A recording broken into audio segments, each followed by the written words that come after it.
All right. Super quick recap from last time. You guys faced a series of werewolves and a werewolf lord and some wolves.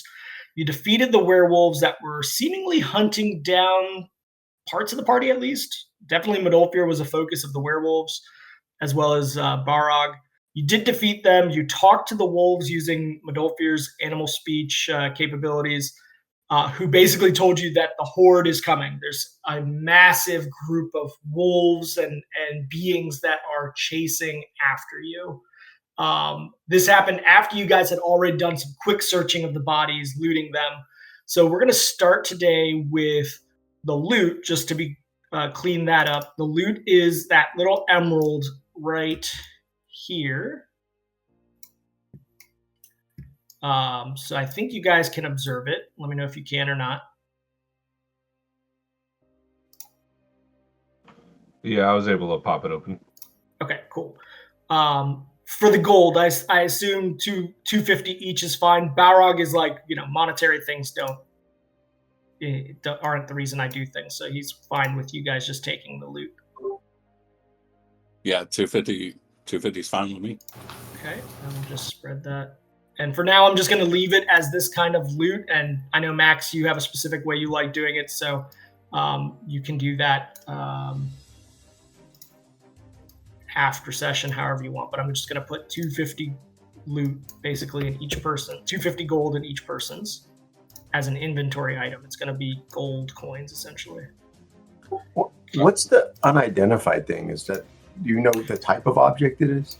Yeah, you kind of find this small box with some kind of scripture on it, unusual. In this moment with the idea of the Horde coming, you may or may not want to spend some time to determine what it is. No, that's fine. I just needed to know what kind of a thing it was. It's not like a wearable or usable, so I think we could just... No, it's like a little small box.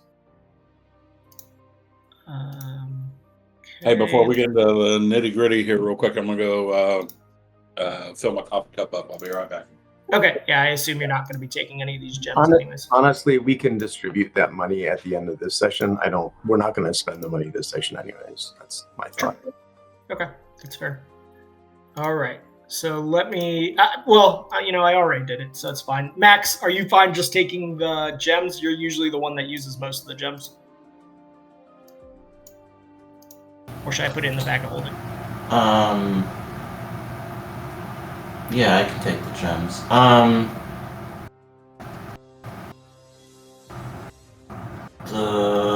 Unless somebody else wants it. Does anybody want gems? Well, the only question I have is, each of those emeralds are worth 100 platinum pieces? Yes. Holy cow. Yeah, emeralds are very pricey. We should think twice about the emeralds, but we can do that later. Okay, you know what? Just for simplicity's sake, I'll throw it all into the bag of holding in there. The gold was distributed, but the rest of this I'm going to just put in the bag of holding. You can refer to it there. Sorry, Mac. I was good with like the smaller gems, but that's a little much. Finry's taking on a real mercantile tone. I was gonna say the 50 gold one, the bloodstone, I could use that for something that I know spells wise. But the emeralds, they can go into the bag of holding for sure. Okay. All right. Okay. So before we get kind of going, I know I posted the rules. Are there any questions on the rules, big picture wise, that you'd like clarified before we get started? I do not. Okay, awesome. Let's just get to it then. Do we get any bonus if we just pay instead of running away? If you just Oregon Trail situation where you can just ford the river by paying. Well, I mean, I don't know who used it, but clearly we're running away because no one wanted to pay her, right? Yeah. No. These are definitely beings that are after you for non-monetary reasons. All right. So here you will shortly see it's a long one. Chutes and Ladders board ahead of you.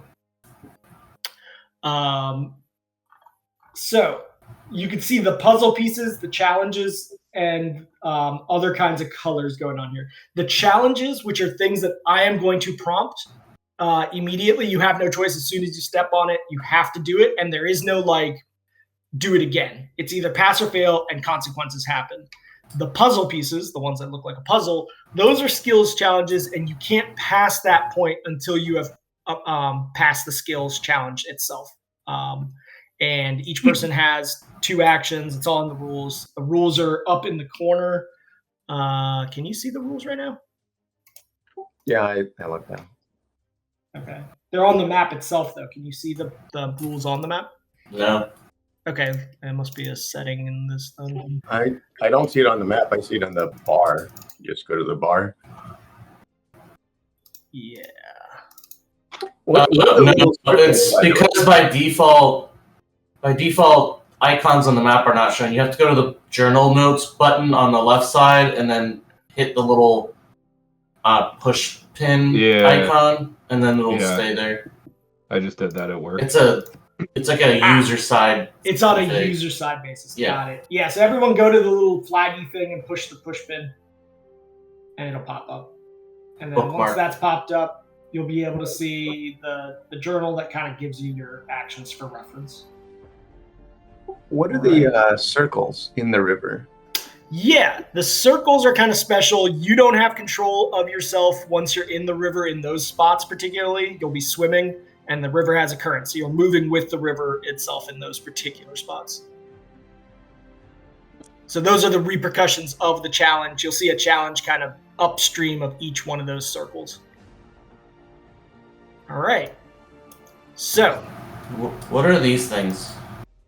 those are some of the repercussions of failing or succeeding in a challenge. So that's what I meant by you don't really so if you fail a challenge, it's not like you redo it. The thing happens next. For instance, if you're walking on a cliff and you fail to stay on the cliff and you fall, you will go to a different square automatically. That is the result of you falling. All right. So let us begin. The first thing I'm going to do is create an encounter just so that you guys can get the roll order so that there's some sort of roll order happening here. So go ahead and roll your initiatives that represent that.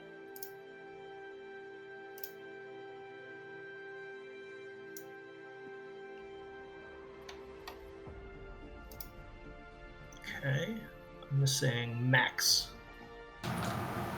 Yeah. I'm trying to find it.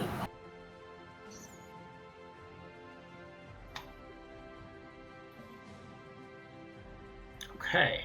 Now you will notice that the search itself removed the buff that you guys had before for Max had given everybody. What buff did you give everybody? He gave us haste, didn't he?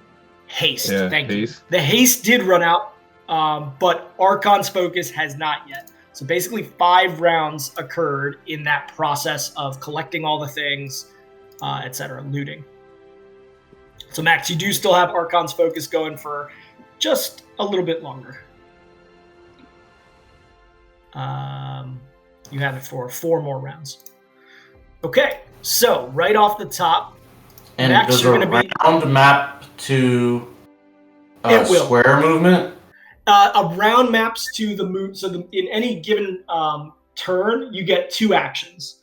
The white squares only take 1 action to move to.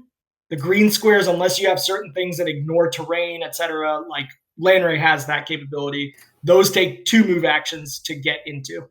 So if you were to move to the white square here, and we'll guinea pig it. I mean, the first round is made simple so that you can guinea pig it. So yes, that's you. You can move, you can do an action, or you can move twice, just like a normal sort of turn progression. The distances are meaningless. The game is still paused. Oh, my bad. There you go. Okay, But so the distances on the map are here, meaningless, right? so you might as well ignore that. Oop, Henry, back you go. Okay, so Max, That's the only thing I can do right now, right? you can take a move, but you now face a challenge. Now you can. I mean, like, I don't have any other option, do I? You don't have another option. Once the first time you get to a challenge, you have to try to succeed it. After you finish a challenge, you can, if you still have movement, you can choose whether to move to the next square or to hang back and help another person by being on the end of the square. But right now, your only option is to attempt the challenge. So, to be specific, though, this is a puzzle, not a challenge. Yeah, sorry. I will try to use the lexicon correctly for my own game. This is a puzzle. What I need you to do for this is roll me a 1d20. I have just put it into the chat so that it's easy, so you can just click it if you wish. So you don't have to type it out. Or if you have your own button, feel free to use it. Hey, roll this 1d20. Okay, 11. Max.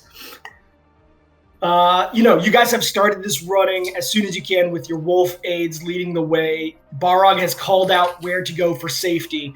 With all the running, you've lost track immediately after having run ahead of the group as to the cardinal direction that Barog just pointed to.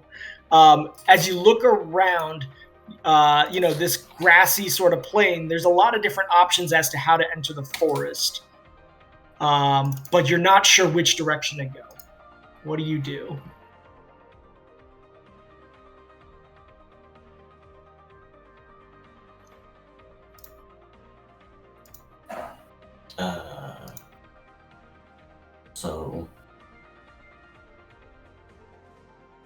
So this is like about figuring out the path we're going on. Mm-hmm. A little bit of wayfinding issue. Like as soon as you step away from the group, you're running ahead. You are still in your Zorn form.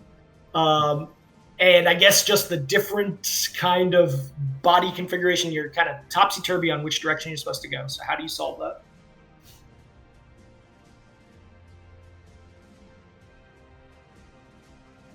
Are knowledge skills applicable? Oh, yeah, if you can make them applicable. Like I said, a lot of this is how you're going to narrate it into working. I am not going to... Technically, I won't poo-poo any skill check. The DC might just get harder depending on what you think you're going to apply. I like poo-poo, though. No poo-poo. Poo-poo. All right. Max is sort of looking around as he's going into this clearing here, and he sees the tree line up ahead and seeing the variety of leaf types in the trees up ahead. He kind of like delves into his knowledge about what the associated underbrush of those particular kinds of trees might be. Okay, to determine the best route through that tree front. Okay. So can I roll the knowledge? Yeah, definitely. Here comes Okay, a so that's nat pretty one. That's not a great start, but that was really applicable. So I would say, in terms of the difficulty, and I haven't seen what your actual resultant is yet. It's 15. In terms of the difficulty, I would say that because of your sort of way of looking at the trees and the setup, it was a pretty simple one. So I will say that 15 does pass. You are able to like kind of figure out like, shit, there's a lot of underbrush ahead, but right there, like that kind of those kinds of trees are very soft, and you are able to pass the challenge. So once you pass, that is your action, but you don't move afterward. You stay on the square, but it's like you're put on the other side of the challenge. Okay, so that was a really good start, Max. I like how you used a different kind of skill there. Finnery, it is your turn. All right, well, there's only one thing I can do, which is... Yeah, and just for track, yeah, perfect. Just keep it on that side, just so I know who has gone past or not. Okay, I need you. So you said you couldn't roll that 1d20 that I put in the chat? I could probably push the button if I wanted to. I just figured it would be terrible if I just started banging it like it was going out of style. Okay, yes, please don't do that. You don't confuse the hell out of me. Damn, dude, you guys want to roll ones today. Although this is just on a random basis as to what it results in, so it's not that much of an impact. Okay. So let's see what 1 does on a white square. Okay, Finry, as you sort of take initiative to go forward in this chase, ahead of you, you see these odd discolorations on the ground, separated by a few feet between each patch. Like, it looks like the ground just is this weird, like there's a weird coloration happening on the ground on this terrain. All right, can I take a moment to look around, like do like a search of the patches to make sure that I understand where they are before like I get inside them and see if there's a way to jog through it? Search. So the way you're describing it is different than what you're implementing as the skill that you want to use. What you're describing sounds more like a spot that you're trying to do, since you're not like going through something to search. You're more like trying to see where the things are. Am I misunderstanding how you're describing it? No, I just, in my brain, spot was when you stay still and look for things. Search is when you go around and actually physically search for things. But either way, that's what I would probably do. Whatever. All right, I'll allow search in this scenario. I'm going to say that it's kind of middle of the pack in terms of its applicability. Like you're generally trying to avoid those patches, so you're searching around intently in the grounds to do it. It's going to be a DC 20 as a standard sort of difficulty. Okay, that's the first fail. So as you're like trying to focus, it just seems like there's way too many of these things around, and you're really hesitant to step on any of them. Like you go down a certain path and you're like, shit, there's more of them here. You are stuck behind them, so you have failed the challenge for this round. I get 2 actions though, right? So can I try it again, or one of them was the move. So next round, when you start, you're already on this square, so you could try it twice if you fail the first time. Lanray, it is your turn. What are you doing? I guess I'm moving. Yep. And there are you could hold position, although at the starting point it makes no sense to hold position. But that is an option as well. I'm having trouble selecting my character. Oh, you probably are still on the journal tab on the left, so go select the token. 100% right, sorry. Yeah. That happens to me with Measure Tool all the time. Okay, go ahead and press that 1d20 for me also.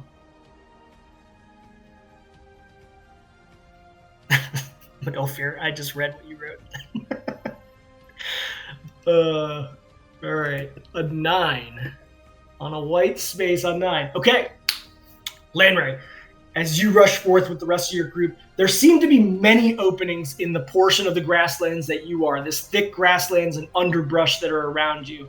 It's difficult to quickly determine which returns to a path which may be unobstructed versus one that suddenly falls into the same kinds of issues that Finry is facing. Essentially, up ahead of you, you're like it's a wide open field, but you know that there are problems with some of your folks. So what do you do to get around that? I would probably be looking at all the different options, and I have a track capability, and so I would look for kind of the most the path that looks like it would have been either traveled before, or based on just how the underbrush is and the ground itself, has it been worn before, or does it look easier to navigate?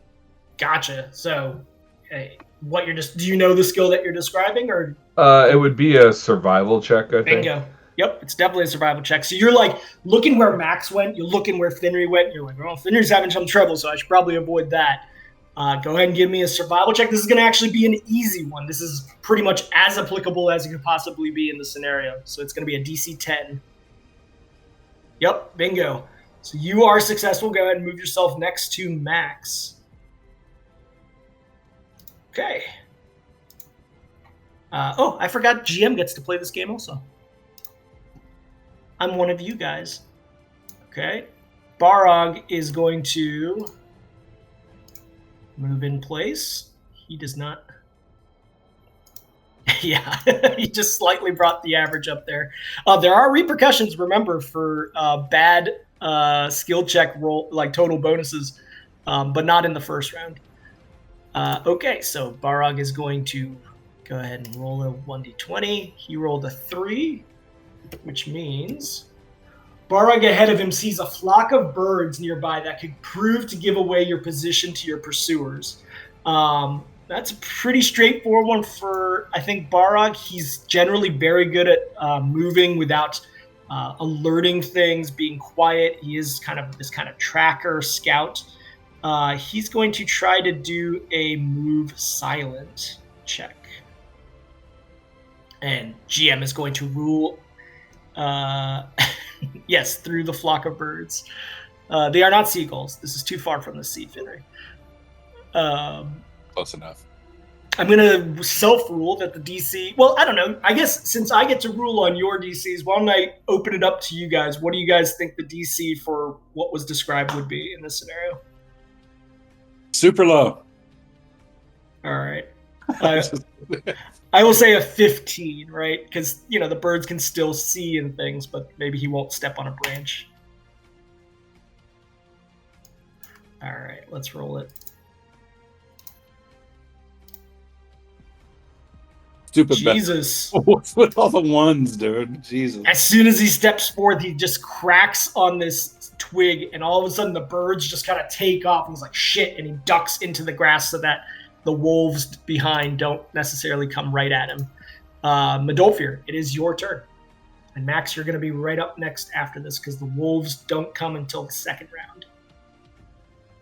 I'm gonna move up into the square. Now I know that the wolves that I befriended are, you know, I asked them to lead the way for us. So yes, I'm gonna make a listen check if that hasn't already been. Okay. No, listen check hasn't been. So you're like listening for the wolves that are leading the way away from the rest of this horde. Yes. I like it. Since you have that animal speech going for how long? The animal Minutes? speech is 1 minute per level, which is that I got that skill at level 6. So I don't know if I'm complicated thinking it, but to me, I think it. I think it's per class level because this is associated with your Beastmaster class, right? Right. Okay, so you have 6 levels in Beastmaster, so you have 6 minutes. Yeah, for this purpose, it's plentiful. Yeah, that's super applicable. I'll say a 10 since you have that skill ongoing right now. Jeez. Jesus Christ. Okay, well, I guess the wolves are going to be pretty close by. That is the end of the turn as Medolfir kind of listens for the wolves, and he's like, hey, wolves. The wolves are not responding back. They're focused on their own survival from this horde as well. Back to the top. Max, we've gotten kind of a flavor of how this works. What are you doing?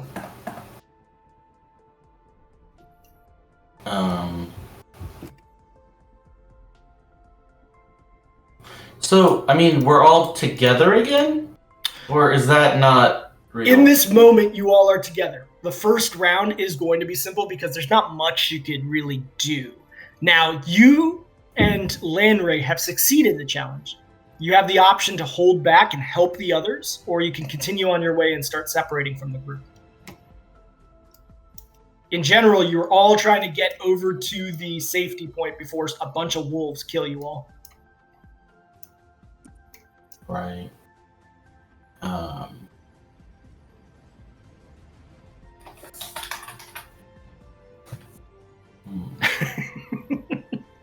Yeah. Definitely do better at rolling, and games are easier. Yeah, sure. I'll do right that. Okay. I'm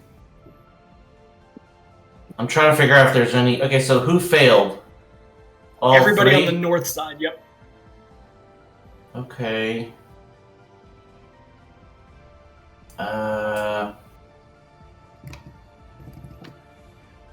And this is a new round, so the only thing you can't do is, as the first person in the round, is whatever you did last round.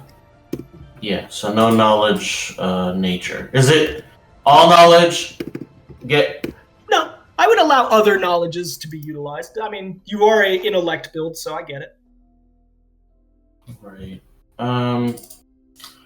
Well, Finry, you're not going to fail with ones on every single one of these, I think. So hopefully, I'm wondering, like. Okay. I'm gonna, since we're all near each other, I'm gonna cast message. Okay, so that's going to take one action, but you do have message going now. Yeah, and I as soon as I cast it, I look at everybody, or not look at, but point to them. And how long's that last? Yeah, it's like hours. I try to like wave them to the direction that I was going, right? Like I'm trying to like try to enhance communication in order to like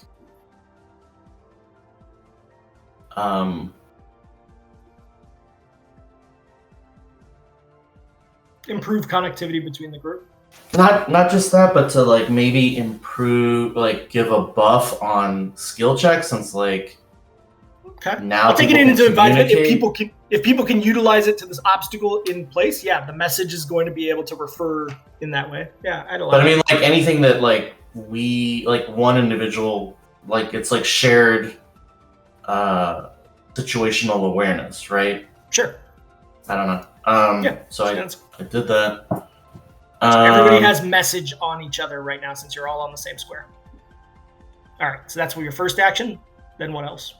And how does Archon's Focus come into this, since I still have that running? I don't... Yeah, you can cast as a quick action, which won't use up any of your action economy, another one, if you wish, that fits the bill. Oh, actually, you used the cantrip on that, so you could use any spell right now if you want. Archon's Focus allows you to cast a thing as a quick action. No, free. There's no such thing as a action. Quick. Okay. Yeah, free. So actually, you have your full action economy because you have Archon's Focus. That was a free action casting. It's a spell 8 levels that you would be able to cast 8 levels lower than your current wizard level. Yeah. Okay. Is the Horde right behind us? Or it has not like begun yet, but away? after this round, Horde pieces will start coming in. So yes, you do feel them in the wilderness all about you. Okay.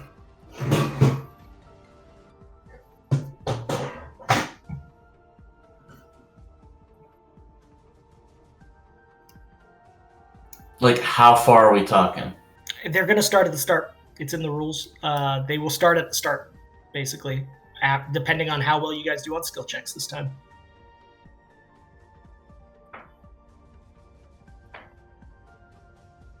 All right, I'll cast Elation. Okay. Yeah, I will add that buff. I don't know how a 5-foot improvement... No, I'll say that. Yeah, I'll say that you're close enough to everybody that it still works. No, that's not what I mean. What do you mean? Yeah, the range should be fine. Elation is like 80 feet. I'm talking about, I don't know how a 5-foot increase in speed affects how this game works. Like, 5 foot it isn't make enough. Everyone faster. I mean, yeah, it's not enough, I would say, to make green squares negligible.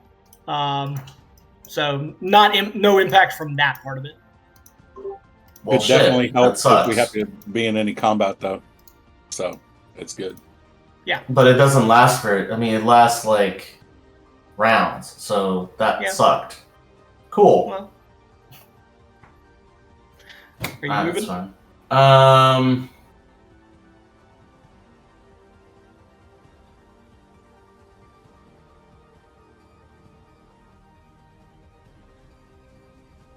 Yeah, I'll move. Okay, so you're into the first green piece. So this green piece, you've just eaten one of it up right now. Since you don't have any kind of capabilities that reduce terrain impacts, the next round you will start with one move to get to the other side of it, and then you can move again out of it. It takes 2 move actions to get out of a green. Okay, that is your turn. Let's pick it up. Finry, you are still on the other side of the challenge, so what are you doing? Yeah, I'm over here. I've been like staring at these whatchamacallit puddles for God knows how long. You still need to roll another 1d20. The puddle every single time the puzzle itself changes. So yeah. That was so last turn. 15. Okay. The Horde feels very close on your heels right now. If only you could find a way to lose them momentarily so that they don't know your specific position. I mean, that sounds like the justification for a hide check for me. Yeah. So that's what I would do, and then slide out, I guess, from the hiding spot. I don't know. Couldn't be more simple. I think you're using sort of your hide capabilities in this grass to avoid them tracking you. Go ahead and give me a hide check. This is going to be a very low DC. DC 10. Holy shit. You still passed it, but Jesus Christ, guys, stop rolling 1s and 3s. Okay. You do pass that challenge because you have an insane hide check. That is your first action. What else are you doing? Now you could hold to help. Yeah. I can move into green as you could move into green, yes. That would be one of the 2 steps you need to go through green unless you have like land raise capabilities. So it's 1 to move in and 1 to move out for green, and then white is just 1 to move through. Yeah, exactly. Now you got it. And if I stay behind, I can give everybody, what is the bonus if I assist them? So if you assist, basically it gives advantage to the check. So whatever skill the person chooses, you don't get to discuss the skill with them. So they choose independently, but whatever skill they choose, you roll that skill with them. And either one of those 2 things, if they pass, will pass. Okay, well then I'll stay. No, old Finry would have stayed. New Finry would move. Okay, yeah. That's selfish. A little bit of selfishness. And Finry, you don't have any kind of capabilities that help you through difficult terrain, right? No, I don't think so. Okay, that's what I figured.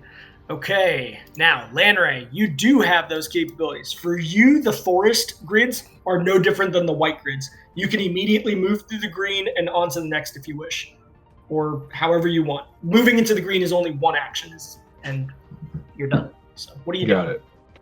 Got it. Point of clarity, if I stay back to help, it's not like I can hold a move action, right? No, in this game, you could do with your actions however you want. You can hold both of them, or you can hold just one of them and move. Like, you can do whatever you want with the 2 actions you're afforded. Okay, I will hold my action to help the 2 remaining. Okay. Yeah. And see what they do. If they need help, I would help. But if they don't, then I would obviously move into the next square. Okay. Now keep in mind you can help both of them in this scenario, and it still only uses 1 action for you. So like, if a wolf appears all of a sudden, you could also use that second action to attack the wolf. Okay. Cool. Yep.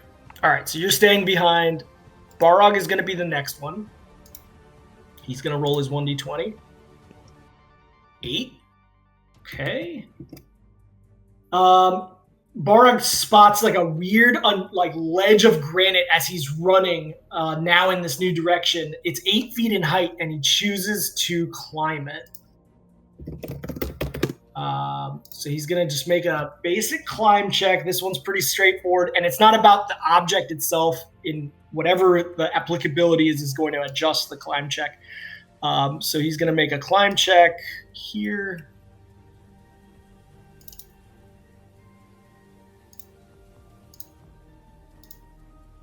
Come on, something. Man, it's good enough. It was only a 10 to pass, so he does pass. I'm going to say that he passes that and uses his next turn to go into the green. He's going to go ahead in the green because he's like, I have to lead the path anyway, so I might as well. He does have the same capability that Lanray has. So for him, the green is also quick. I guess I should have checked with you, Lanray, if you wanted to aid on that particular one, but he did succeed. Yeah, I guess I'll hold off. Okay. Yeah, my bad on that. Modolfir, it is your turn. Seeing the path that Barog just took, I'm going to run towards it. I'm going to jump to get up on top of the granite ledge. Sure. It still won't change the fact that you still got to roll a d20. It'd be funny now if there's another granite ledge. I'm sorry. Let me roll the round d20. Yeah.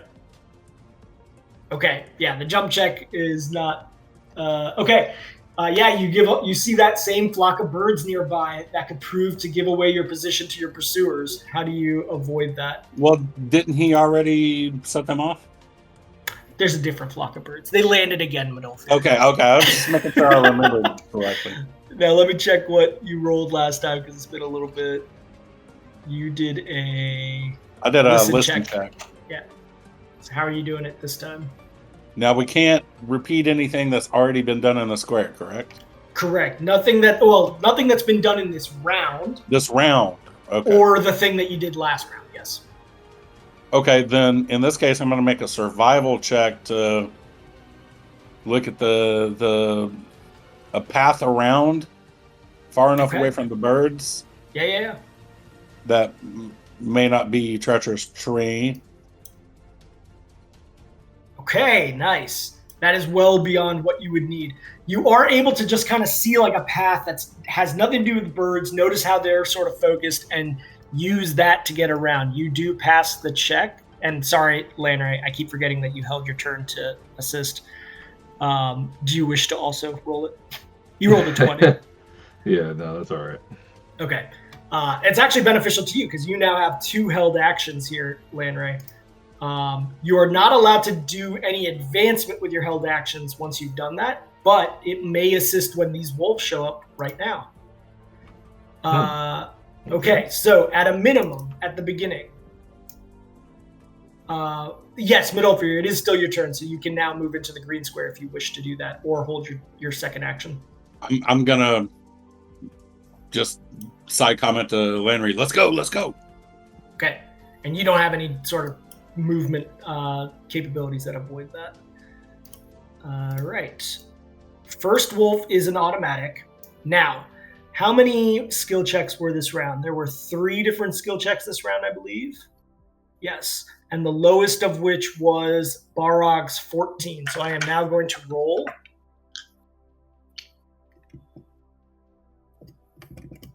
So I need to roll 1d20 plus 10 3 times. Okay, all 3 of those do pass.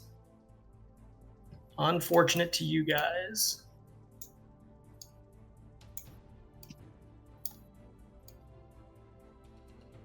Okay. Lanray, you spot the wolves breaking out. You have held your action if you wish to do something. You have 2 actions available to you, and they are clear in your sight and within your range. Are you doing anything with that? Yeah, I'm definitely going to attack. So, is 2 held actions like a full round action? Could you exactly, it's a full attack in that scenario. Yeah, I'll full attack. Probably the one that they look actually both same distance, right? Yeah, there's 4 of them. They're all the same distance from you. You cannot use your skills for like close range unless they're in the same grid. So these are more than 35 feet from you. Got it. All right, so let loose.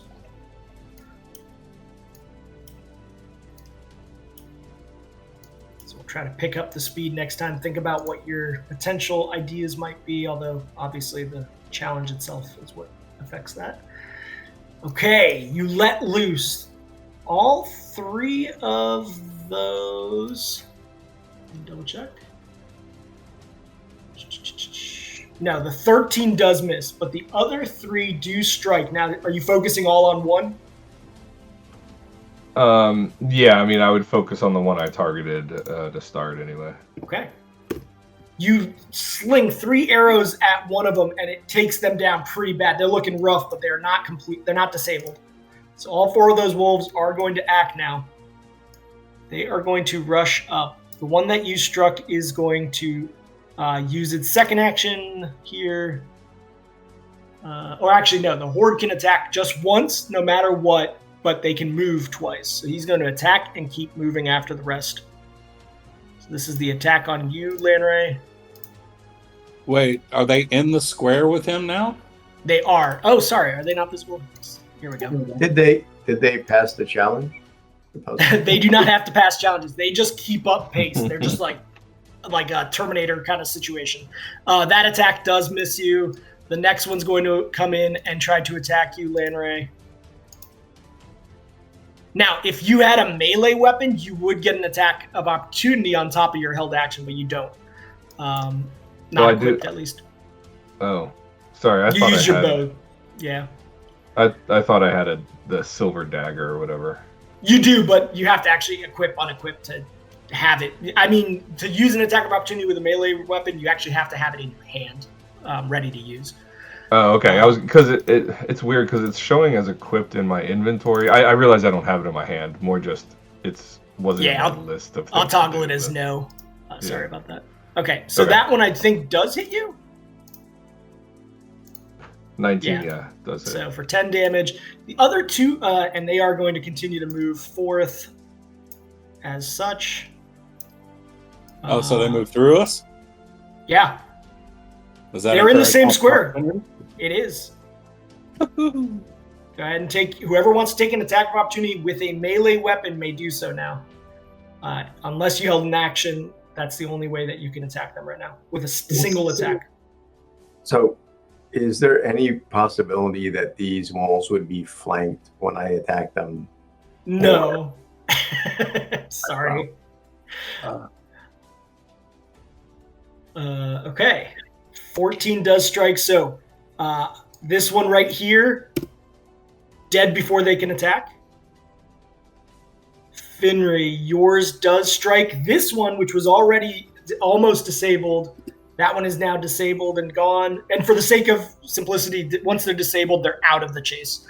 So that did work. Let's see. These 2 are going to move forth all the way through Lanray and try to attack Barog. You can take attacks of opportunity against them if you haven't already. Or if you have a feat that allows you to take more than one attack of opportunity. And Barog get his attack of opportunity on one? Yes, and he actually gets 2 attacks because of his feat. So that's 1. And that's 2. So both of those hit. He's going to take that again. They have to go against 2 different people, however. But that is enough. Or that isn't enough. That is a good strike, however. Okay, so those 2 are kind of badly hurt at this point, but they are going to take their attacks on Barog. Single attack. Now, hopefully, not every single round you're going to face this level of freaking chase. That was They move 2 and they get an attack? Yes. The Horde just moves 2 and can attack at any point during those 2 moves. But it is a single attack no matter what. So Barog is unaffected by either of those. Safe for now. Okay, back to the top. Max, let's get things going. What are you doing? You got 1 move to get out of this forest first.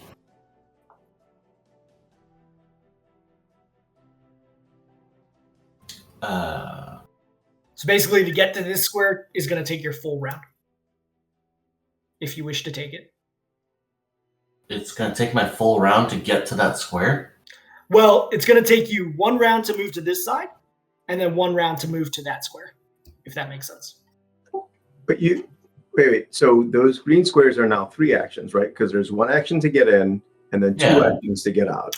No. Before you said it was 1 to get in and 1 to get out. It's 1 to get in and 1 get out. Last turn, Max moved 1 to get in. That's why he's on this side of the green. So 1 to get out would be 1 to go here.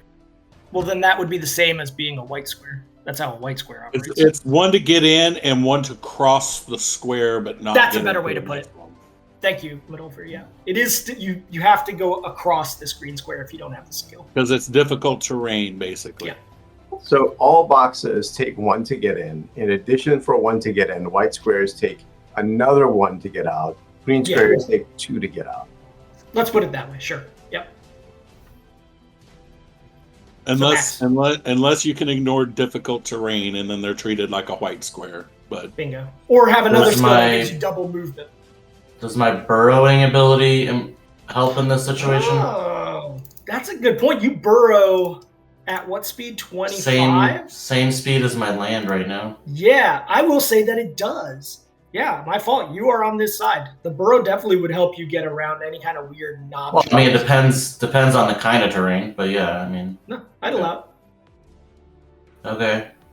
So yeah, you have it only takes 1 move action to go here. Okay. I'm gonna.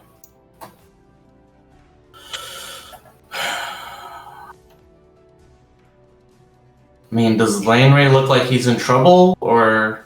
No, the wolves passed Lanray and came after Barok. So next round, anybody who's in the back is going to naturally be more in trouble, but he moves fast through terrain, so I would be more worried about yourself. Okay.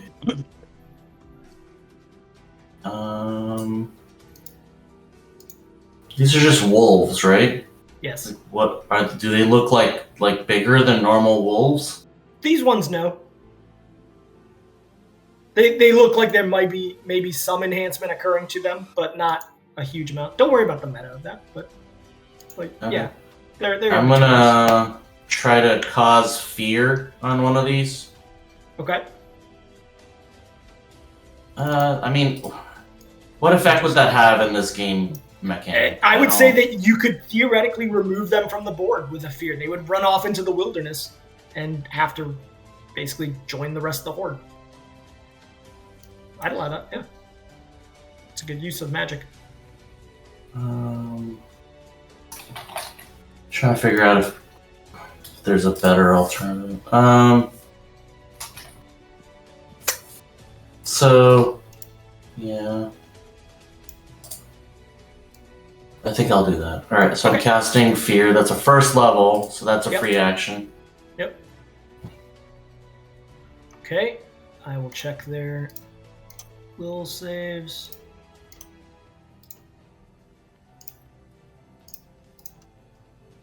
$19 to save. Ooh, he just barely meets both of them. What the shit? That's crazy.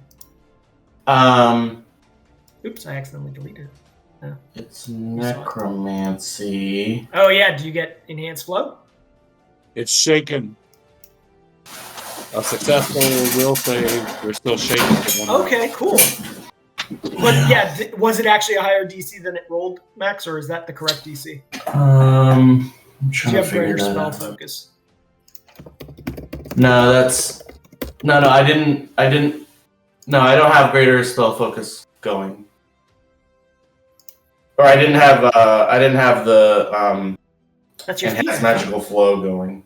Yeah, but that's your feat. Is that automatically being added into the Yeah, DC? I fixed it. It's included, yeah. Okay. I didn't know if you had fixed that. Cool. All right, yeah, sorry. That doesn't work, but you still have your full round. What are you doing? Well, they're still shaken, though. They are shaken. So the result of that is they're not going to be able to do anything next round. Okay. And actually, it's for 1d4 rounds. So how many rounds can you... Oh, 1 round. Yep. There it is. Oh, no, never mind. I misread that. It's just 1 round if it's shaken. If they pass, it's 1 round. If they fail, then I roll it. Yeah. Got it. Yep. I guess I'll just move then. Cool. Yeah, let's do it. The first challenge. So that was a free action. Free action. All right. So let's get you right in the dead center here. Okay, challenge number 1. So the challenges are not changeable. They are the challenge. The soft earth slips out suddenly, Max. I need you to give me a reflex save to avoid falling into a gully and taking damage. If you are able to avoid the conditions through some magic that would not let you fall, you can make a DC 20 concentration check after failing, or in the case of a magic item, a DC 18 sleight of hand. So if you do fail this, you have a chance to maybe find a way to use a concentration check in magic to avoid the harm. So regardless, I do reflex check for reflex or save check. first? Yep, a 15 Save? first. Yep, save. Yes. Okay, so there's no option up front. It's all No. after the save. Bingo. Okay, that doesn't matter because you do successfully pass this, and you automatically get moved to the square after. You can't hang around in a challenge square, so they don't actually take up geography. They're just kind of like a point in place. So you are now actually here. If you had failed, you would have gone there. So that is... you still have an action, actually, if you want to take on this challenge, because the challenge, the puzzle piece, the challenge itself doesn't take up time. It just is like an instantaneous thing. So you moved one, and now you're here. What are you doing now? I'll start up my spectral hand. Cool. That's a second level. So Go for it, yeah. Nice. Finray, you are still at the beginning of the green square. What are you doing? I'm going to use both of my actions to do the get out of it. Okay, so give me a reflex save. Same scenario happens. Our earth is slippery here. I need you to give me a DC 15. Yeah, that'll do. You are successful, and you join Max over here, but that is the end of your turn. Okay. Lanray, you are the furthest back, but you were able to cross the green quickly. What are you doing?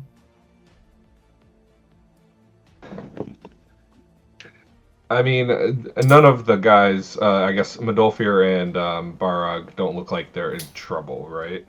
No, they don't look like they're in trouble. Okay, then I will use my actions to cross quickly and get past the wolves. Okay. You So I do can go so, there, and and you go then- straight to the challenge. Okay, cool. Yeah. So this is your full turn to get there because it's still... You moved 1.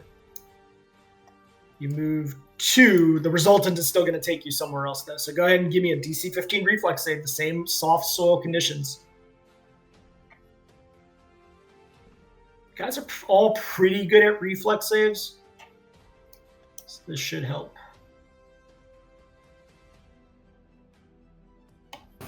I am not good at reflex saves. Good thing you passed that one. Okay, yeah, that's definitely enough. You join the rest, avoiding slipping down into the gully. That is the end of your turn, Lanray. Nobody has done a skills challenge yet, so the DC will potentially remain high. Barog, however, might do that. He's going to first go in and do a reflex save. He's got a very good reflex save. Oh, boy, you almost rolled 1. Okay, Barog does pass, so he is automatically taken to here. It's still his second action. He's going to attempt the challenge. So let me give a D20 here. 6. Okay, 6. A clearing between the trees. 6. Ahead of you, you see a winding and sudden drop to a narrow creek of about 8 feet in width with a close-by sapling tree. Barog's very good in these kinds of situations. He's just going to try to jump that, the whole thing. He's not going to try to balance across the sapling or anything. This is like his build is perfect for jumping across this. Not a great roll, but a little bit better at least for you guys because now the Horde won't be rolling for a 15. They'll have to beat a 17. That's Barog and Medolfir. You're the last one back here. These wolves are shaking. You can just like kill them if you want, or you can continue to keep moving. They won't get an action this turn.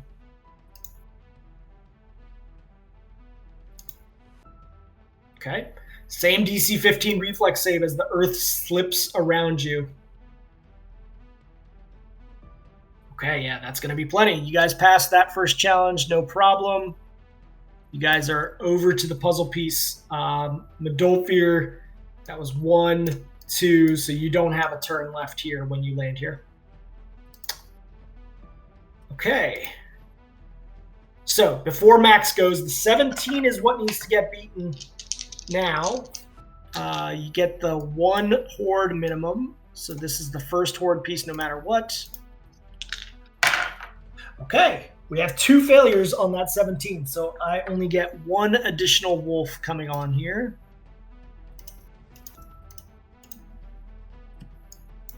All right, and it is important to stay ahead of the wolves, because if the wolves start catching up to people, the starting Horde begins to catch up to those people at a new position each time.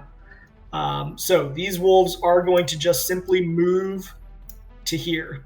That is their entire turn. They don't have anything else they can do. So with that, Max, it is back to the top of your turn. What are you doing?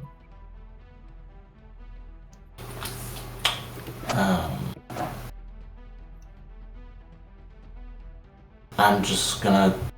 I have to do a skills check to go across this, right? Yep. So roll me that d20 to do so. Oh, yeah. And this is on a green square now, so this will be the first one that you read from a green. Okay, 8. A series of slick boulders line the opening in the trees ahead of you. They all kind of like wobble down this slopey path. They're very slick but large boulders.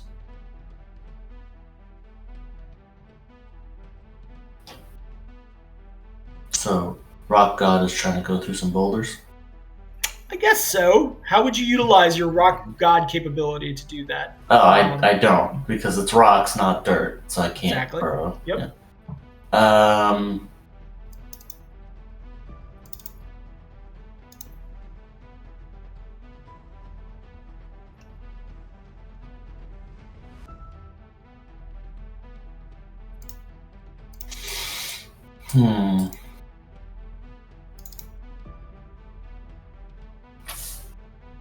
So they're slick from, like, rain, or they're slick from something else?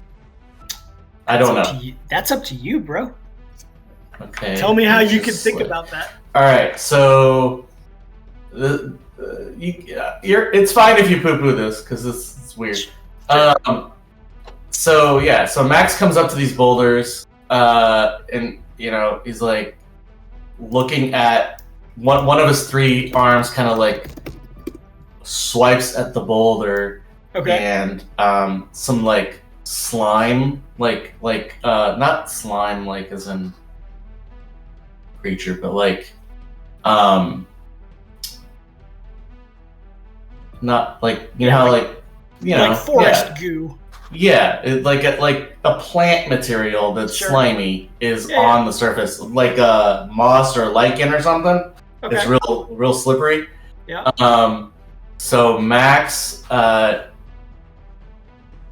very quickly looks around to see if he can find a material like a specific kind of dirt or sand or something that alchemically will pierce through the sliminess. You're looking for kitty litter to help your tires. Yeah, but for specifically for this kind of sliminess, right? Not just something to give friction, but something that will chemically react with this material and make it not slippery. Okay. So tell me which skill you'd like to use in this area. Is it crazy to use craft alchemy? No, that's actually awesome. I kind of love that. All right. I mean, yeah, you're doing chemistry on the fly. You're like, fuck, if I combine these 2 things, it'll MacGyvering it? Yeah. Yeah, you're MacGyvering it. I love it. Do it. This is going to be a 10. Nice. You are definitely going to help your cause in avoiding the pack. So you do pass the challenge. Let's put you here. Now you still you have the rock god, so you're fine. You're on this side. So you still haven't moved, but there's 1 action. As rock god, you're able to move through this terrain as if because this is green. It's hard to tell sometimes. Okay, yeah, all sorry. right, it's green. That's fine. Okay. Okay. So you still have an action. Is that the end of my turn? Oh, I have another one? Yeah. All right. That horde's coming. You definitely don't want to be caught. Yeah, and that shaken is gone now, so they're definitely. Yep. And just as a reminder to rules, if they occupy any space at the beginning of the Horde placement, the Horde new pieces come 3 pieces behind the back person. So like, they'll start being placed here now if they start occupying. So it is important to stay ahead of the Horde. Right. Okay. I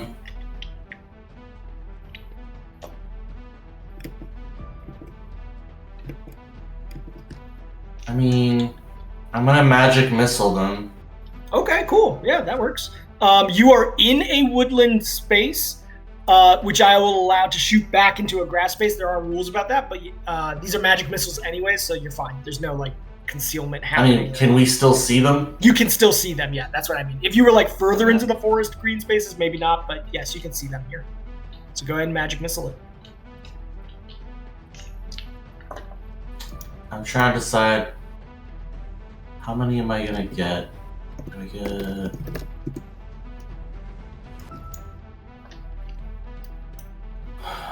You should get 4 magic missiles. So none of these guys are more than 15 feet apart? I'll say since they're all in the same square, anything like that that's in the spell description is fine. Yeah, they would naturally pack together.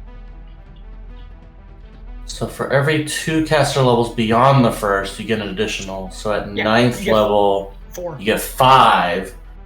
So I'm gonna. Do I know if any of these have been attacked already? Yes, the 2 shaken ones are very close to being disabled. So you want to focus on those first?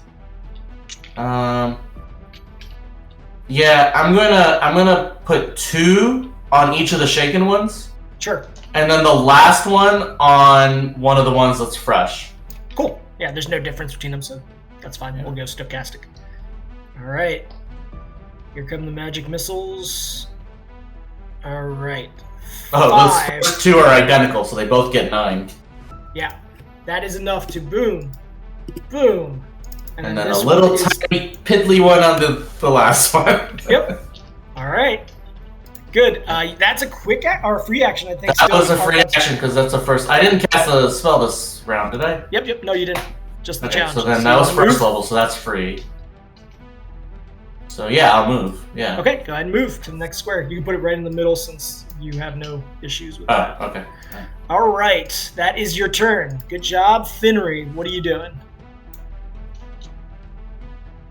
Oh yeah, plus piece. Thank you. Green 12. A strange symbol is carved into a tree, then another. Surely there are no hags or other dangers in these woods that might pop out. You see weird, like arcane-ish looking symbols on trees. How do you resolve this?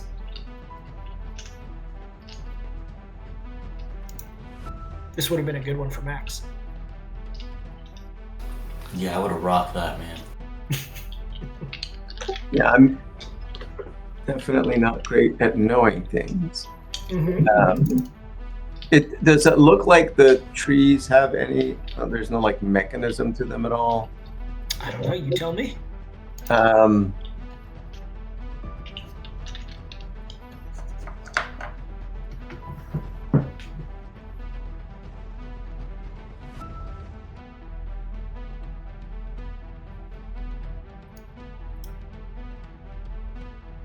Yeah, I mean, I will. The only knowledge I have is knowledge plane, so I will see if I know anything about the symbols. And do they look like they're like magic symbols on the tree, right? Is what you think, right? Yeah, and if you don't have if you don't feel like you have a knowledge that's applicable, you could roll an intelligence flatline. That's in the rules also. Since knowledge skills are. Yeah, I mean, I don't think there's anything else I can do with the tree. Okay. And I can try to avoid it, but I don't know if that makes any sense. Yeah,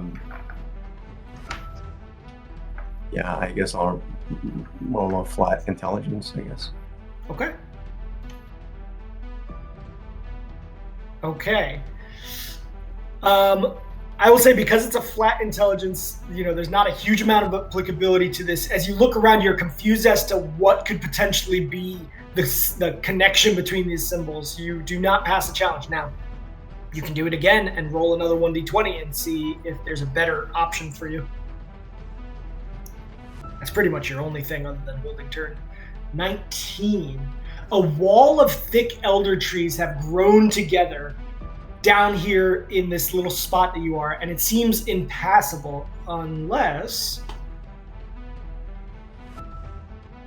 it's like a wall of just tree ahead of you. What do you do with that?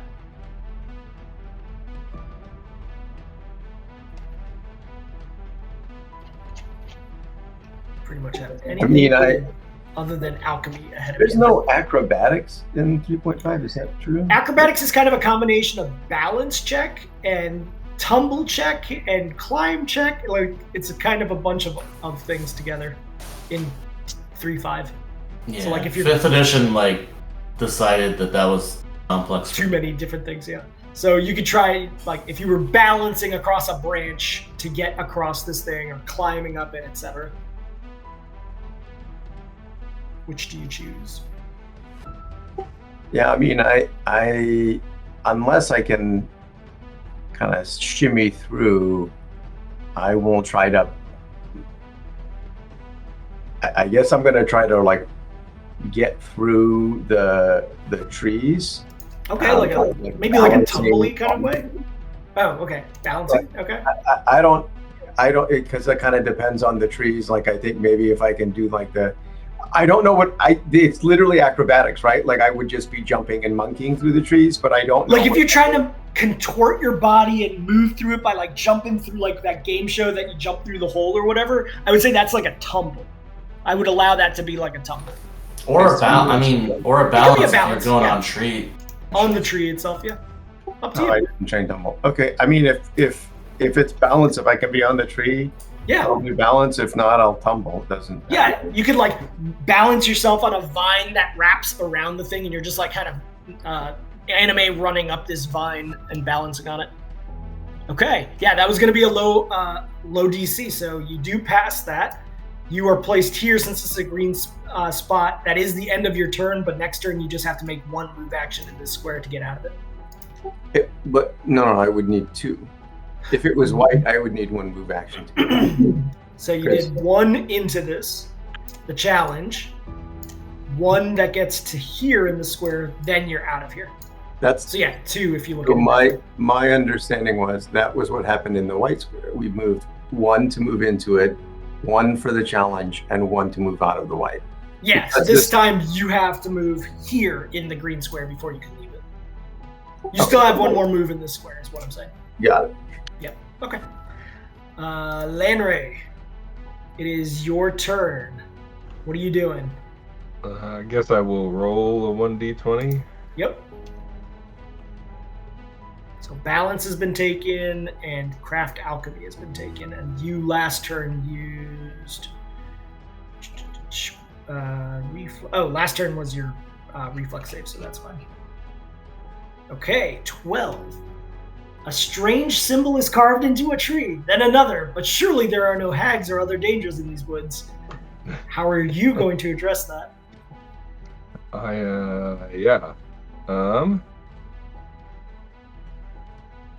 Well, with the strange symbol, I would probably want to understand. I would take that as a sign that there could be people around or things around the area watching and, potentially waiting to see what happens or something like that. So I want to try to use my capability of tracking and searching and spotting. So. Yeah, so you're searching around, where are the if these were arcane things that somebody put, then they might be nearby. So you're searching for any signs of someone around, searching the trees themselves for any signs of that. I'm going to say it's a decent difficulty here, but go for it, yeah. And guess that'll be a search check or a spot. What did we decide? I would say spot. Yeah. Okay. Spot. Unless you were like digging into a hollow trunk to find out something about the trunk of it. Yeah, that's plenty. I was putting the DC at 20. So you do pass that. You are on this side automatically after passing that, since terrain doesn't affect you. You still have an action ahead of you. What do you want to do? I'm going to move into the next square. Okay, go for it. That is, and you get to go right to the middle since these don't affect you. All right. That is your turn. Barog is already past it. He's going to continue to lead the way. So he's just going to go boom and then boom to the next square. That's his turn. He's like, just keep following me. Modolfir, it is your turn. Now you see Finry is going to be stuck on this square. What are you doing? He's here for this round. He has passed the challenge. You have not passed the challenge yet, however.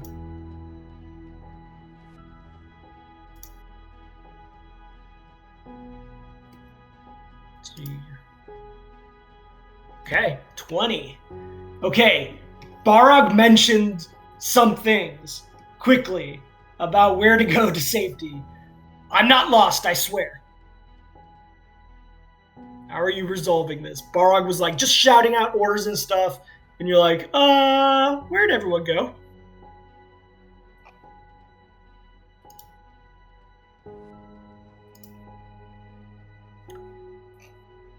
You're muted if you're talking right now. Thank There you. we go. Yeah, no worries. Shoot. And Max, you're going to be up next after the Horde. So question, just so I can understand, because it's going to affect which skill I try to use for this. Does Yeah, that D20 we roll, does that basically set our DC for the check? No, the DC is set only by how you narrate it. So, like, the Okay. applicability of how you can tell me how you're going to use something is setting the DC. Okay, well, so from a narration perspective, I know what Barog's saying, but I also know that the wolves were going to lead the way. Yep. So what I would look for would be tracks. Okay, yeah, nobody has used survival this turn. So I'm gonna definitely use survival. Yeah, this is going to be a low DC because you have the tracking skill applicability here. Oh, Okay, nice. You dominated that one. You are able to pass the challenge as your first action. Now, you see Finry in this same square with you now. What are you doing with your second action? Let's see. Knowing that the Horde is next. You guys are going to have awesome chance of no Horde pieces other than the primary one showing up this turn. I'm the lowest gonna roll is 22. I'm gonna apologize to Finry Mm-hmm. as I'm rushing up on him, and I'm gonna pick him up and run. Okay, I will allow this. Finry, you are scooped up by Modolfir as he moves you closer to the edge of the green piece. So next turn, you are already one round ahead. Nice use of rules I did not specify against Modolfir. All right, it is the Horde placement round now. So there's going to be one new one that's placed at the beginning, no matter what. Now the rest of the rolls have to be to 22. Okay, we got two bad rolls again. That means only the 24 is placed. So I'll add one more guy here. And now all of the wolves do have their faculties ahead of them. I will move the front runners first. They are going to move into the green square. You guys do get attacks of opportunity against them. This is the one that had been struck before by Max. What do you wish to do? I'm gonna swing at that one. Well, no. Okay. I'm gonna swing at the one that was not struck by Max because the one that was struck by Max basically at this point has been hit twice now, correct? Just once. It was one magic missile that hit him. Okay, I'm still going. And it was a really bad magic missile. Yeah. Okay, Kukri. The Kukri is going after the one that was hit before Finry? Yeah. Okay, as Modolfir is carrying you, just kind of like stab down at the wolf at his heels. That does strike for 3, And together, you guys are able to take that one off the map. So there's just the one wolf remaining. He is going to nip at you, Medolfir, or at least attempt to. All right, big boy, I don't think hit you here. Does not. All right. And Varg obviously is up ahead. We're not counting him into this because it would be way too complicated. All right. The back two are just going to continue the pursuit of the Horde after you guys. There is a Horde beast with you all right now, so if that continued in the next round, that could be a problem. Max, it is back to you. What are you doing? You see Barog up ahead somewhere. Yeah. I would have given high ground bonus to you, Finner, if you needed it there. On the shoulders of Medolfir. All right, Max, what's up? Yeah. I'm looking through. So there's a wolf that's made it past. So did the wolves have to pass the challenge? No, they treat it as just unlike you guys. They do treat it as a terrain piece, however. So he went 1, 2, but they don't have to pass any of the kinds of things that you guys have to. That's just special for you. They just move like mechanically through the board. Okay.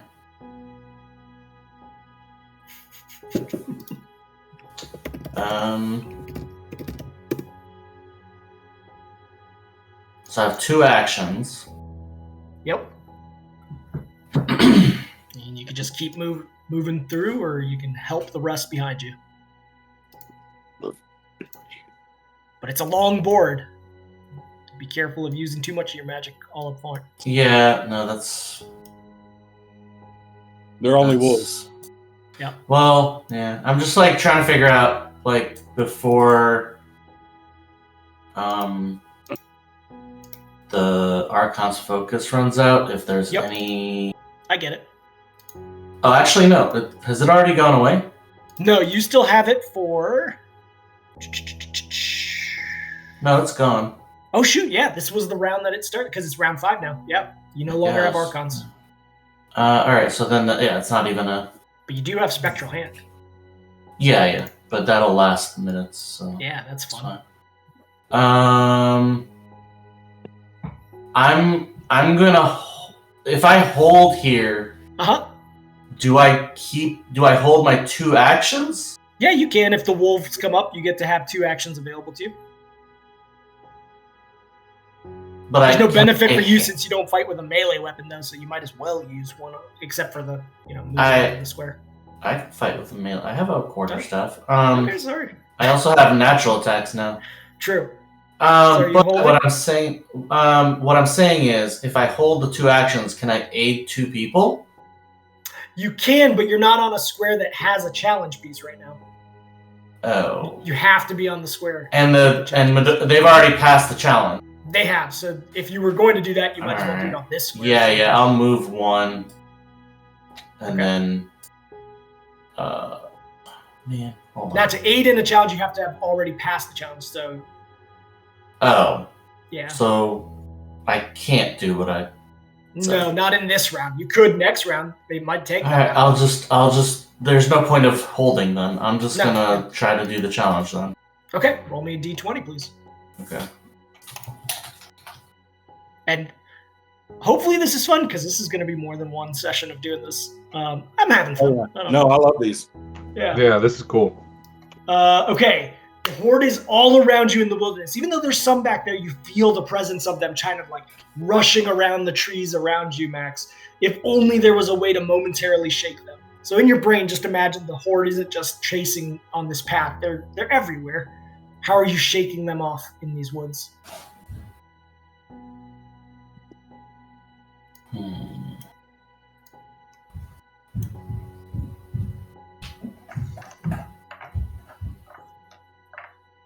Specifically shaking them off, not... Yeah, making them lose track of you, basically. Or otherwise, I leave it up to you. Oh,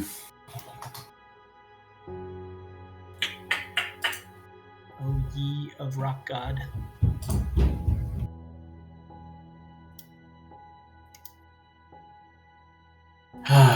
All right. I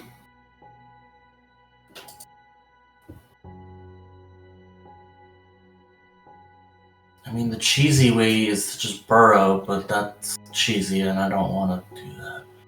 You can. Uh, Go So ahead. easy. Yeah, go ahead. Keep going. Okay. Could I use a hide check Yeah. in conjunction with burrowing? Yeah, exactly. Like you're using your ability to hide in this form, and that alters the DC because it's. I was super thinking it would become similar to like going through a river to lose the scent Sure. to dogs or something, right? Yeah, it makes total sense. There's lots of things that kind of look like a rock god partially buried. So give me a hide check. It's going to be a low DC of 10. In your form, in this terrain, makes complete sense. Nice. Good start. So remember, they have to beat the lowest skill check. So that does pass. You are on this side. Okay. Okay. That is your turn. Finry, you are up. What are you doing? I am just going to go to the other side of the green square because I think that's what we'll do, right? Yeah, Once just you get keep into moving. green, let's move to the other side, right? Yep. So you could get to this side here. Okay, that's your turn. Some turns are simple. Lanray, what are you doing? You have you are in this green square. What are you doing? Yeah, I'm gonna move forward onto the next square. Okay, and you're gonna take on the challenge? Yep. Okay, give me a D20, please.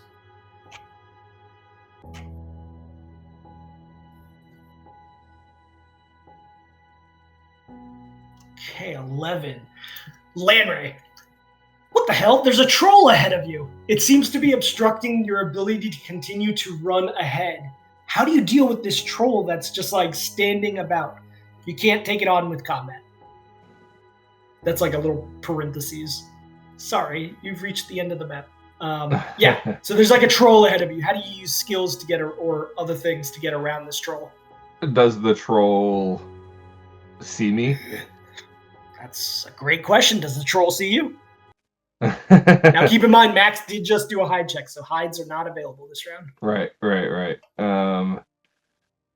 I am going to, when I catch eye of the troll, I'm going to immediately, so if the troll doesn't, so here's where my head's at. Mm-hmm. I want to distract the troll. Awesome.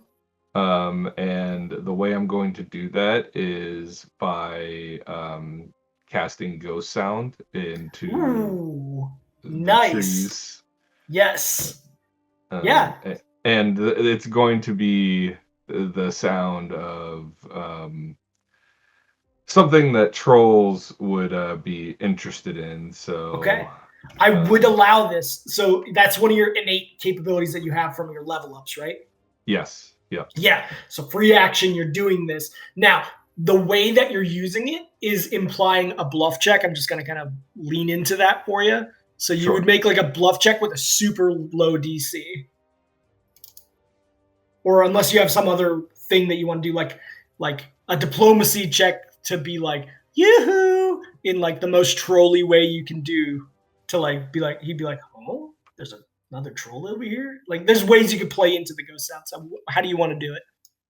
Well, for bluff or diplomacy, I don't think either one will help me in one regard. So I would just kind of probably do the diplomacy. Well, actually, there's also like intimidate. Like there's lots of ways you could craft this. So I would almost kind of do like sleight of hand almost, but I know that's more physical. Oh, so yeah. So like you're trying to like make it like there's a sound over there, and then maybe you like take an object really quickly and throw it in such a way where it's like, oh, there's definitely something. Exactly, like make it seem like there's something moving under the bushes, you know? Yeah, definitely. Go ahead and give me a sleight of hand.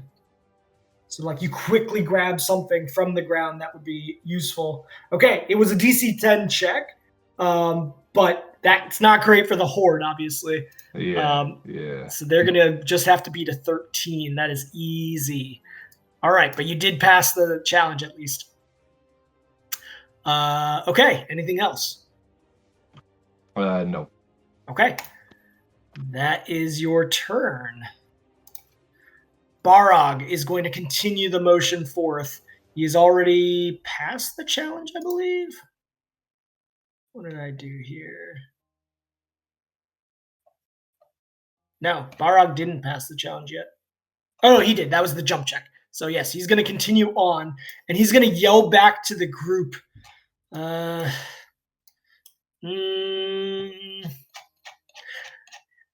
Some of you may want to go on the south path. It might be easier to traverse, but he's going to stay on the north path and go to the next square. Now, he can't take on this challenge, but he is on the next square since he has that terrain capability. Medolfir, it is your turn in the back. What are you doing? There is a wolf with you right now. Okay, so I got 2 actions. Let's see. Let me think this one out for a minute. Mm-hmm. Yeah, keep in mind, that's the front runner wolf right now. Probably able to overtake a few of you next round. I'm gonna take a single attack action against him. Cool. Go for it.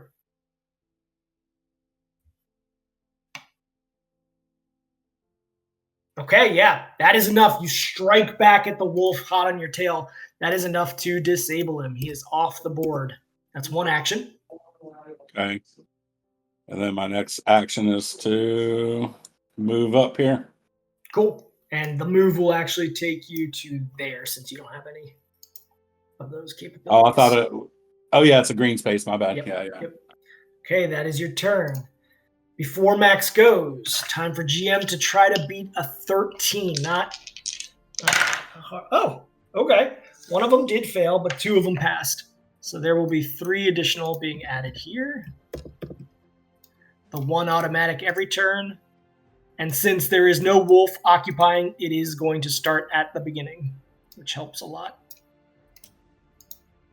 Okay, so these 3 wolves are added here. They are going to move, but only after these guys move up. They cannot attack anybody. They move up 2. And these 3 are going to move up 2 as well. They're hot on your trails. Max, back to you. Top of the round. What are you doing? Already passed the challenge. Yeah, and no one has failed it. But there's people coming up, right? Yeah, there's going to be Finry probably this round, but not Medolfir this round because he can't get to the challenge without using 2 moves. If I hold and nothing happens, and it comes back to my, if... You could use your actions however you want at the end of the round if you didn't do anything. But aiding in a skill is 1 action for however many you use it with. Okay, and these wolves, when they go through a green square, do they have to do the same rigmarole? No, they're just consistently moving 1 square at a time. Green, white, challenge doesn't matter. Okay, so they don't get 2 actions. They don't get to... They're not going to be able to make it to where Max is. No, they are going to be able to make it to Max. This is... Just to get through this is 1, and to get to that is 2 for them. They ignore terrain differences.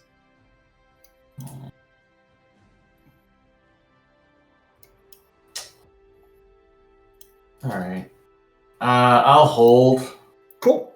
To see if anybody needs assistance. Sure. Finry, it is yours next. What are you doing at the front of this grid? Taking on the challenge? Okay, let's see. 2. A bear den? That's the last thing you need. How do you get around and away from it? I am just going to try to... I'm assuming there's bears in there, so I'm just going to quickly tiptoe across so that I don't disturb anything in the bear and just go right across.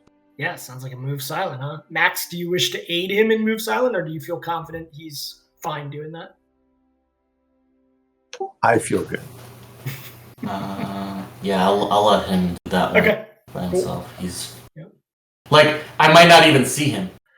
Even with a 223 with that move silent. Yeah, you definitely would not see him. I didn't know to help him. So, Finry, you're being put in the middle because you've passed the challenge now, but you still obviously have to make 1 more move through this next round. Okay, that is your turn, I believe. Lanray, you are also in the same position as Max. What are you doing? I am going to take a normal attack at one of the wolves, at the closer wolf. Okay, now you're in forest, so there's rules to this when you're shooting back with a ranged weapon in the forest. Okay, and I also just realized I'm probably not particularly close to the wolf, am I? You're not yet. There's a whole green square in between you and the wolf. So that's like 100 feet. Yeah. Okay, your range sorry. on a longbow is 110. So Yeah. If it were a green, if these were two green spaces, you could do what you're saying, but because you cross a green space into another green space, you don't have line of sight. Yep. Okay, never mind then. Sorry, I was in the not skills challenge zone. Yeah, no worries. So, then I'll just keep moving forward, pretty much. Cool. Yeah, Max is back there just in case anybody needs help. Keep moving. So Barog called out like the south path might be better for some people versus others. Otherwise, you can just try to keep up with Barog.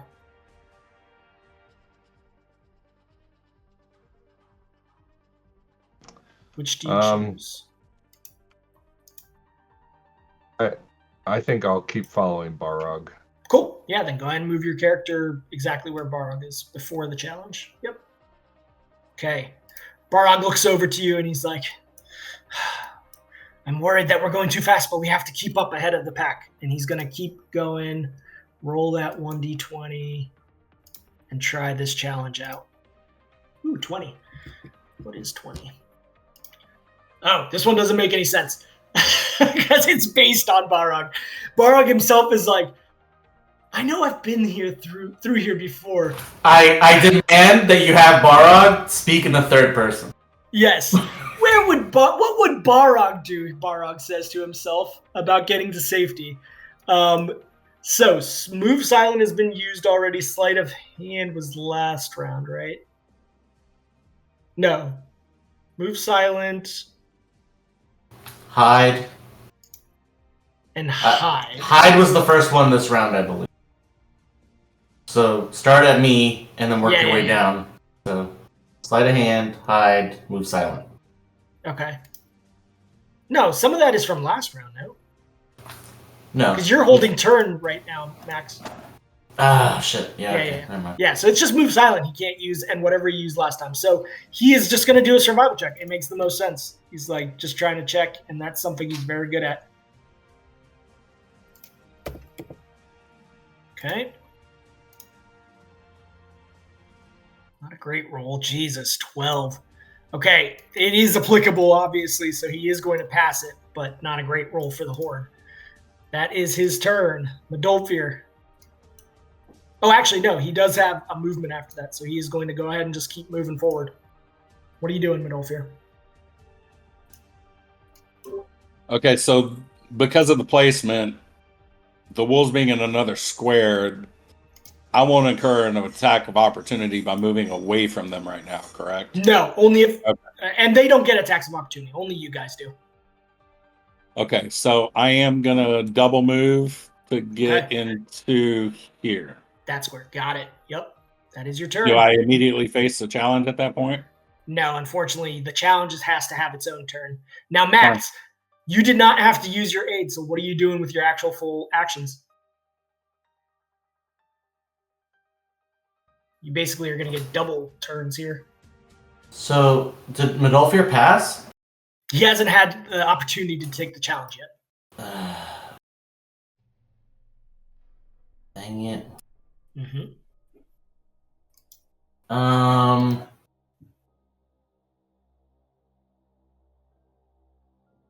But Ophir can handle himself pretty good. Yeah, and I don't have line of sight on the wolves anyway, right? No, there's a green square between you right now. Okay. You can hold until they come up. And I'm trying to eliminate possibilities, right? You know that they will come up in the next round, so you can still I can't hold. Oh, I can hold it, but yes, you could if you want them to go first. But if I don't do anything, it's going to be my turn. Oh, are you saying in their round after their action within this current round? Yes, exactly. I'll hold. Okay, so that is what's going to happen. I do get the placement first, and all it has to do is beat a 12, which is not great for you guys. Wow, one of them actually failed.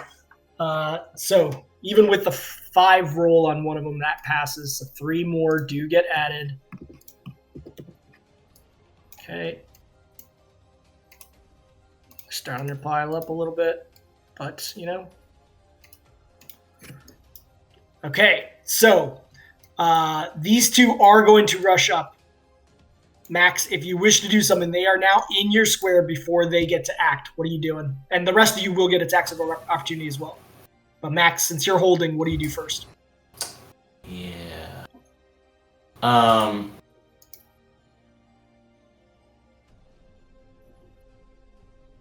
I 2.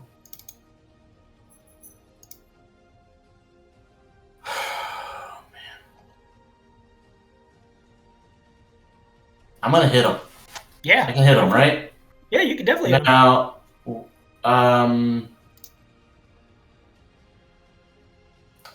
quarterstaff. Mm-hmm. Um, So you get an attack of opportunity with your quarterstaff and whatever your normal full round attack would be maximum, although you only have a BAB of 5. yeah, I get it. Yep. In the quarterstaff description, it says... You're talking about tripping? Yeah.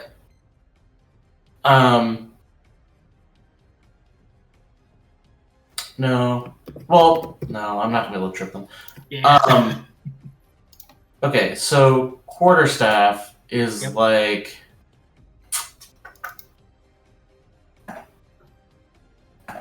Is that a one-handed or two-handed? It's two-handed. Okay. So here's the deal. Okay. Mm-hmm.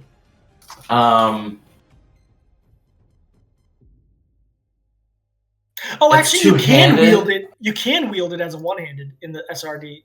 Yeah, it just you can't use its double weapon feature if you do. Yeah, I don't want to take the penalties because I don't have Yeah. two-weapon fighting anyway, right? That That's would fair. be terrible. So here's my question. Mm-hmm. Max currently has 3 hands. Yes. Can he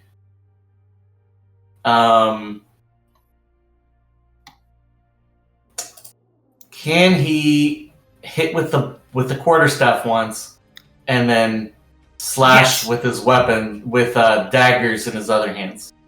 I would allow it since you literally have 3 hands. This is like a multi-attack for a multi-armed being. So yes, you would be able to do that with the dagger in the third. But I would still take the two-handed fighting. I do believe you would, yes.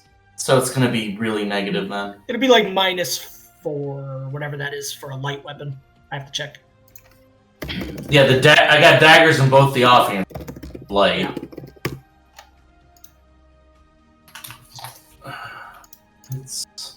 It's still not great. Let me see. Yeah, it would be in your primary would only be a -4 at least, but the offhand would be -8. I'm just gonna hit him with the quarterstaff. Okay, you get 2 strikes with the quarterstaff. One. I get 2 strikes? No, I Well, get 1 strike. attack of opportunity and your normal attack. Okay, so I have 2 held actions. Are you saying that one of them will be an opportunity and one of them is... Yeah. Well, your BAB is low enough that you only get 1 attack, so the attack of opportunity is just your extra. Yep. Okay, so we're like trying to match it into the concept. All right, gotcha. In that case, I will wield it two-handed then. Okay, cool. And Finry and Modolfir, if you wish to take attacks of opportunity, also you can. Can I wield it three-handed? No, just two-handed. Oh. All right. Yeah, nice. That'll definitely hit for 6. Okay. Finry, with that, you take the one that Max just hit down pretty good. Max, you want to roll your other quarterstaff? Okay. And Modolfir, if you want to roll your attack of opportunity, go for it. Okay, unfortunately, that one doesn't strike Max. Max, you can move to the next grid with your other action if you wish now that you've struck. Okay. Yep. I want to see what the outcome of their attacks on that one wolf are. This one is looking really rough. This one hasn't been hit at all yet. That's all their attacks right now. All right, so I'm gonna hit the one that's taking damage already.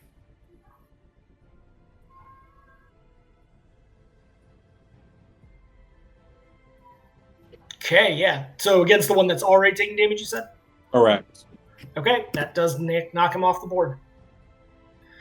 That is that round. Now, Max, you're going to be right up next. But first, these guys do move up here, and these guys do move here. Okay, now we're good. A lot of wolves coming after you guys, but they are pretty far back right now. What are you guys doing, Max? Okay. Did Modolfir hit this wolf? No. No. Oh, you killed the one that was almost dead? Correct. Oh man, you should have gone for the other one. What are you doing, Max? Doesn't matter. Well, it does because they're going to appear 3 back now. But I'm trying to figure out. I'm capable of doing 3 attacks in a full round. So. He can end this wolf before that. And I hit hard. You're squishy. Go. Run. You hear Modolfir just running out behind you. Run. Okay. What is this here? Because I've seen the foot being used once of a failure, but like what is you can that move right into there? this square if you choose, without incurring any kind of movement. It's a challenge if you wish to. Depending on the result of that challenge, you will be placed either here or there. It's kind of a dual directional challenge that can. So a success means I would go here, and a failure means going back. Bingo. Yes. Okay, it's a slightly different use of the icon, but that's fine. Oh man. Okay, so there's no challenge. I can't aid anybody. Yep. Unless you went to the next one. All right, I'm gonna move to the next one. Okay. And I guess try the skill check. Okay. Did I just accidentally add you twice? To what? To the board. No, never mind. Oh. It was just screwed up on my screen. Okay. Yeah, you're gonna try the challenge. So roll me the d20, please. Okay, 2. Another one of these bear dens. The last thing you need right now, Max. How do you get around and away from it? Okay. So this is the top of the round. Yep. And last time, I didn't use any skills. No. So you have everything available to you right now. Okay. Your hide check was 2 ago, so you're fine.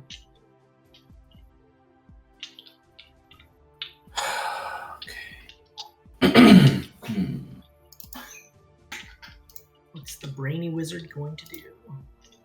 Very limited options. I mean, there's a big one. What? No, go ahead. I won't bias the results. Okay.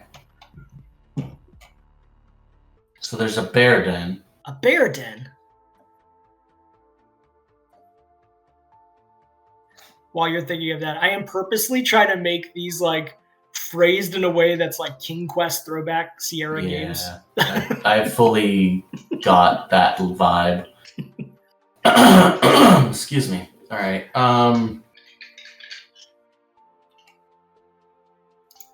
How wild can I get with? I love it. This is all food games. So what are you doing? All right. Max sees the den, and then he looks very carefully at the actual like. There's like a series of rocks that kind of line the edge of the den, almost like a crude archway. Okay. And on the rocks, there's like some sort of writing. Okay. But it definitely still looks like a bear den because it's not like it's that shape that kind of goes down into a mound, but like at a weird angle. He's gonna try to decipher that script. Okay. Maybe that hag got around a little bit more than just in the trees. All right. Decipher script. Okay. Okay, nice. It was going to be a higher applicability, but you passed it. As you look at the script, you're like, oh shoot, I know exactly what to do, and it's like you like trigger it in such a way that it's a ward on the stone and able to unlock whatever beings are inside of that den, so that they're no trouble to you. You are able to pass. As I pass, I think, who the hell wrote that? All right, that is your turn. Good start to the round with a high skill check. Finri, it is your turn. You have already passed the challenge. Okay, yep. Just moving. That's all I can do, right? It is, unfortunately. Lanray, it is your turn. What are you doing? I guess I'm going to roll that 1d100. 1d20, yeah. It's funny because Finri, you're like kind of a skilled monkey a little bit with your build. But your movement is really holding you up in this particular forest portion. Okay. 15. I actually don't have a ton of useful skills in the woods. Oh, fair enough. Landray. Hold on. Whose movement is being hampered? Both Modolfir and Finri are the two that are really hampered by the forest in these conditions. So Barog did say maybe the southern path is better for you guys, but is that mechanical, or is that just because they chose not to go past the puzzle? Only hampered because we do not have skills that allow us to traverse difficult terrain easily. Right. Yeah. Right. All the rest of you are able to traverse fast. So, Lanray. Oh, look, a beautiful patch of red flowers. Is it just you, or is it getting a little bit fuzzy around here? You're like, I'm in the middle of a weird patch of red flowers, and your vision is getting kind of funky. Yeah. I'm gonna look at the pretty flowers, and then by some self-reflection, I will realize that I need to focus and through strength of mind overcome what the flowers are doing to me. Okay. So I think I'm going to concentrate very hard. All right. Yeah, I mean, why not? Like, yes, this kind of stuff is like trying to distract you in your way. I like it. I'll give you a DC. I will say a DC 15 for this. It's a creative use of this. Better get a good roll. You are unable to, as the strange poppy field is like, I mean, once I take a few photos for my gram, maybe maybe then you'll go through. You can try again by rolling another d20. I will. Yeah, I'll try again. Yeah. Okay. Roll me the d20. Not another concentration check. You got to give me another d20. Yep. All right, 10. Are those snakes? Why'd it have to be snakes? It's just like a pit of snakes, I guess. Yeah, I am going to try to basically jump over the snakes. The pit. Yeah, full Indiana Jones it. Exactly.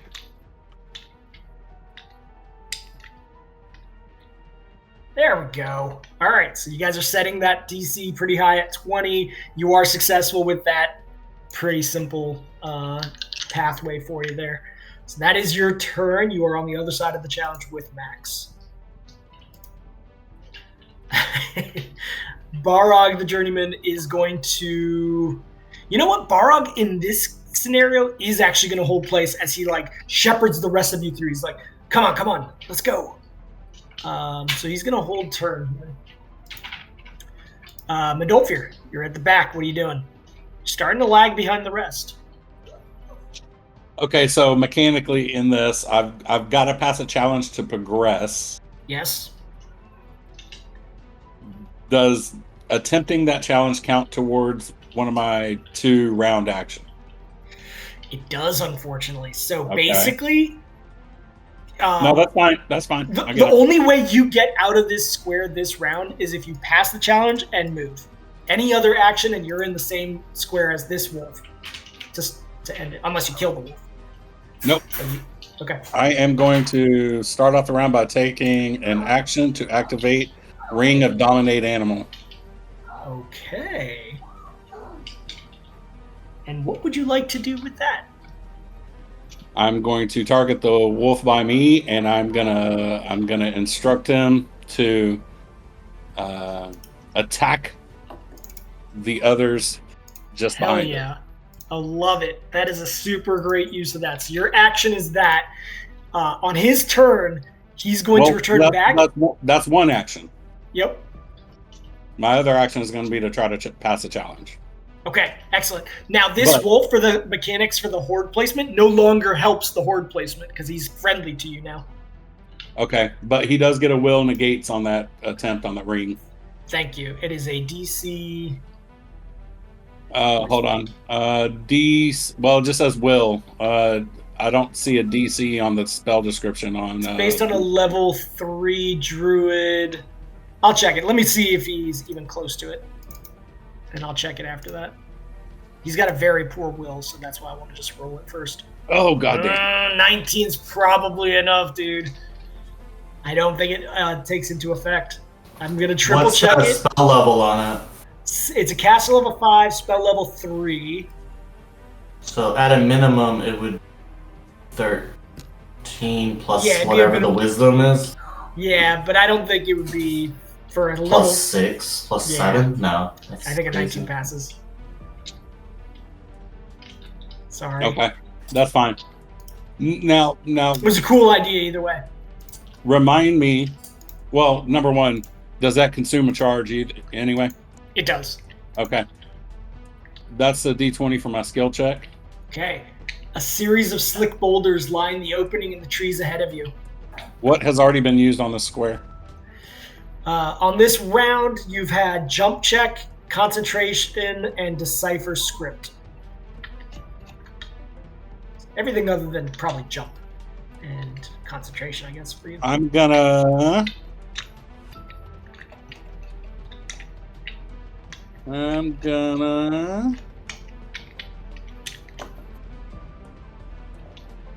try and surf the slickness of the boulders. I'm gonna use tumble. Yeah. Yeah, nice. Okay. Instead of trying to balance, so you're not trying to like balance across it. You're trying to just like roll your way down in a way that doesn't harm you. Yeah, because I got a better tumble check. Makes sense. Yeah, okay. Both of those are pretty applicable, I'd say. I'd say the balance would have been more applicable, but DC 15 here. Yeah, Yes. that'll be fine. Oh, just barely though. Jesus, didn't have that good of one. Okay, so you are still in this grid. That is the end of your turn. So, horde mechanics will come into play here. Unfortunately, it was a big gambit, but it would have been really cool. I can use it twice a day, so I may get another shot with it. So. Yep. All right. So the horde mechanics are that any horde pieces that are dropped are now going to be 3 behind you, MiguelAbuel. So let's go ahead and roll this. Now the DC is pretty high here. What was the lowest check here? 16. Not that high. Oh, but one of them does fail. So only 3 wolves are added this turn. They are starting to multiply, guys. That is the magic of the horde. So 3 pieces back is going to be here. You can hear them yelping in the background. All right. Yeah. The first act is going to be this wolf. It is going to move forth. It is going to move forth here. Okay, I'm gonna take an attack of opportunity against it then. Yeah, you can. And Finnery, you can as well because it's introduced into your square now too. Okay, Madolfir. Finnery, before you use it, so you can take. I'm going to delete it because Madolfir, as the wolf tries to leave your square, it is enough to kill it. So, its major benefit was giving the aid to the other wolves, but it is now dead. That's what he gets for not paying attention and heeding what I told him to do. Yeah, but now 3 wolves rush up to you, Madolfir. You've already taken your attack of opportunity, so all 3 of them are going to get a bite attack now against you.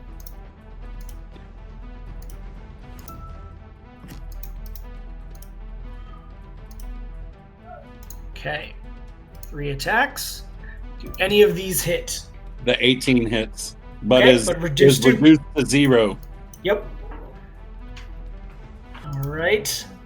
That is their turn. The other wolves are going to move up solely. Okay. You got a pack following you guys. Hey, GM, mechanically, Varg's here with me, right? Yes and no. You can use them for skill benefits, but not for any kinds of attacks and things. No, but could I use him for my swift action for a potion, one of the potions on his lanyard? Oh, yeah, I would allow that. Okay, I'm asking to note for Sure. if I need it. Yep, So that's one of those mechanics with the 2 potions that you put on them. actually, hold on. It may apply right now because it's a swift action, right? It is. Or free action. It's a swift action. And you do still have your swift action available. Hold on, real quick. Hold on. Yeah. Hold on. Let's see. How are people for time today? Is anybody pushing? I'm good. I probably have to leave at some point, but my son's making breakfast, so whenever he's done, I have to go eat. Okay, cool. Landry, Max, you guys good for a few more? Yeah, I'm good. Yeah. Okay, cool. So Alright, the bark skin potion yeah, is going to give me a 2. plus. Let me see. I wrote it down in there. It is a +2. Yeah, it's the lowest. And that. So what level is that? That's just a CL3. Bark skin. That's a CL3. So Yep. for time, that gives me 30 minutes. Yep. Basically effective through this challenge. I'm gonna drink that potion then. Can you apply the buff? Yes, I can. So let me roll it. That'll give me a 19 AC and actually it says it affects the natural armor, right? Yes, it is actually your skin that hardens with a bark. So my touch will become 16. Cool. Yeah, it's Might automatic. come into play. I'm not sure if it does, but it might. Yeah, I will note that it, for whatever reason, didn't increase it. It's probably written wrong in the buff. I'll fix that. Max, it is back to your turn. You see Midolfir at the back. What are you doing? Like, I don't see. Yeah, you don't see him. Fair. Okay.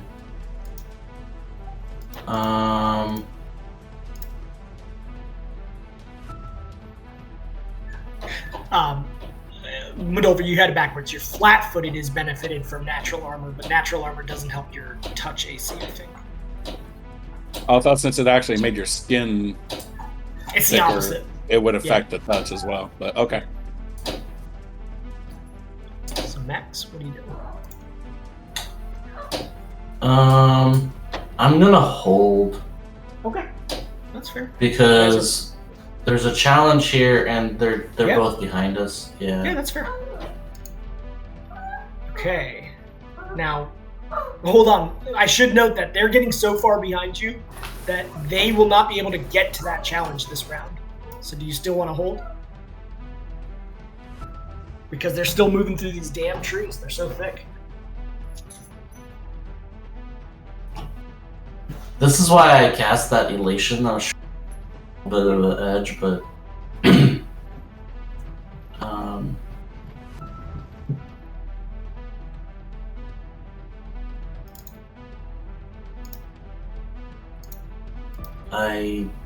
if I move ahead, then I can't. Like they're gonna keep falling further and further behind. Potentially, unless they take a different path or you guys start failing at I challenges, it mean, can always happen. the other path is. Yeah. What do you want to do? I'll just move, I guess. Okay.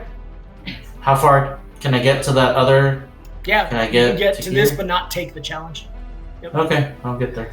Okay, Finry, it is your turn. What are you guys doing? Got anything up your How sleeves? many? There's nothing I can do. The only thing I can do is move to the other side of the screen square, right? There's like no other. You can go to this challenge. And Well, then let me do that. yeah. I mean, there's a potential you could split off from the group. You guys are just going slower than the rest, so maybe you could split the pack, etc. Okay, challenge number 2. The forest becomes confusingly complex in various pathways. I need you to pass a DC 20 survival, spot, or knowledge nature check to allow you to decide the right path to go. If you have the tracking or scent capability and any member of your party is ahead of you based on the amount of counted number of squares back to start, then you can reduce the DC by 5, but I don't think you have that capability. So it's going to be a DC 20 survival, spot, or knowledge nature. It's survival, which I don't have. Spot I do, and a knowledge nature I don't have. So Okay. So it sounds like a spot. no chance of this happening. Oh well. Oh, Just barely. Let's go. All right. Holy shit. You are successful. You are able to move to this square immediately. You take that? Yeah. Okay. And That was one move, right? Yeah, that's one move. So you can still go to this here now because challenges are automatic. Cool. Okay, you've changed the game a little bit here potentially. That was good. Landry, it is your turn. You're starting to lose track of Medolfir behind you. What are you doing? Well, Medolfir's a big boy. Yeah. What would happen if I want to go back and try to help Medolfir? You can go backwards. The challenge will have to come back up if you go back through it, though. Going backwards doesn't take you through a challenge, but coming back through it the front ways does. So it's a lot of action economy to go backwards to help. You'd have to go back to here, and then you would get a range attack if you wish. And about how far away from the wolves am I? You are 2 grids for all 200 feet, I guess. -ish. Yeah, I mean, there's a green square between you, so it doesn't matter for range because the green square blocks it. Got it. To shoot them, Okay. you have to be in this square. Or just I'm wait for them going- to come to you. Yeah, I'm gonna hold my action and just see what happens. Okay. I'll basically be waiting for Medolfir to make sure I see that he comes through. Cool. Makes sense. Okay, so you're holding action. Barog is going to see you, Max, and just continue to lead the way. He's going to try the challenge. Try the do challenge. 7. In the darkness of the forest canopy, it becomes difficult to see other party members and where the Horde is at the same time. Let's see. Spot's already been taken. Well, that was on a challenge, though, so that technically is still available. Has anyone attempted anything thus far? I mean, I did the challenge. Yeah, Not the puzzle. That doesn't count for this purpose. Max, did you do something? No, I just did double movement. You just Okay. did move. Medolfir, you did last turn. Yeah. So then this is the first check. Otherwise, it's a DC 15. So in this darkness, he's going to use... Let's see. He's going to use listen instead. He's got a very good listen. He listens for the sounds of Max, who's nearby, and he's like, okay, now I know where I am, and orients himself. Got a decent... The applicability is fine. He does pass, but that's a shitty... Basically, that means that there will be 4 wolves this turn. Added. Fuck. It's going rough. That is Barog's turn. Actually, he can go here now, out of the woods. He's like, if we can get out of the woods, we can move quickly. Medolfir, it is your turn. You are at the back of the pack. You saw Finry a little bit up ahead take a gambit. What are you doing? Okay. I'm going to be very loud.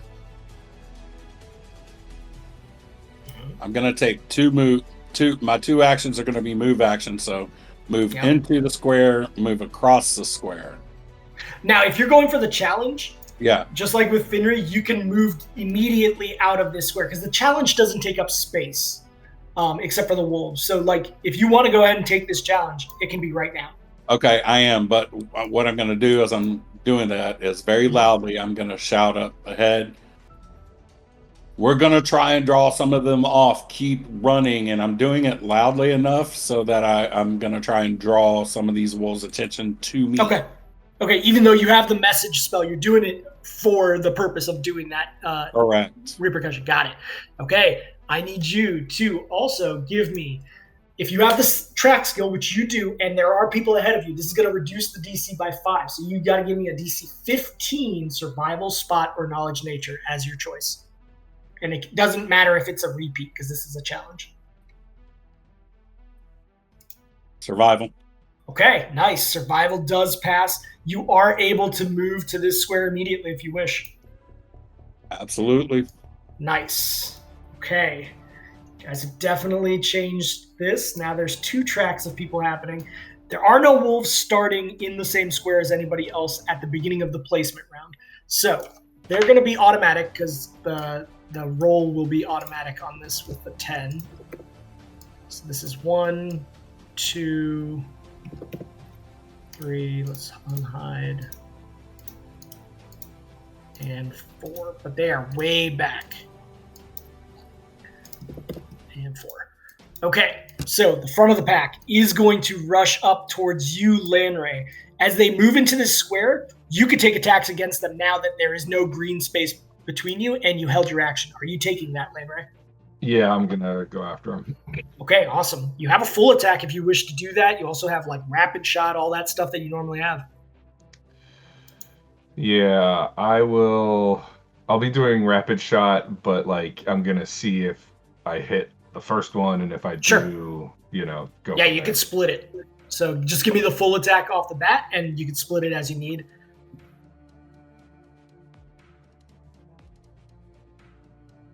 My image in my head is he's pulled arrows out and stuck them in the ground ahead of him in preparation for this. Hell yeah. To make it easier to string them. Yep. And he's got a red poppy right behind his ear. He's all hopped up. His eyes are super dilated right now.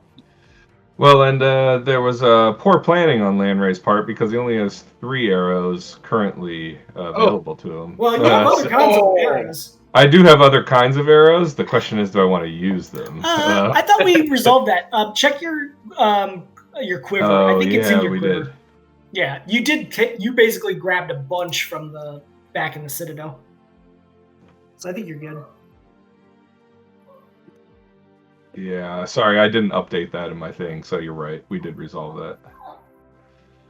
I gotta look at how many we said, though. Okay. So 100. So I do have plenty of arrows. Yeah. Fire away.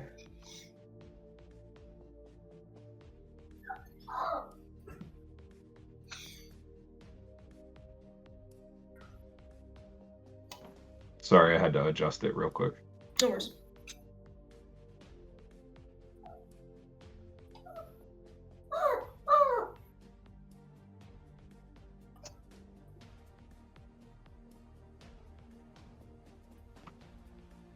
Okay, lots of arrows.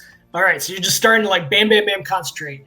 The first 2 do take down one of the wolves. I take it that you want to kill one off to start? Yeah, yep. I'll just kill the closest one. Yep. One's gone. The second 2 both strike, but not enough to kill a wolf. Got it. Okay. Yeah, that's the wolf hunting you behind. Okay, that is your held action. Now, these wolves are going to continue on their pursuit because they only moved 1 turn last time, before you did that. They are both going to take a bite attack against you. Oh. And a second one.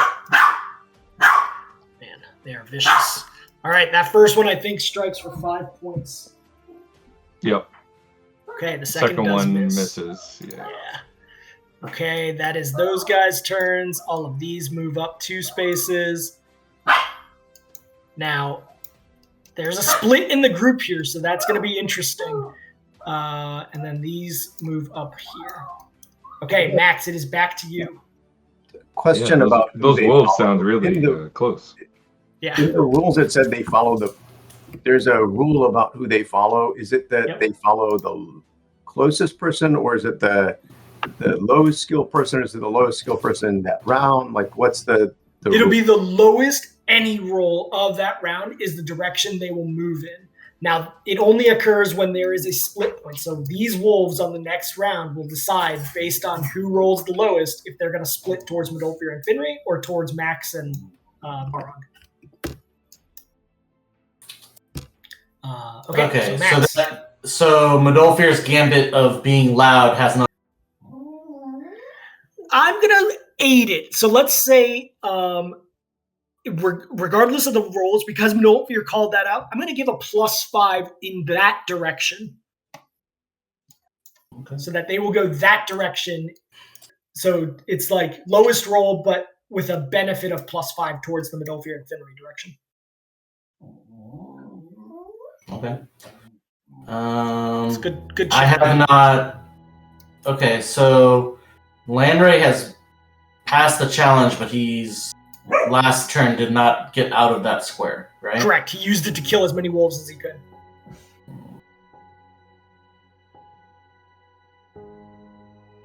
And has Landray been slow? No, he's fast. He's fast through these green. Yep, Ranger man. Okay, so in that case, I'm just gonna do the challenge. So I got to roll, right? 20. Yeah, you can see the clearing out ahead. You're like, actually, it's not that bad for you, at least. All right, 12. I'm sure Finnery and Modolfir would love to be out of the forest. So 12 is gonna be a strange symbol is carved into a tree, then another, but surely there are no hags in these dangerous woods. Okay, I mean, that's... Okay, so... Would Knowledge, Arcana, Spellcraft, or Decipher Script all have the same D in this situation?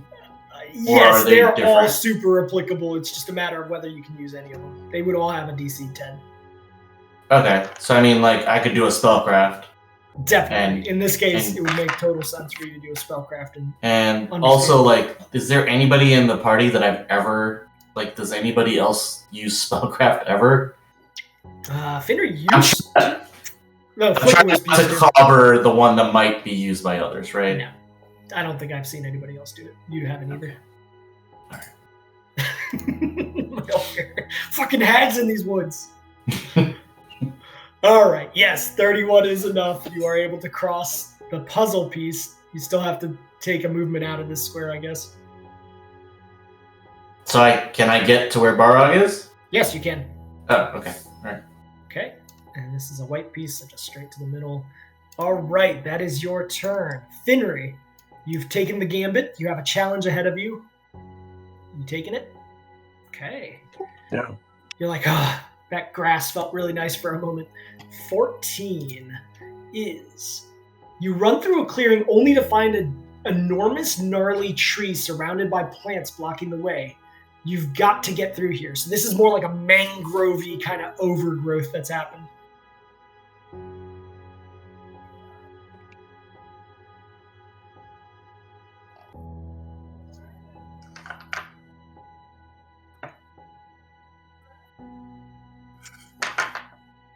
What you doing? It's been 2 turns since I used balance, right?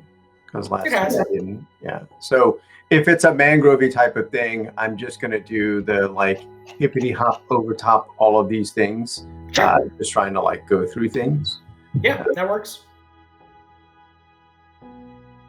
Hopefully this round you guys don't add a bunch of wolves with some good rolls. Nice. Yep, that passes.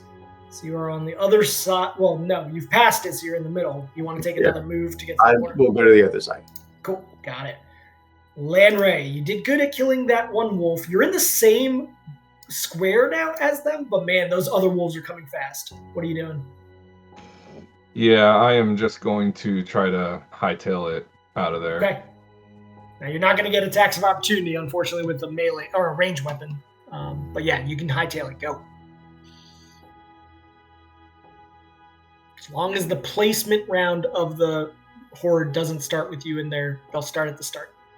Okay, that is your turn to do that. Cool. Barog sees you, smiles, and continues on. He's going to go ahead to the next one and take on the challenge. Don't screw it up, Barog. We're at 20 right now. Fuck's sake, for real. Okay, 18. A belching, decaying pile of unknown substance is ahead of you. There could be space around it to get through. Oh, this is a tricky one. So there's just like this weird belching, unknown substance. Man, his jump check is so good. Is he just gonna try to jump it?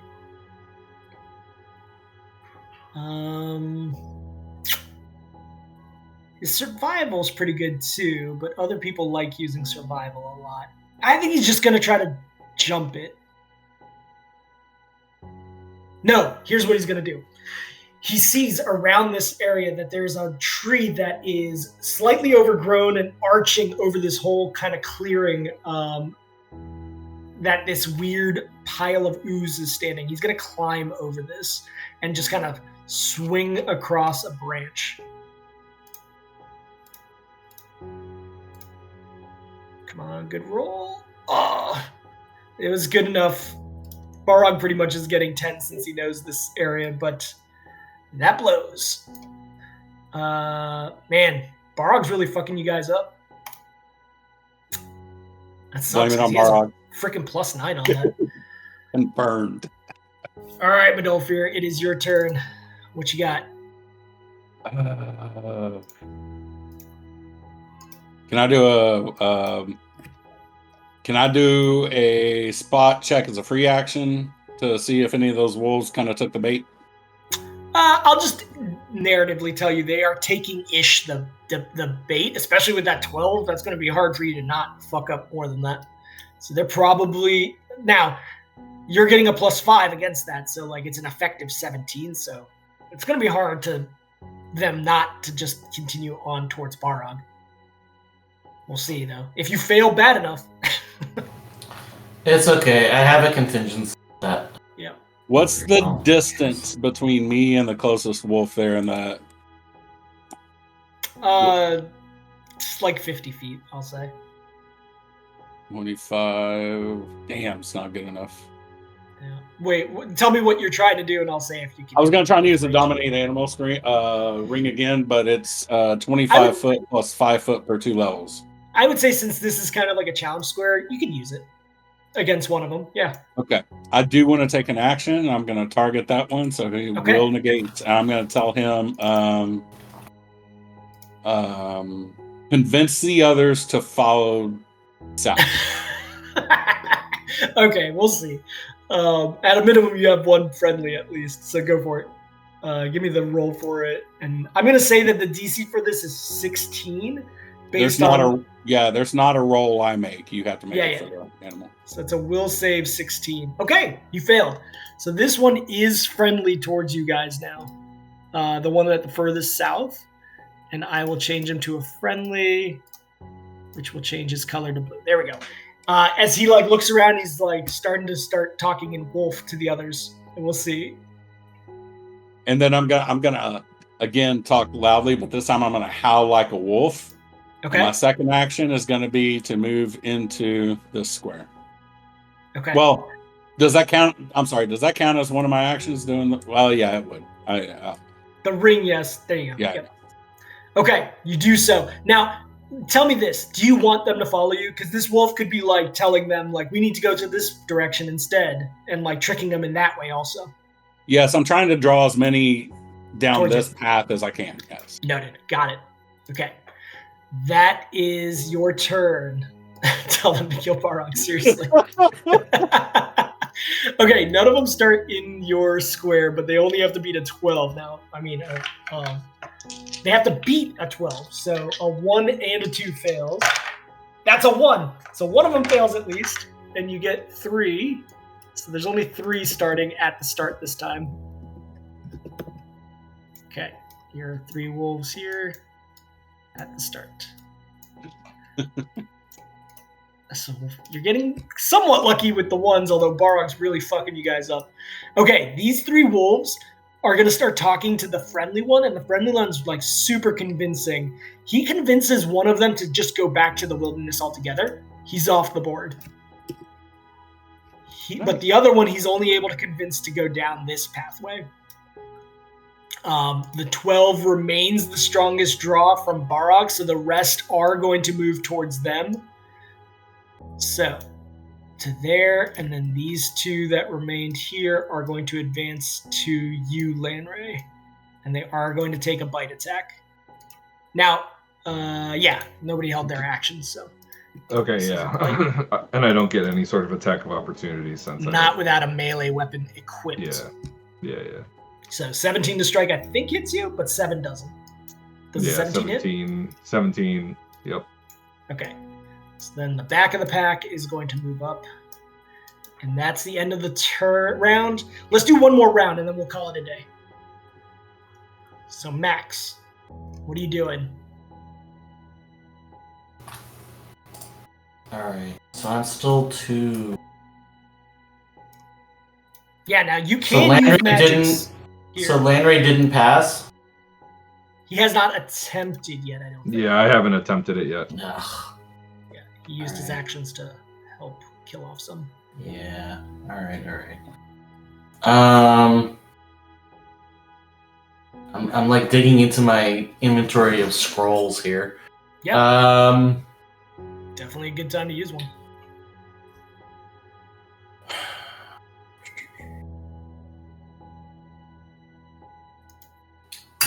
Oh, yeah, sorry, you're right. Oh no, Medolfir, they wouldn't run after you. Finry, they did still go after Barog. Only the ones that were talking with the friendly wolf came down, so the ones that were on his square, just to clarify. The roll was towards Barog. Okay. So all of these wolves are like unhurt, right? This one was struck by Landray before all the rest are unhurt. And really, you just have line of sight to the first 2. Everything else is deep in the woods behind you. Yeah, no, I was only talking about the ones adjacent. Yep.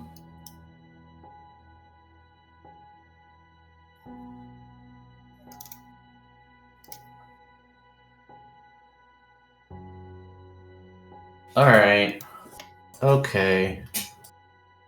Here's what I'm gonna do.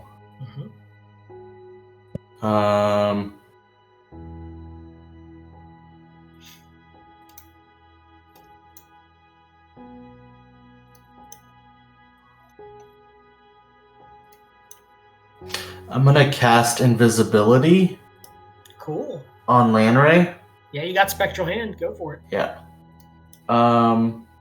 So he's in. Well, hold on. No. Do you want to do that? How far Spectral Hand go? No, it goes far enough. That's not the issue. Damn it. No, I don't want to do that because I don't know what the ramifications doing the skill challenge will be and if it will require getting out of invisibility. Because of the range of Spectral Hand, I would allow you because you have Message, to seek it out towards Finnery and Medolfir if you wanted to also. I mean, it's only one, so it. Okay. No, instead I'm going to blur Lanray because that doesn't take effect. Like that doesn't get messed up with him taking actions. So I'm gonna blur him. Okay, so you now are blurred. It is going to give you a 20% mischance on every attack against you. I'm hoping that helps him just focus on the challenge as opposed to having to fight things. Yeah, hell yeah. And then... So here's a question. When the wolves get to a white space, do they get faster? Or do they just go 2 squares regardless of what the colors are? They go 2 squares regardless of the colors. They just move just like Landray does through everything. Alright, I'm gonna move forward. Good luck, Landray. Okay. Yep. Well, Landray's a good fighter.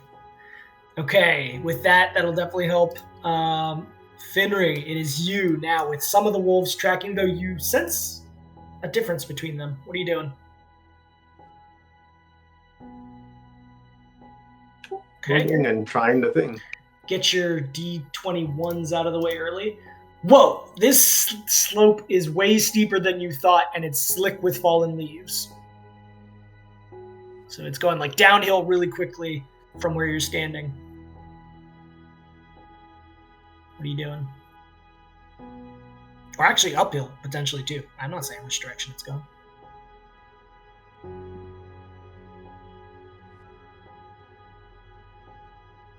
Last time you did a balance check already. I mean, I am going to assume that I am just going to have to sneakily move past these leaves if I don't want to disturb them and slip. So I'm just going to like move silently across the top of them like I'm tiptoeing across the water. Okay. This is going to be extremely high DC if you choose to go that way. I mean, I don't really have anything I can't balance, so there's not like I can escape arc. Like I can disable the leaves as a device. Like I don't have anything. Hey, disable. I mean, make a case for it. I wouldn't be against it. I mean, I can roll in there and I like twiggle my fingers and like get the leaves to move out in a specific path so I can get through. Okay.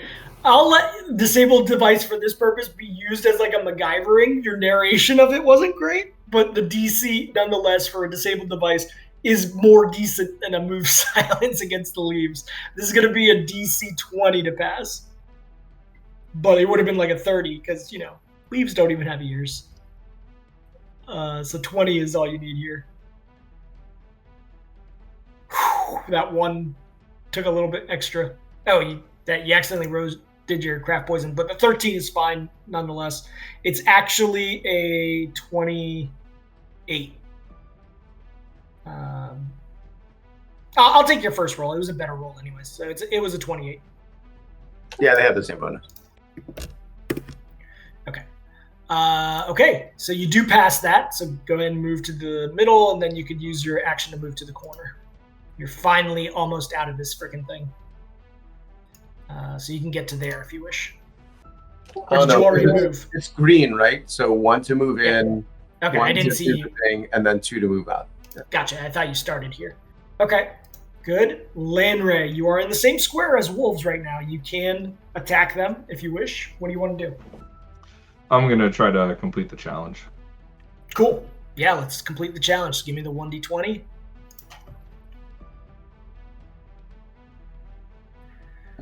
Okay, 18. Man, you guys got to get out of these woods. A belching, decaying pile of unknown substances ahead of you. Just think of like this weird, oozy, like... there could be space to get around it, or through it, or over it, or the trees maybe. There's vines. What do you want to do? Yeah, I'm going to try to basically climb up the trees and use the vines to swing around it.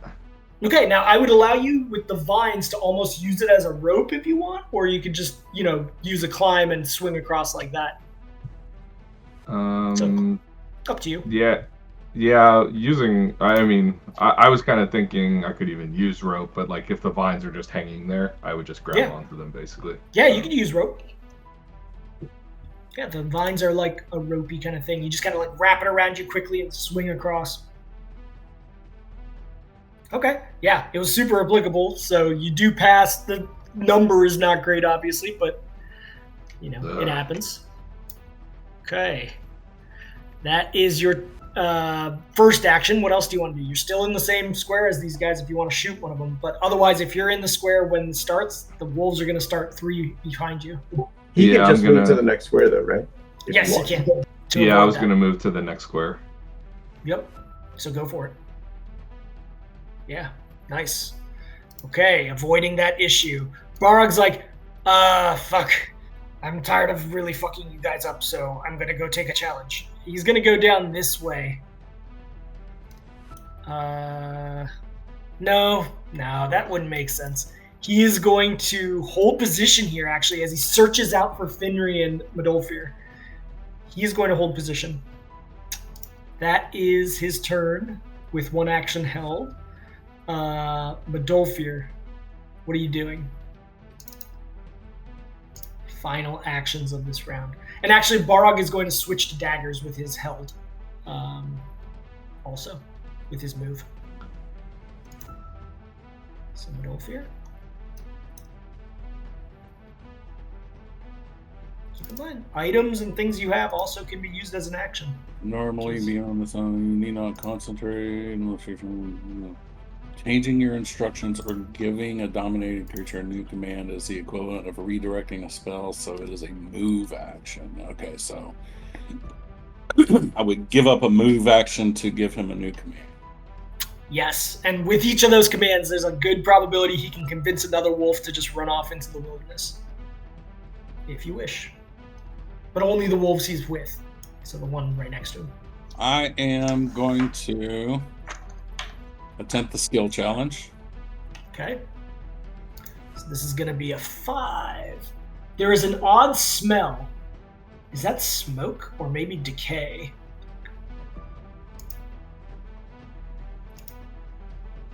And last time you did not do a skill challenge last time, right? I did in the challenge square. I did, but I challenge, did. Yeah, but you didn't do a puzzle. Survival. Yeah. Oh, but that doesn't count towards the redo, is what you're saying. Yeah, let me triple Or check. does? I don't know. Check my own rules. That's it. Only puzzles you said count, not challenges. Yeah, no, I think it's only puzzles that count. So yeah. In that case, because it's kind of... So I can use survival again in this case. You could, yeah, because that was just the challenge. I'm going to do that because I just want to roll... High. No, you know what? So they innately chase the lowest roll, correct? They do. If there's an opportunity for the split to happen, yes. If there's no split available to them, then they won't. But it's like the lowest passing roll. It's not like if you... No, lowest roll. Oh, okay. Yeah. So what are you doing? So I am then going to... Let's do... There's smoke, huh? So I'm going to try and actually... That doesn't make sense. Yeah, I'm going to try and gather information. Well, I don't know if... So I'm like kind of trying to detect where the smoke is coming from so I don't like move into a fire as I'm traversing through here. I don't know what that would be. I don't think gather information because that's more interaction with people, and that's not available here. So a spot, maybe? Yeah, spot would. Yeah, spot would. All right. Damn. It was bad for a second. Okay, the DC was a 15 on this one, but you do spot the hot spots of this area where there's a forest fire starting, and you are able to avoid the fire slowing you down. So you do pass that. And you're still only here because that was just the challenge. Are you moving?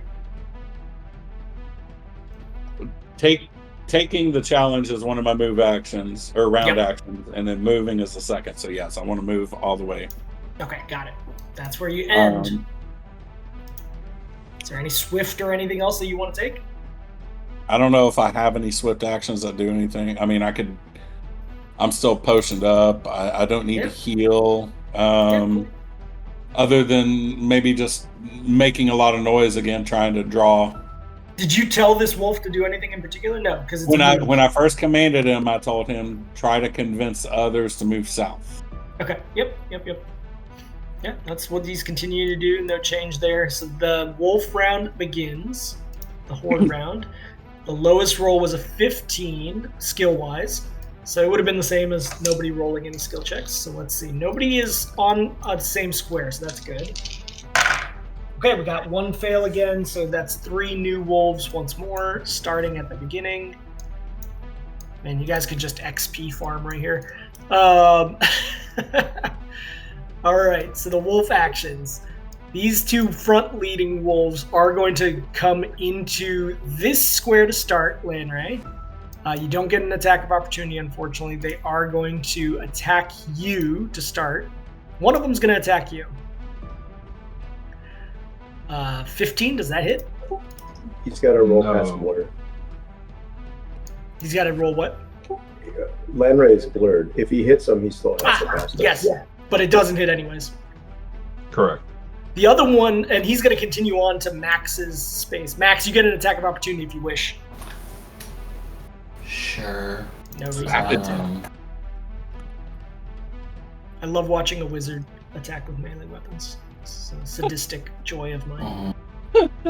Come on, man. Let me do three-handed.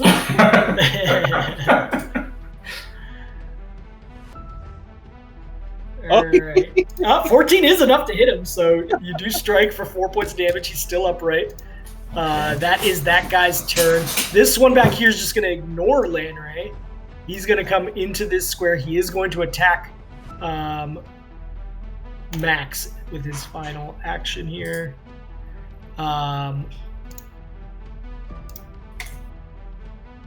Oh, that 20 was so close. All right. My AC is 26 right now. I know, that's why I was hoping for that 20. Okay, he does try to bite you, but he fails. Max is surprisingly good against this horde right now, but if a bunch of them start catching up, it could be a problem. This round, those three move there. These two are going to come up.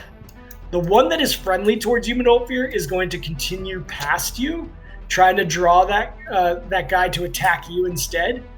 So this guy is going to attack you. But moving up gives me an attack opportunity, though. It does, but he's the friendly one. And this. So which one do you want? The friendly or unfriendly one? The not friendly one. Okay, cool. He did. 15 points is enough. You kill off the unfriendly one with this friendly one still here. That is their turns. Move up to... Barog still has an action held, right? Move to... Yes. He is purposely holding his action and position here. He's like calling out to others with the message spell. He's holding a position so you can regroup if you wish at a later point. So it is right back to you, Max. You have wolves in your square right now. You have not passed the challenge on your square as of yet. What are you doing?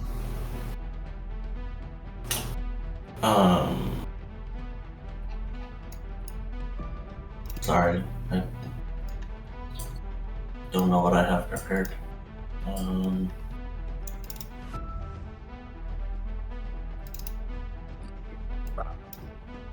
Alright, let's see here. Oh, man.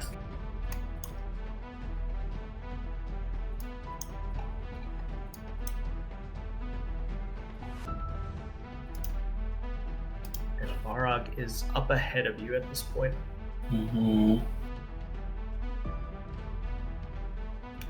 Lanray, right now, while Max is thinking, because of the way the range works, you would have full range both towards your right, because this is an open field. There's no green squares in between you. But also you have shots back into this green square. They just receive cover bonuses because they're in the forest, but you could actually shoot back at these ones as well. So just as a heads up for when your turn comes back up. How far are the ones in the square with Max away from Yeah, so it's kind of like essentially with your longbow, you get 2 squares without any range increment penalties. So okay, but it's not think like of each 2 squares as your right? range increment. What's that? Sorry. Sorry, it's not like they're point blank though, like 30 feet or something. No, I think from last time what we said is if you are in the same square, we will apply those kinds of bonuses, but as long as you're not in the same square as them, you wouldn't get those bonuses. Got it. Cool. Yeah, cool. All right, so Max, what did you think of?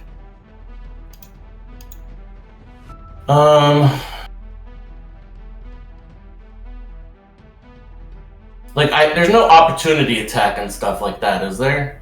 If you have a melee weapon, which I believe you still do have your quarterstaff, there would be, but not right now because they haven't. No, I mean right now. No, what I mean is, if I try to do the challenge, they're not gonna do opportunity attack, are they? The horde gets no attacks of opportunity. They just are mechanical, 2 moves and an attack each turn. No attacks of opportunity from them. Okay. So you want to do the challenge? Yeah, I'm just gonna do it. So then roll me this 2d20 now. Round 11, new challenge, new skills coming up, not challenges. Okay, so you are in a white square and you rolled a 6. Okay. Ahead of you, you see a winding and sudden drop to like a narrow creek that's about 8 feet in width There's close by sapling trees and overhanging large canopy trees. What are you doing?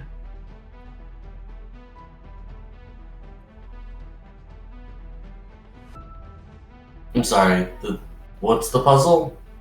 Ahead of you, you see a winding pathway that suddenly drops to a narrow creek of about 8 feet in width, with a bunch of sort of close by sapling trees, younger trees, but also some larger overhanging trees.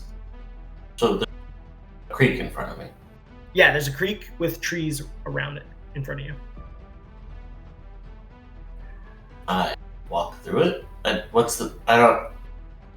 When you say there's a drop, are you talking like a cliff edge? Like what? Yeah. Oh, okay.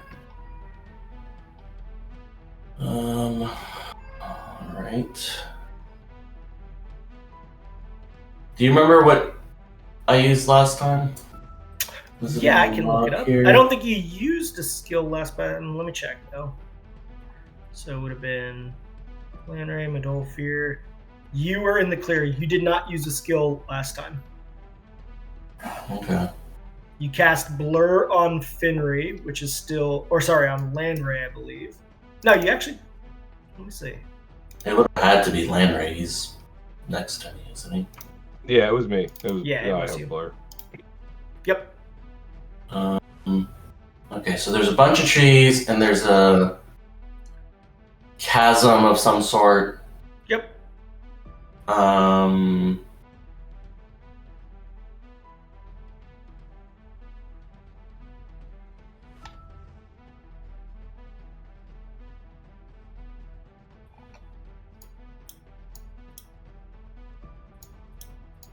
All right.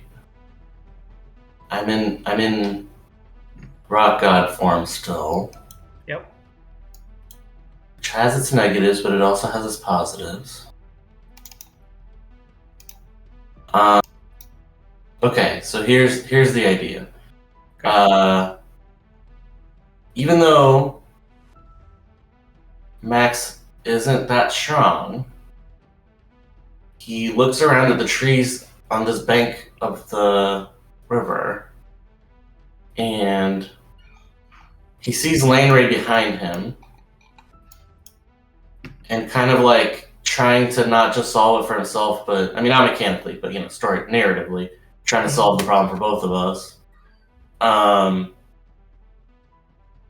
He's gonna try to like very quickly look around and see like which tree, if it fell, would be good enough to provide like a bridge. Okay. And then he's gonna go and like burrow around the side of it that is facing the river to try to like soften up the soil on that side so the tree falls in that direction. Okay. Is a knowledge nature good for that? Yeah, go ahead and roll me a knowledge nature for that. That's going to be applicable. Say DC 15. Yeah. Okay, that passes. So you are able to cross the challenge as you just kind of bend the roots of this sapling enough that it comes over and you're able to just easily traverse over that to the other side of the creek. What are you doing with your other available action here? Yeah, I'm gonna move to where Balrog is. Okay, go ahead and do that. And there's no, I can just go right to the middle, right? Yep, they're white squares. So, Finry, you guys had split up last time to this other path. You are in a square with a... let me check if this guy's friendly, actually. He might be one of the friendly ones. Yeah, this one is a friendly wolf. Yeah, and I think I passed the skill challenge last time, right? So I would just need 2 moves to get into the white square? Yeah, you would have to move to here, and then you would be in the white square. That's what I'm doing. And I'm done. You do so. Landray, it is back to you. You got some options around you here. What are you thinking of doing?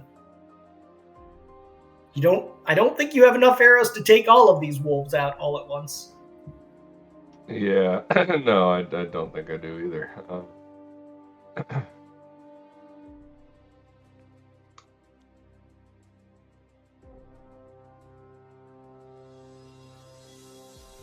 I guess I will. So I could do 2 moves and get to and do the skills challenge, right? You could, yes. You can get into the square and do the challenge, but you would end this turn in this square then.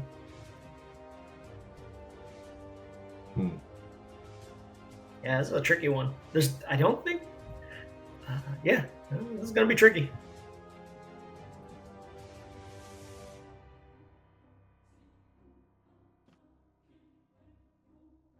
I guess I will move into the square. Okay. And then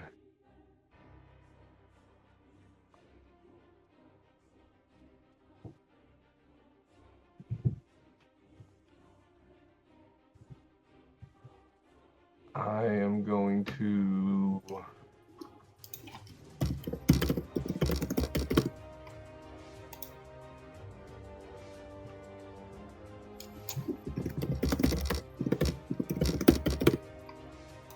think about this. I'm going to there's probably actually sorry, I'm gonna hold off on that first. Okay.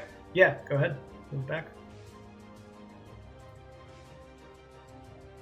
So I am going to fire an arrow of entangle towards the wolves behind me. Okay. So that will. So now, okay. Mechanically, the arrow that you have of entangle still will only entangle the creature it strikes. So it's not like it actually casts the entangle spell. And is like a 60-foot radius. So does that change whether you want to do it? Oh, I thought it. Okay, so I thought it was the spell. Okay. That would definitely change it, but Okay.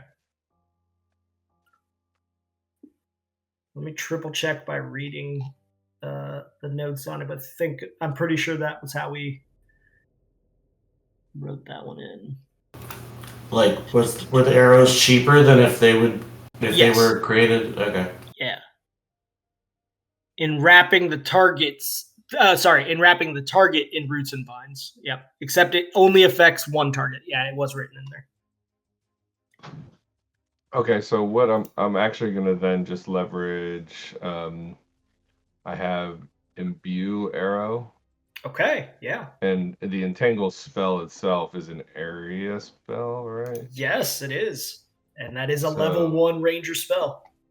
Yeah, so I'm gonna fire an arrow with entangle imbued so that it could apply to all of them. I assume I need to do this because I can't reach them with the normal. Although the range is pretty long just for the spell itself, actually. Yeah, you could also cast the spell itself if you wish. I think I might just. Yeah. Sorry, I might just cap the spell itself on save the arrow. Okay. I don't think there's really a point to using the arrow, actually. Sorry, didn't think through that. Yeah, the arrow would like if you're using your arcane archer ability, it would be for things that would otherwise not be able to be like extended in range, right? That's what the arrow's helping you deliver. Right. So yeah. Okay, so you want to use your entangle spell? Yeah, let's do that. Okay, yeah, they're definitely in range. I would say that their partial cover does not affect this. You're targeting a square that's clear as day to you. They are going to be all grouped up. They're all going to get a reflex save against you. So I need to see, let's see, your entangle DC is 12. So they are going to get a reflex save, but anything can happen. That's 1. Just barely on that one. Ridiculous. That one passes. It's a big gambit. They all freaking pass. It was a smart move, but because that would have taken them out. That means that they can only move at half speed through the area. They can't. Right? Great point. Yeah. So to get out of this square now, they're going to have to take up their entire turn. So they will not move out of here until a whole other turn comes. Right. Okay. And so with that, I'm going to now move to the next square. Okay. And you can hear the sounds of the wolves barking. All right. That is your turn. Barog is... let's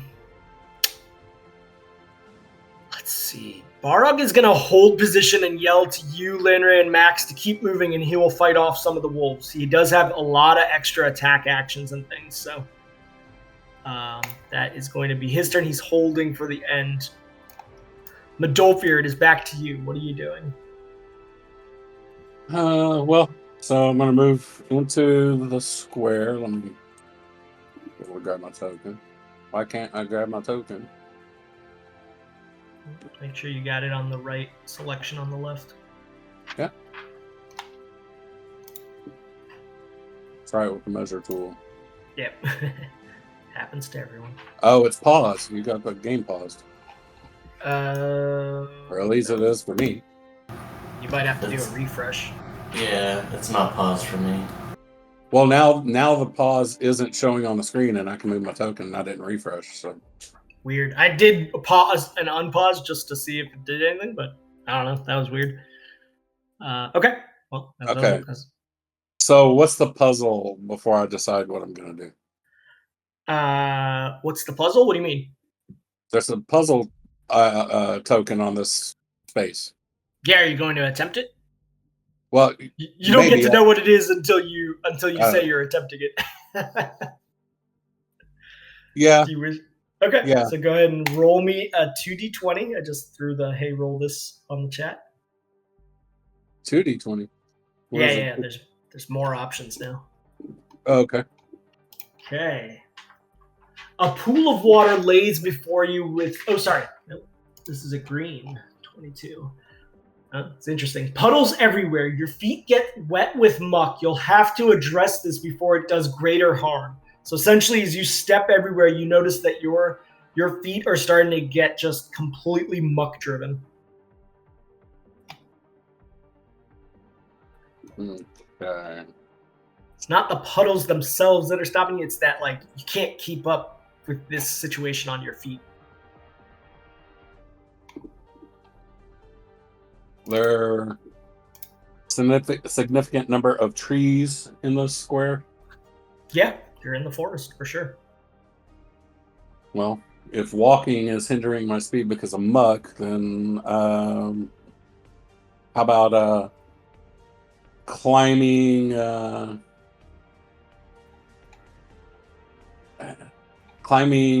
tree and its branch, like the branch of a tree, to get across the area that's mucky. Okay, yeah. You're like, okay, I gotta get some air into my shoes. I gotta climb up and stop stepping on these things while I shake it all out. Yeah, I'll allow it. It's gonna be a DC 20. Oh, you got it. All right, Max, you're gonna be up next after the wolves, but Medolfir, you are successful. You just it was tricky. Like you basically use it like a crazy jungle gym as you're going across this thing, branch to branch. But you do successfully make it across without any problems. So you are right there. Yes. Okay, and I will say, as a free action, you could sort of yell to the wolf to do something since you're still in the same square as it. It is friendly towards you and commanded by you right now. What's the limitations on that being friendly as far as distance away? I don't think there is a limitation on it. Okay. Yeah, I'm going to say no. Nothing in terms of this board. Did Finray get a turn? Yes, all he could do was move.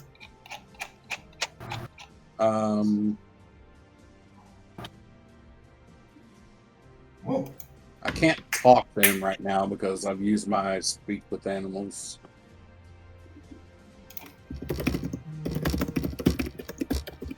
Let me see. Speak with animals might still be running. That's 1 minute per level? Yeah, 1 minute per level, and I used both uses prior to us beginning this chase. Okay. I used it on the bears, and then I used it on the wolves when we had the fight. Okay. And we haven't rested since, because we immediately went into the chase. So, I'm gonna make a motion to like tell him basically like stay with me but behind. Okay. So he's kind of acting as a little bit of a secondary defense potentially in the future. So he's just going to follow behind. All right. That is your whole turn. So it is now the Horde placement round. There are going to be Horde placements behind Land Ray, since there are wolves with Land Ray. But let's see. And they actually might be behind Midolfir, because by the rules, it's that the Horde ends up 3 placements behind the furthest back player. But first of all, they need to pass a DC 20 to be placed. Okay. So that is only 1 additional wolf is going to be placed this round. And they are going to be placed whoever's closest to the back. So that is 1, 2, 3, 4, 5, 6, 7, 8, 9, 10, 11. 1, 2, 3, 4, 5, 6, 7, 8, 9, 10, 11, 12. So they're actually closer to Midolfir. Even though Landray is the one that occupies. So that is going to be 2 wolves added. Okay. And that's going to be 3 back. And they do occupy challenge squares, even though you guys do not. They treat those squares as an actual square. There they are. Okay, so that is the placement. Now the actual actions of the wolves. These 2 are going to come up. Now, Max and Barog can take an attack of opportunity. Max, do you wish to take it? It doesn't count towards the action economy, does it? Nope. Action. Okay, Attack of opportunity. You get as many as you can get. Otherwise. Yeah, we'll do quarter. Staff. And Barog gets multiple because he has a feat that allows that. So he's going to do 1 against 1 and the other against the other. Okay, Max. You are actually able to strike. Which one? There's 2 of them. There's one that's injured and one that hasn't been struck yet. Which one are you striking, Max? I would hit the injured one to try to reduce the total population. Okay, yeah. You are successful in doing that. You take 1 out, whereas Barog is able to take out the other one completely by... oh, no, he isn't, because one of those actually never occurs. So only this one occurs, which does not take the wolf out completely. What's his dex bonus? Like, which one of us would have gotten the attack of opportunity first, right? I don't know. Like, I don't know. Let me see. His dex bonus is +2. What's yours? +3. So +3. It is actually you. Yeah. Yep. Yeah, okay. Doesn't really matter because he still held his turn. So he's going to go ahead and just take a regular attack against this last one that's still here. That does kill it off. And now with that, he's going to say, okay, let's keep moving. And he's going to finish off his turn with his final action to move to the next square. The rest of the wolves are now coming for Landray. Landray, since you do not have a melee weapon up, you don't get an attack of opportunity. These wolves are going to try to bite you. So that is bite 1, 2, and 3. Guessing the 12 doesn't hit, but the 25 and 23? Yeah. Okay. 12 does not hit, but 25, 23 does. You take 17 points of damage from that. Let's see. These wolves are going to move up 2. These 4 are going to, let's see, who rolled the lowest skill check this time? It was Midolfir. Yep, with a 20. So these wolves are going to head over towards Midolfir's side this time. These 3 move up. These 3 move up. Okay. Ooh. Big dogs. All right. That is the placement round. So, Max, you've had lots of time. What are you doing?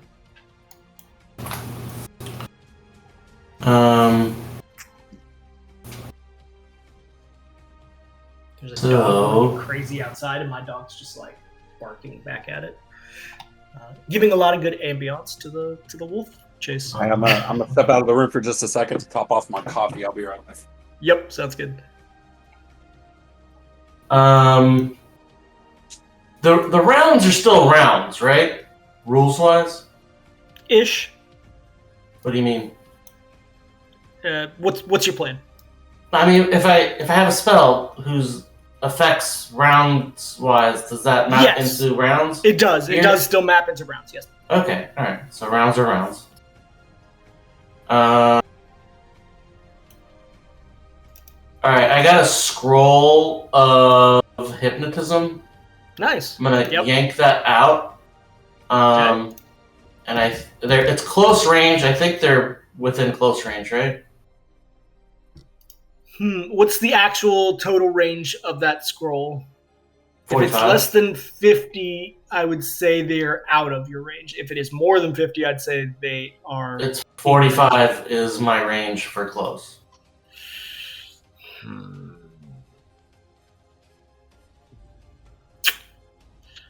Let me check one thing on the rule settings here. I think the distance might be a problem for you, but let me check one thing. We did other spells last session that were 45, so I don't know. For every 50 feet of range available to their weapon, the ranged attacking player may shoot backwards that many squares. It's every 50 feet. I think it's got to be 50 feet. Okay. I mean, last time we did it, but alright. Yep. Then... Oh, by the way, Lanray has blur on him, so you roll percentage dice when you attack him, right? Thank you. Landry, I will adjust that real quick. If it doesn't apply, there's a 20% chance of missing. So that is a 2. And a 93. So one of those does miss, Landry. And I will say it was the larger of the two. So you get back 10 points of health, Landry, because one of those actually missed because of the blur. You got it. Thank you, Max. Alright, well, since I can't do anything because they're further away, I'm just going to move forward and do the puzzle. Okay. So go ahead and I gotta roll it. 2d20, yep. Okay, you are in white square 5. You quickly approach a pile of unusual fleshy-looking material and very quickly pick up a horrid olfactory presence and stink. You're getting some of the trickier, what the hell is this thing stuff. I'm sorry, can you read that again? You quickly approach a pile of unusually fleshy-looking material. So it's just like a weird pile of fleshy stuff. And very quickly you pick up a horrible smell from its presence.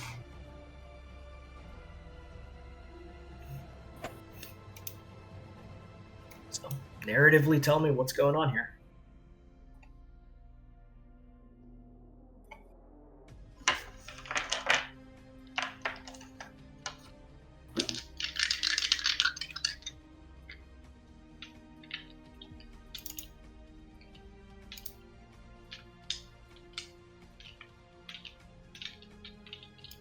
I mean, when you say fleshy, Yeah. like meat, it's Sure. it is Could be. meat. Yeah. Max, the whole point is a narratively driven fun, so you take my words for however you want to interpret. There are no wrong answers. All right.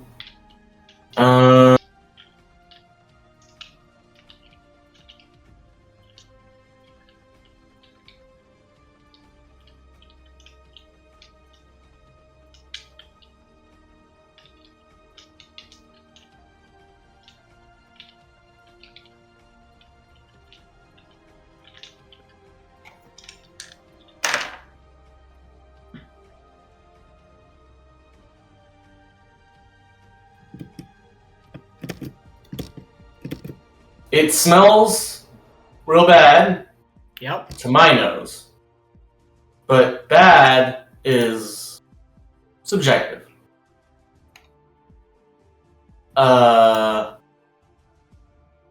It actually smells like slightly rotting meat. Okay. The issue is that the smell's not propagating very far. Okay, like I ran right up to it before I realized that there's a smell here. Okay. And looking around, it looked like it's being blocked. Like the flow of air around this is being blocked by like some local vegetation and stuff. Sure. Max is gonna try to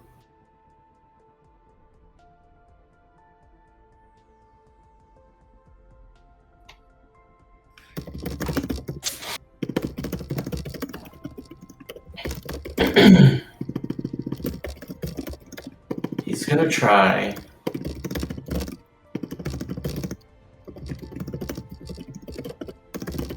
to look around for like sticks and materials and stuff that he can like shove into pieces of this, and then kind of like a head on a pike, have like, steak on a pike, steak on a steak. Yep. And stand them up so that like they get more air. They're not on the ground. They're like up a little bit so that the breeze catches the smell of these things. Okay. To try to distract the wolves as they come through here, right? Like to try to like entice them with, raw meat. Okay. Is that how applicable is that? I need a skill. You got to tell me a skill, brother. Oh, sir, I'm searching. I said. Okay, searching. Got it. Give me a search check. Okay. I said it earlier. Yeah. Yeah. Just be mindful of the players' turns. Your turns are taking up a little bit longer. I had no idea what to do. Sure. Just speed it up. All right, search check. Unfortunately, your search check for various sticks and things does fail as you look around. You don't find the right kind to really kind of be for this purpose in this space. So unfortunately, that is your turn. Fenrir, you're up next. What do you got?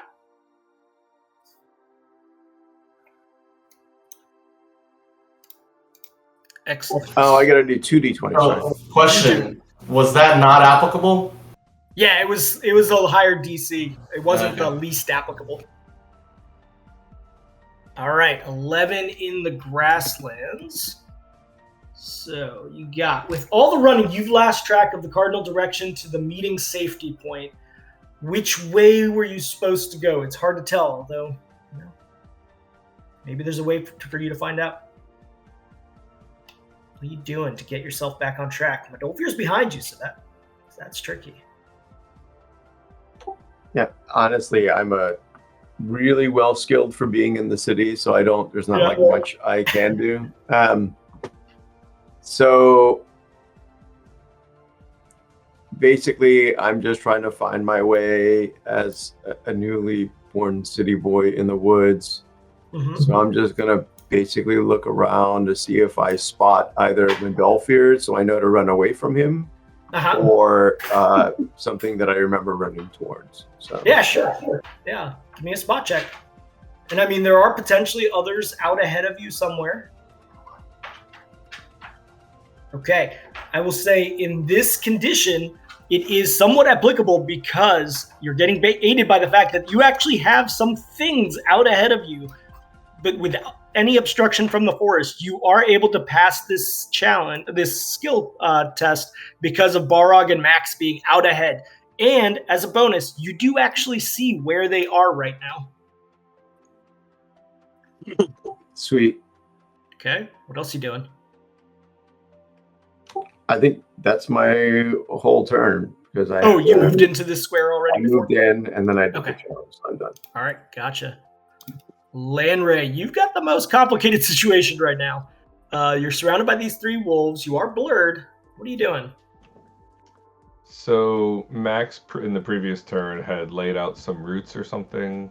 Is that what happened? I forget. No, it failed. So there's no application, I don't think. Yeah.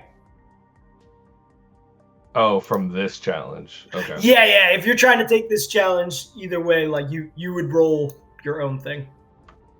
Got it. Okay. Well, yeah, I think in terms of where the wolves are at, is it like they're on the same area as me as the challenge, or are they on the other side of it? I get the sense there's like two sides to it. Yeah, like you're not gonna be impacted by them for your turn. Okay. Got it. So I'll attempt the challenge. Okay, cool. Go ahead and roll me 2d20. I'll give you the little dices here if you want to just click it. Oh, what the hell? That says 1d20. Oh, I know why. I'm an idiot. There you go. 2d20. Okay. You are in grasslands. 24.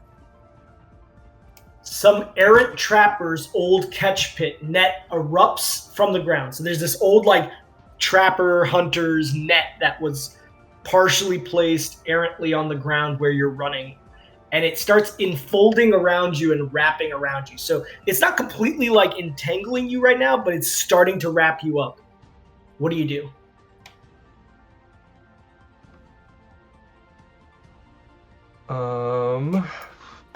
Well, I would have been going into this without like holding on to my bow or anything like that. It would have been locked, and so my dagger would have also been like, you know, in the side of like on my body. Mm-hmm. So I would try to quickly pull that out and slice through the rope the net as it was trying to come around me. Yeah, sort of just like one motion with your hands. You're trying to pull out this dagger. Exactly. Okay. So I don't know if that would be. I have like sleight of hand. I have disabled. Very applicable. Okay, I was gonna say I think that makes the most sense to me. Kind of either one. I would say either one of those, disabled device or sleight of hand. Whether you're like targeting the thing that's actually the trigger, or whether you're targeting the actual rope and trying to slice it. I'm good with either one as you wish.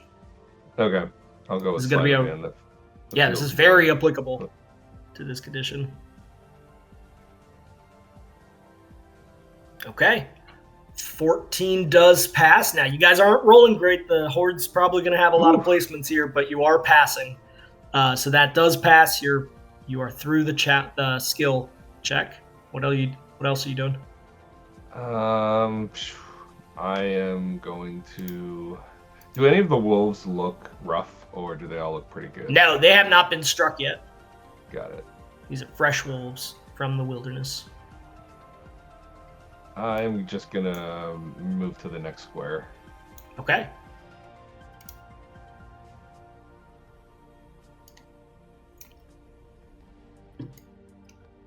That is your turn. Let's see. Next up is going to be Barog. Barog is going to yell to you, Lanra, that he is once again holding turn. He is confident he can take out these three wolves and tells you all to just keep running past him. So he's holding his turn for when the wolves come. Medolfir, it is back to you. What are you doing? Got your wolf right here with you. I think I'm on the last round to be able to give commands through the Dominate Animal enchantment to this wolf. Okay. So checking that real quick, but yeah, continue. Yeah, it's level 3. That is, third round. Yep. So I'm going to just command him. This is not part of my what I'm going to do. Just command him, lead the pack south. Okay. And point behind me, behind us. Okay, he's going to take off back here, and he's going to use... Let's see. This is going to be...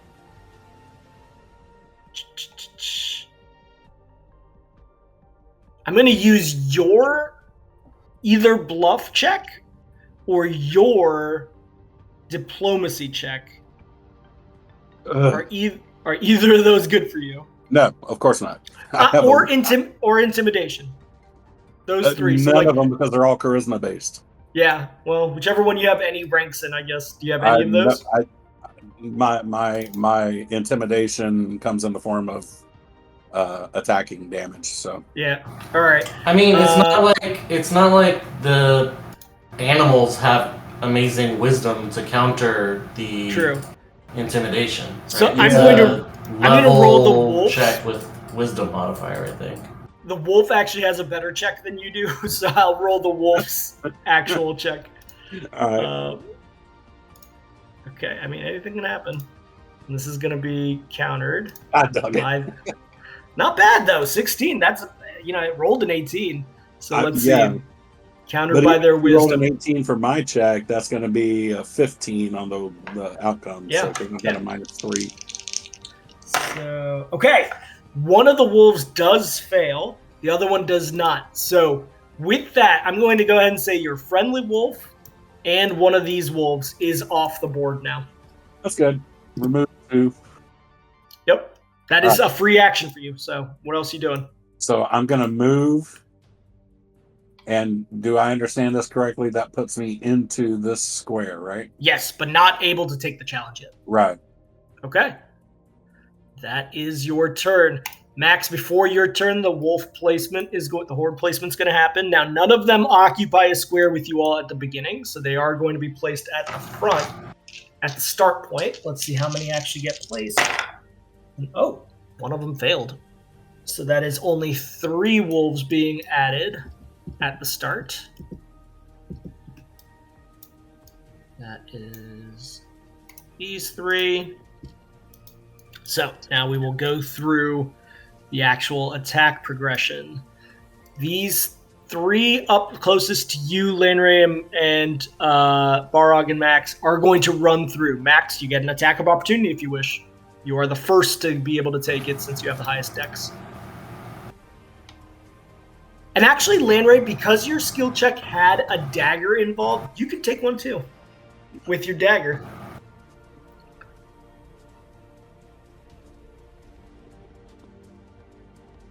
Nice.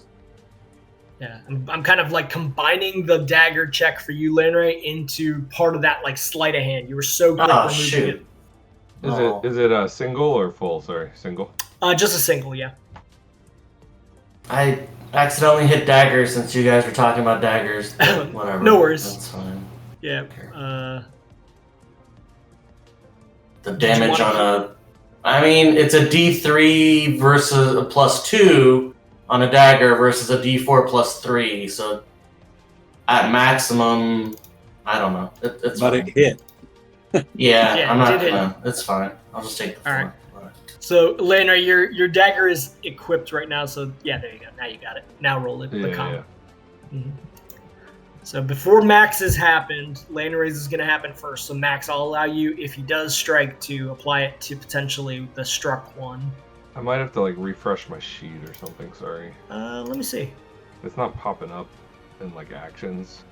Oh, weird. I got it. Hold on one second. Yeah, I dropped the picture. My screen had all the weird. It looked like the aliases were gone, so it was like D35 dot initiative on like all the fields. I had to refresh a couple times to get it to work. Yeah, it just popped up for me now after a couple of. All right, so that's going to be a single attack from you, Lanray. Nice. That definitely strikes. So Lanray does strike one. Max, are you applying that dagger damage also to the one that was struck? I mean, if it didn't go down, yeah. Yeah, it didn't. Okay. So, that one is looking rough after both your daggers. Barog is going to try to finish it off with his attack of opportunity. He actually can attack of opportunity all 3 of these. He does have a high end. Oh, no, he doesn't. He only has a +2 dex, so he only gets 2 attacks of opportunity.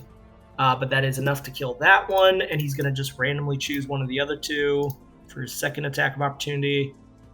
That one does strike for 6 damage. Now, he has held his turn, so this is his actual full attack. Oh, that damage kind of sucks. Okay, but He is going to focus that all on the wolf he just killed, and the one that he just struck, and that is, again, enough to take him out. There is still one remaining regardless. And that one is going to take an attack on Barog. Okay, that definitely strikes for 13 points of damage. That's a big strike. That's a good roll for the wolf. Okay, that's the front see pack. Barog's health point as Bard? Sure, yeah, let me fix that. Always for everyone. There you go. So you should be able to see his health bar now. Okay, I'm just going straight into the skill challenge. Yeah, not yet, though. First, the rest of the wolves have to move up. Sorry. And then these 4 go there. Let's see. Who had the lowest skill check now that there's a T coming up? That was Lanray this time. Hey, I matched him. I had a 14 as well. So. Oh, did you? Yeah. Sorry, Fender. Give me 1 second. Both of you just roll me a 1d20, please. Or actually, you know what? I'll just do it as a chance. 50-50. Oh, wait. It doesn't matter because both of you are in the same direction. So either way, the wolves are moving in this direction. No, Finray is over here. Lanray. The 2 14s were... Yeah. Oh, okay. Never mind. I read it the other way. Yep. All right. Finry, what was your question? Sorry. So I'm assuming Balrog's got like combat reflexes. He does. Yes, he does have that feat. So if that works the way I think it does, it gives you additional attacks of opportunity based on your dex bonus. So if his dex bonus is a +2, yeah. Thank you. You are correct. His +2 gives him 2 more on top of his normal. So he does get 1 more attack of opportunity against this one that's remaining. Could be a critical point. Man, he is rolling those damage like shit, though. That was a 1 on the damage roll? Okay. All right. Thank you, Finnery. That was a good point. Max, it is back up to you. You want to do the challenge? Yeah. All right. Roll me a 2d20, please.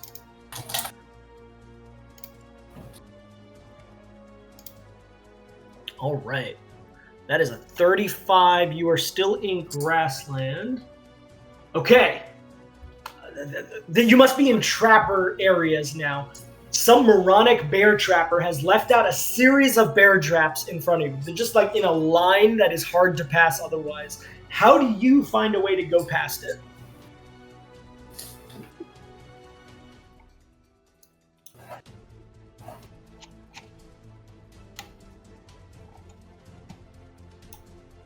Just imagine the most Acme Looney Tunesy bear traps laid out in front of you. Mm-hmm.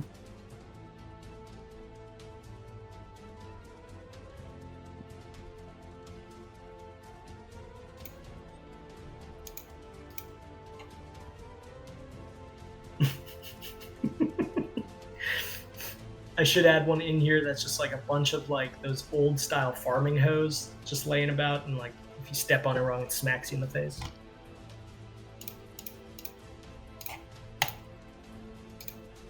I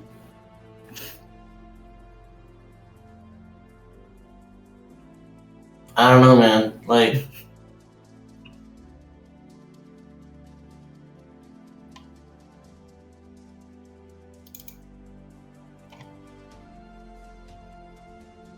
Would you consider traps to be engineering?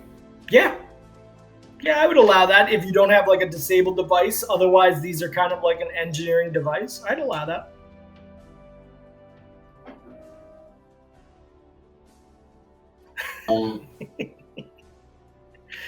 Henry's cracking me up.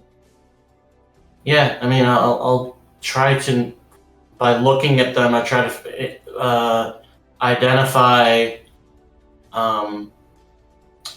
what the mechanism is to set it off. Yep. And then I use that information to poke at it with a long stick. Yeah. I don't know. I mean, yeah, your quarterstaff. That makes perfect sense. I don't want to lose my quarterstaff. I'll use a garbage stick. Yeah, gotcha.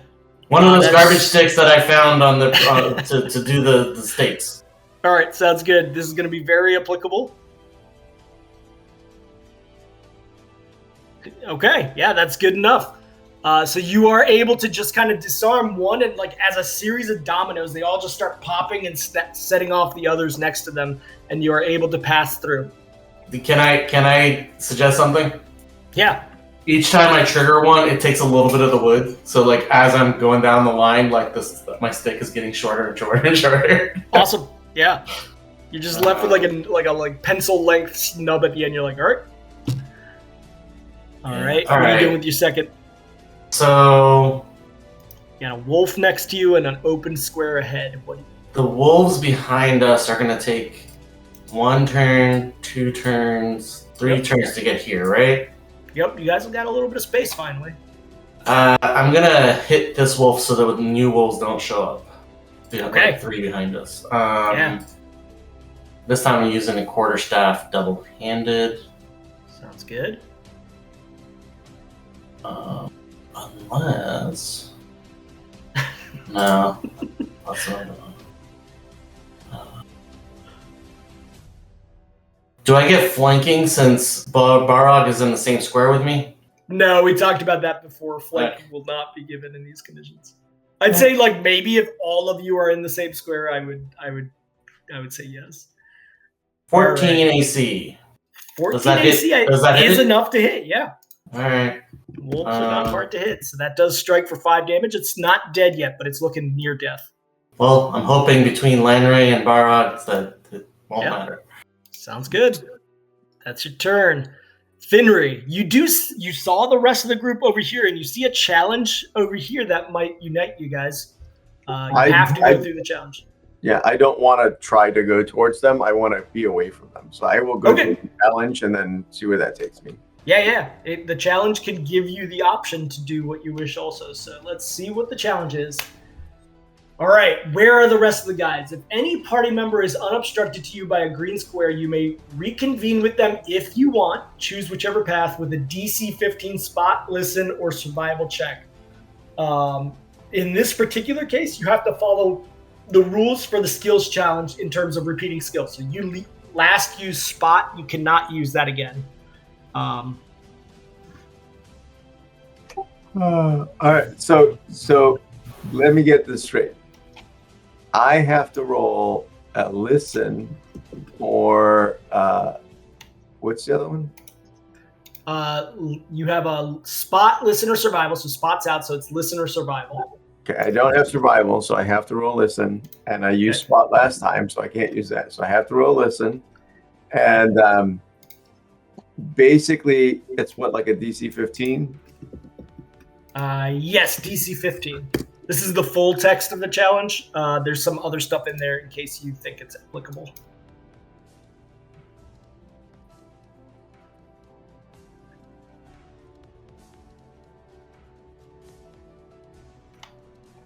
And you might actually be the furthest along. 1, 2, 3, 4, 5, 6, 7, 8, 9, 10, 11, 12. Yeah, great. I'm gonna get some Horde tokens. Listen, but if I fail the check, I go not towards the direction I want it to go. If I pass the check, I go the direction I want it to go. Is that the way it works? Yes. Yeah, you can go whichever direction you choose to want to go. Yep. I'm going to do some meta level shit here. Mm-hmm. I'm going to try to go towards the group and roll a flat listen check. Okay.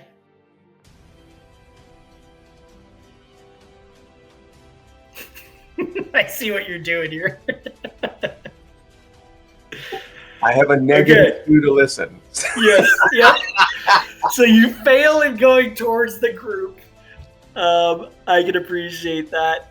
You know what I'm going to ask you to do either way, though? I need you to make a bluff check because you are the furthest along party member by number of squares back.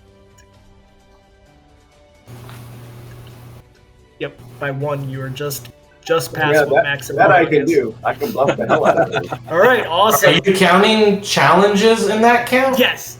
For the purpose of the squares counted back to start, challenges do count, just like they count for the wolves. They just don't count for you guys as you come through.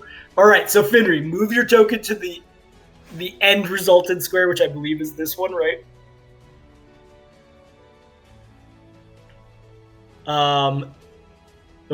All right. And with that, the bluff check is sufficient enough that the horde that was following you guys right here is going to take an extra turn when it comes to this T, an exit action when it comes to this T to decide which direction it's going, because it's like super confused as to what the hell you were doing. They don't know if it's better to go that way or not. So when it comes to their eventual decision to go which way, they're going to be confused about which way to go. All right. And I just want to say that is totally on brand for Finry to like, I picked out the GM and I'm ditching my party. There you go. Nice. All right. A little bit of metagaming there. Lanray, you have your full turn ahead of you. You do see a wolf up ahead. What are you doing? I mean, I'm gonna move into the next square. Okay.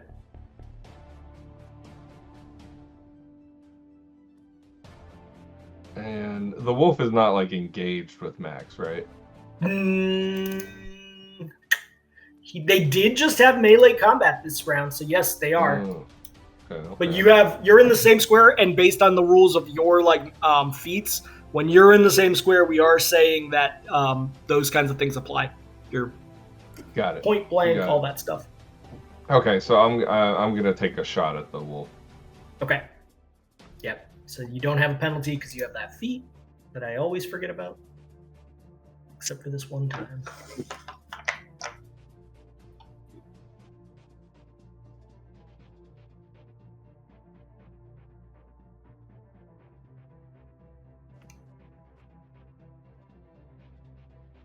And in doing so, you have put back away your dagger. That was part of your movement, so I'm just unequipping your dagger again. Got it. Yeah, got it. Meta purposes. Okay, yeah, that 30 is definitely going to strike. As you strike it, the wolf is taken down. It is no longer on the board. I believe that is your full turn. Yep, it is. Okay. Barog looking around and seeing that there's no other immediate dangers here and a little bit of clearance is going to try to continue to advance. This is his roll for the skill. Ooh. Nice. 38. There is a sudden chill in the air in a specific 10-foot area you have entered. It feels unnatural, unearthly even. So, unfortunately, not a great one for Barog. He doesn't have good knowledge checks. Let's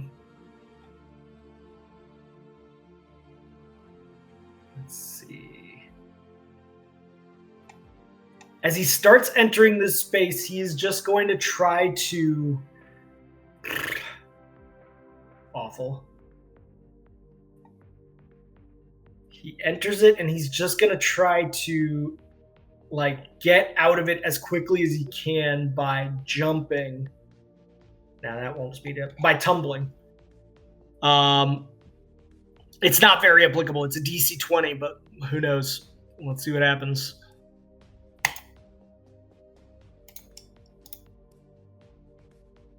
Yeah. Whatever this unusual effect is happening, he starts to move, and then the chill just kind of confuses him so much he trips and he stumbles and he doesn't get out of its way. So that is his first attempt. He's going to go ahead and attempt to break the skill again. 29 this time. An old farmer seems to have constructed a rudimentary livestock fence, but with very sharp barbs strategically placed. Okay, this one's a little bit more in his wheelhouse. He's just going to take that Singham and he's going to plant it and just try to vault himself with a jump.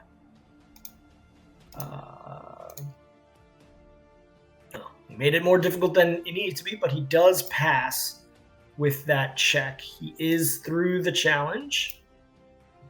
And Lanray, just in terms of your next turn, you are not through that challenge, so I just adjusted your location. Okay. Barog is through. Medolfir, you have not taken this challenge yet. What are you doing? I'm gonna attempt the challenge. Okay, go ahead and roll me a 2d20, please.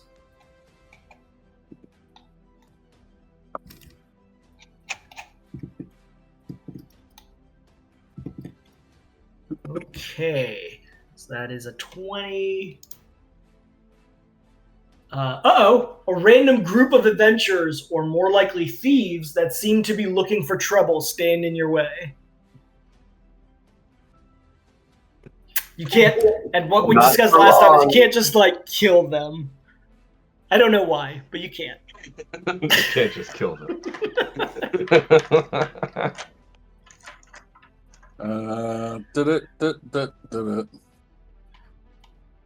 I am going to attempt to run through their ranks, tumbling to dodge their swings as I pass them. You can't do tumble. Tumble's been taken this Oh, it has? round Damn. by a Okay. failed Barog. Yep.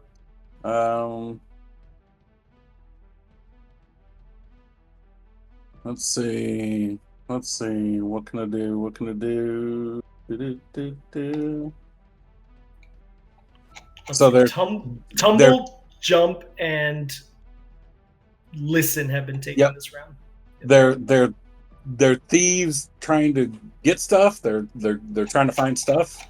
Yeah, maybe. They're like trying to, like, it's kind of like a con job situation. One of them's like kind of bringing you over, and the other one's like, hey, oh my gosh, we've had so much trouble. And then there's another one that just keeps circling.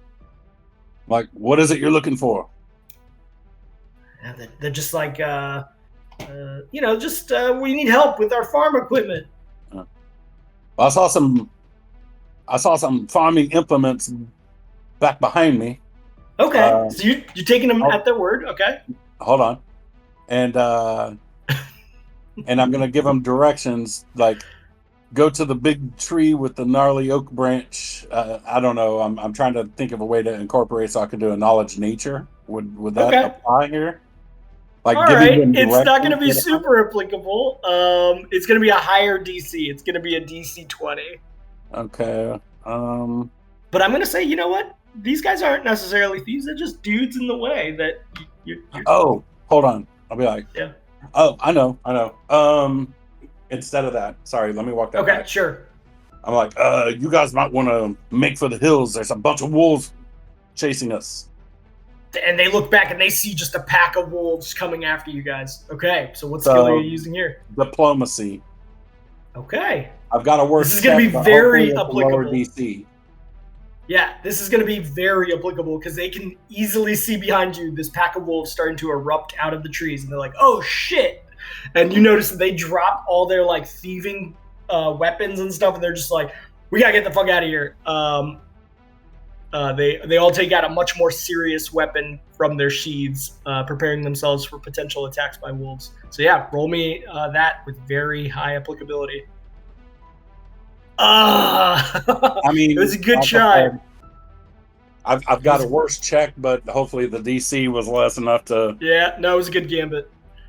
Yeah, so you still have a skill in front of you, puzzle piece here. Do you want to try it again? Yeah. Can't get much worse for you than that. You're getting a lot of these diplomacy type things. Let me throw this out just in case you need it again. They act like they're not. They haven't quite decided what they're going to do. No, they've gone away. So, like, as far as the skill goes, even though you did call that, I need to reroll. I got you. Okay. Yeah, reroll. Okay, 28 now. You feel your bootstraps becoming loose for some reason as you try to keep up pace now with some of the field ahead of you. What are you doing? Your bootstraps are just starting to come loose.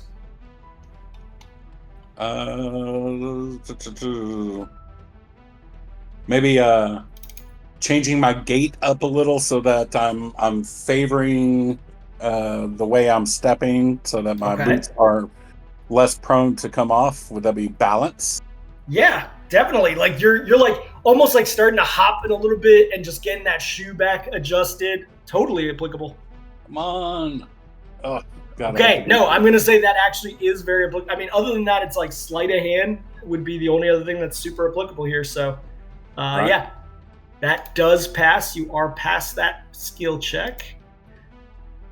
Before it goes back to Max, it is going to be the wolves' turn. They're going to have a very easy time at it here because the low check was 9, so that's automatic. But they're going to start at the beginning because there are no wolves currently anywhere on a square occupied by you guys. Isn't it the lowest successful check, so the 9 was a failure? I think that's what you last.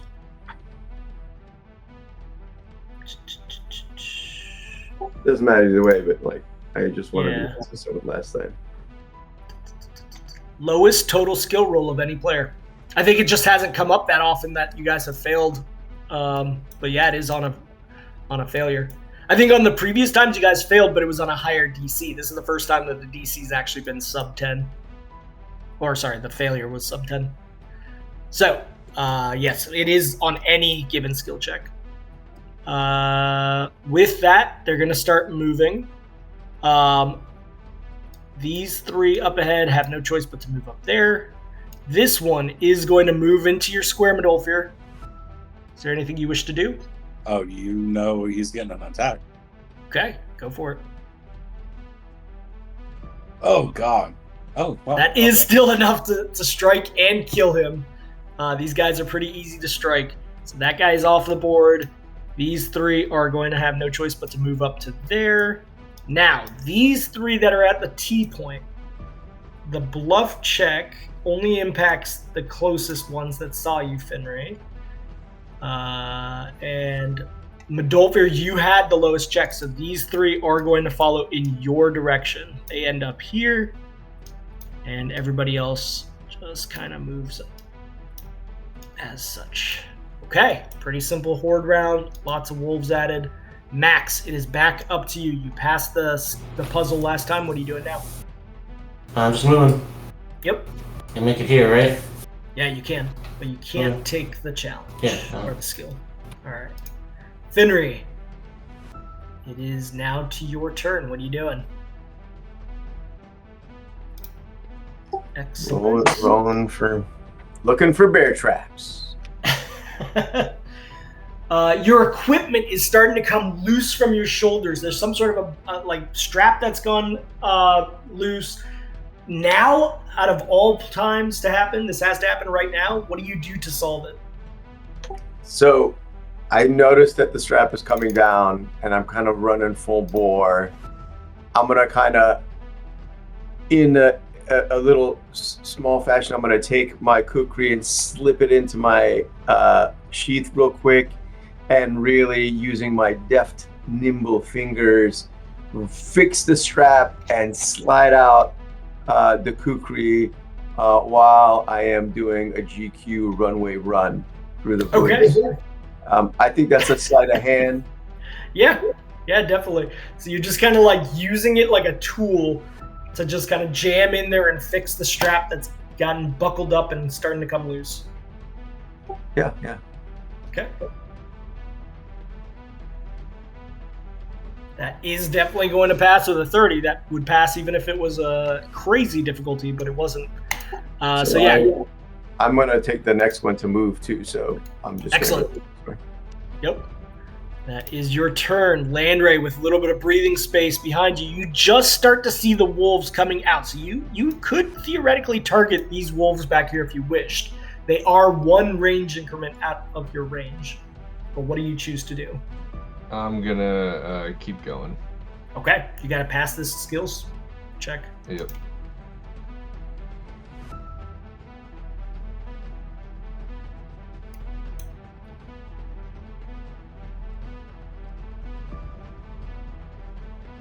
All right, 37 from the grasslands. The soil gives way into a bit of like a burrow that you can see daylight through. So like you're not falling in this soil, but there's just this little gully that happens, and then you can see there's a burrow that's been created that passes through what would otherwise be this really difficult terrain that you would have to pass through. And potentially maybe this burrow could help you get away from these wolves if you go through it too. How do you deal with that? I mean, so with the burrow, does it you're saying it shows daylight through Yes. where I would be going? Yep, you see daylight through it if you go through this burrow. Got it. I mean, I think I will essentially try to crawl through and get through the burrow. Okay.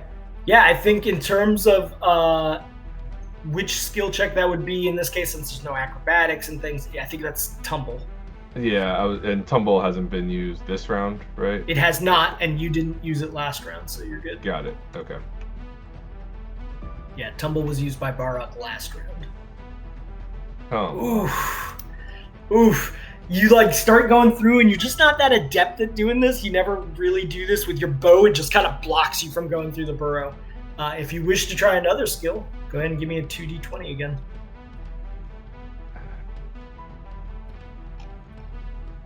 There's definitely going to be failures at times. Okay, 29. An old farmer seems to have constructed a rudimentary livestock fence. It has very sharp barbs that are strategically placed.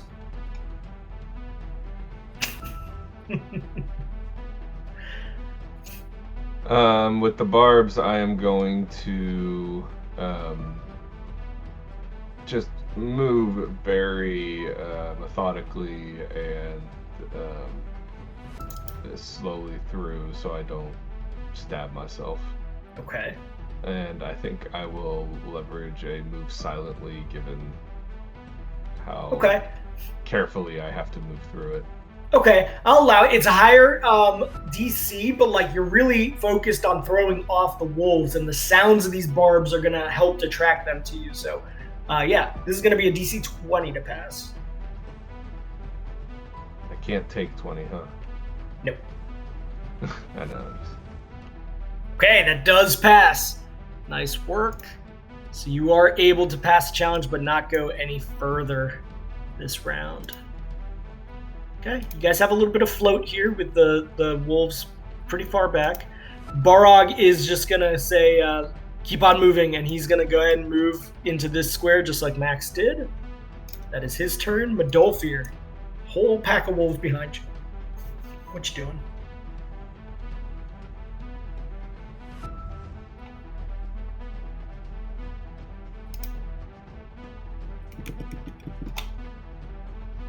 Oh, you're muted, Madolfir, if you're talking right now.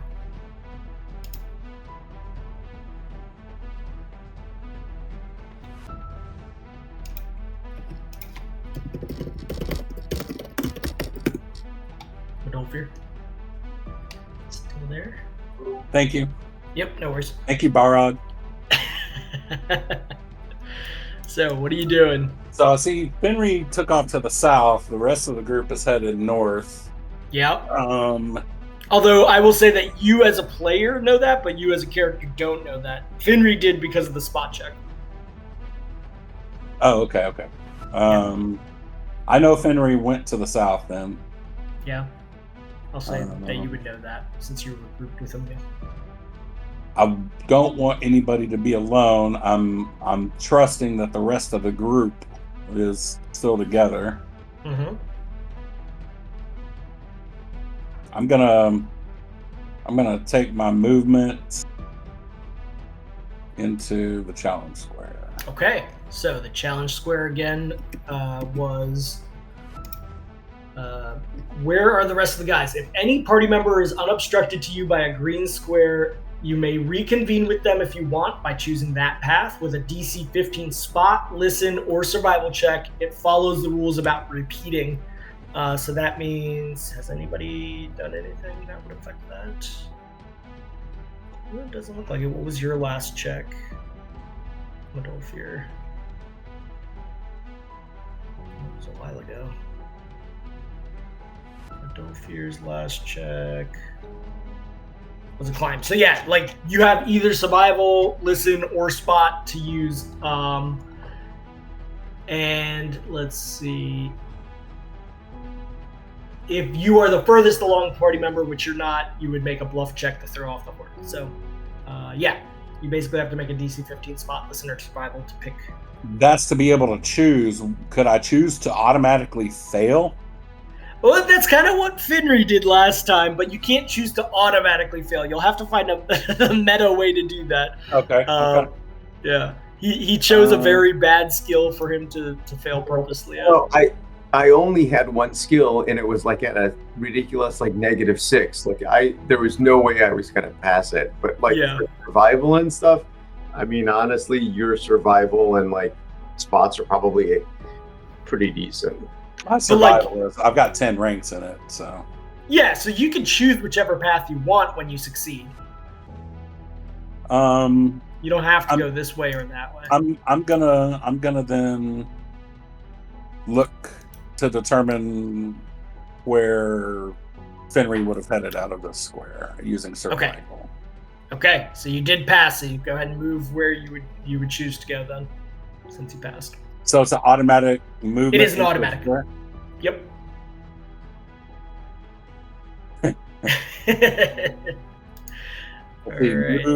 That counts as my action. So, is there any? Can I, as a free action, drop a one of the deer rations in the direction I'm headed out of the square as kind of like a crumb trail for the wolves to follow? I'd allow it. They're already really confused as to what's going on, so they're still going to be held up over here for one round from what Fenry did before. But this will be an interesting delay for one of them potentially. Yeah. All right. Okay.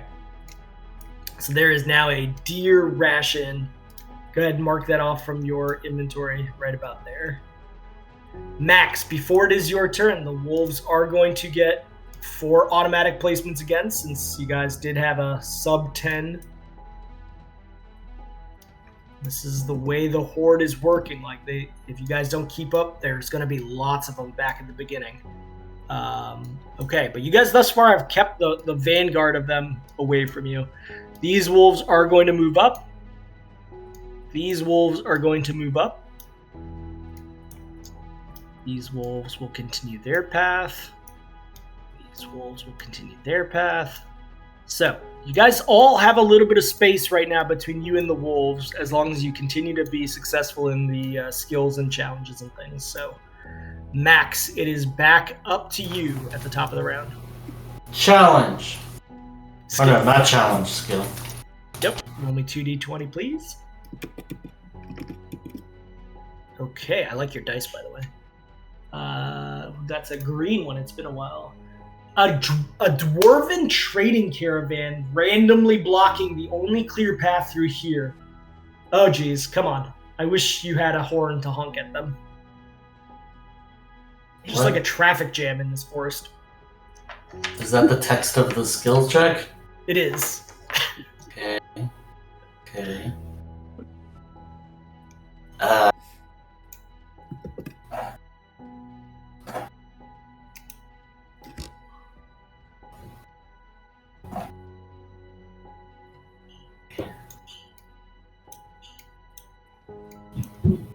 Okay, does it seem like they're blocking, but they have the option of moving, or? Yeah, maybe. I mean, dwarves are fickle beings, I guess. But yeah, it seems like they could move if you wanted them to, if you could convince them to.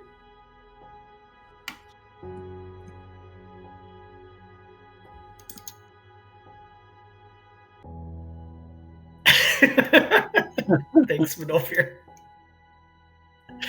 Yeah, play.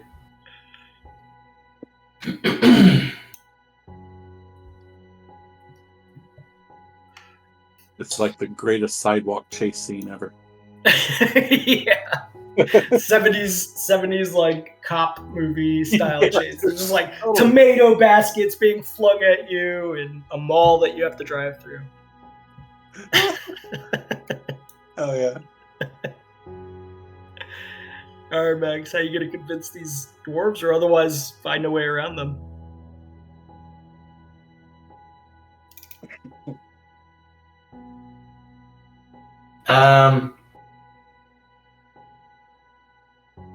Okay, I'm Dwarven is one of the languages that Max knows. So Nice. That helps. he's going to Alright.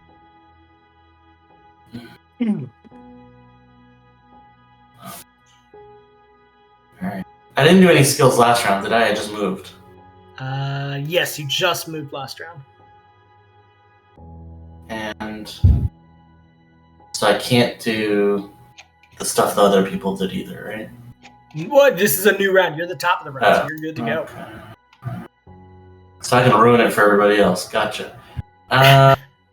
Okay, so they seem to be stuck, or maybe not. Like It might be under their own control. It might not be. You said, right?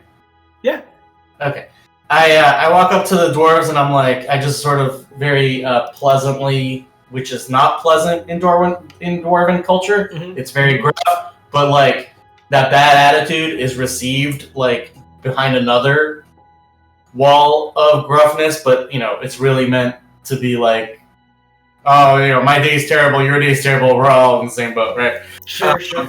And I go up and I'm looking around and I'm like, oh yeah, it's a pretty bad situation you guys are in. And I'm looking and it's like they're kind of like it looks like they're mired in some sort of not a quicksand, but some sort of problem on the ground that's like kind of mucking up the situation.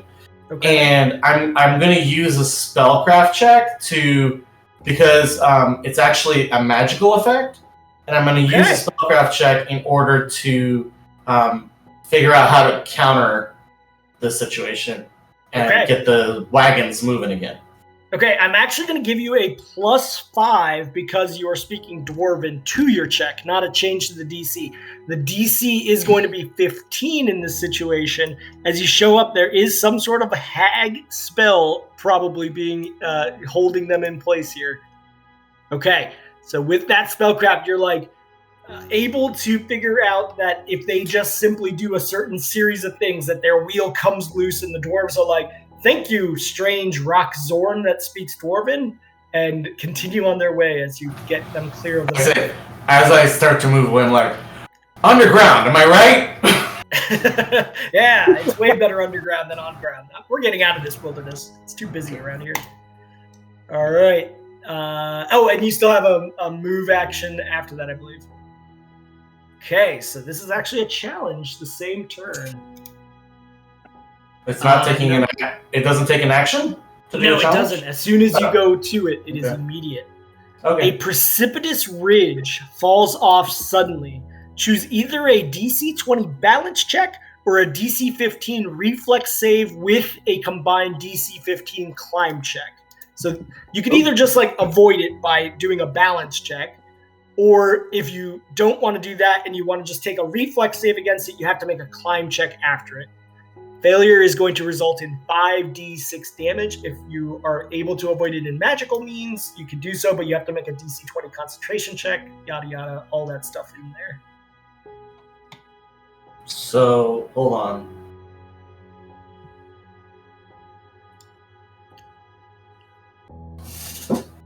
So the DC 20 balance check would replace the need to do both a DC reflex save and climb check. Yeah, DC balance is okay. That's not going to happen. Yep. So like it's either the one check of a balance, or 2 DC 15 checks. Yep.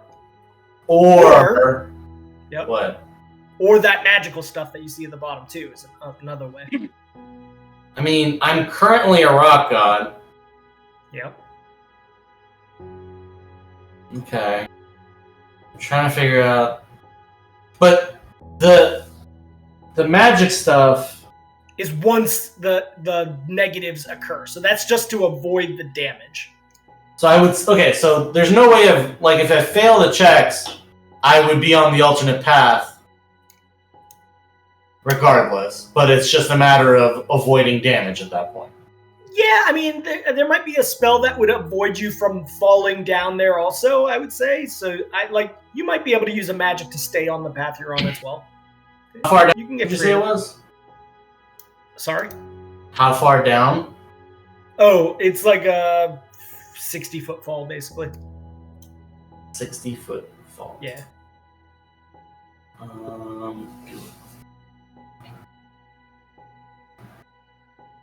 So let's start with the balance versus the reflex save and climb check, because either way, that's happening.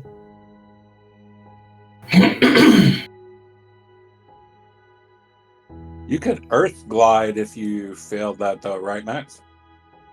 Theoretically. I don't think he's gonna. I mean, Because if I'm in the air, if I fall, I'm in the air. I can't earth glide from the air into something. That's true. Yeah, and this is happening very quickly, so it'd have to be like an actual cast. The way I read it was more like you misstep and you're tumbling down the side of the crevice. Nah, you wouldn't be in contact with the earth in that scenario. You're right. You'd be falling in that scenario. I can either get a +3 bonus in order to try to hit 20, or I can get a +5 bonus to try to hit 15. So even though I got to follow that up with another 15, I still think that's a better choice. I'll have to trust your statistical analysis. Okay, so that's the reflex save. That's the reflex. That does pass. You're like, but you like just are able, as you start falling, to grab onto something. Now, are you able to make that climb check to pull yourself back up? So here's the question. Yeah. Do I have to climb since I'm in contact with stuff? I will say, it's like the thing that you're in contact with isn't the earth in the scenario. Maybe it's a loose, old, rotten root or something. So you can't avoid that with your rock. Okay. So this is a +2 to climb check. Okay. I have no option, so good luck. Yeah. Yay. Oh, nice. Let's go. You are able, just as you start to slip with that third hand of yours to grab up and pull yourself up, you are able to avoid the damage and are able to continue. I assume you want to go on this path. Yeah, Okay, so here's a question. Yeah. The challenge square doesn't count for distance, does it?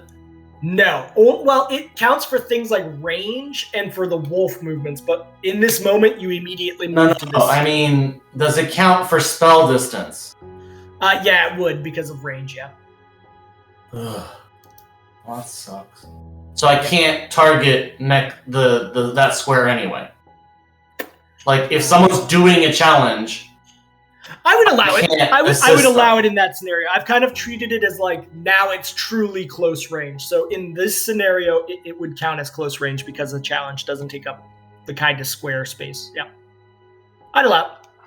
But it is the end of your turn either way. Yeah. Well, there's reasons. I'm not asking for no reason. All right. Finri, it is back to you with your shifty ways. What are you doing? Okay. I am going to attempt the challenge in the green square. Okay. Go ahead and roll me 2d20. Oh, I don't know where the 2d20 went, but I will put another one on there. Okay, nice. 38 in the green. A divide forms in the forest. All the trees around you, with their hanging branches and vines, fall precipitously and dangerously down below. There are branches and vines everywhere, but there's just like this almost cenote kind of situation in front of you.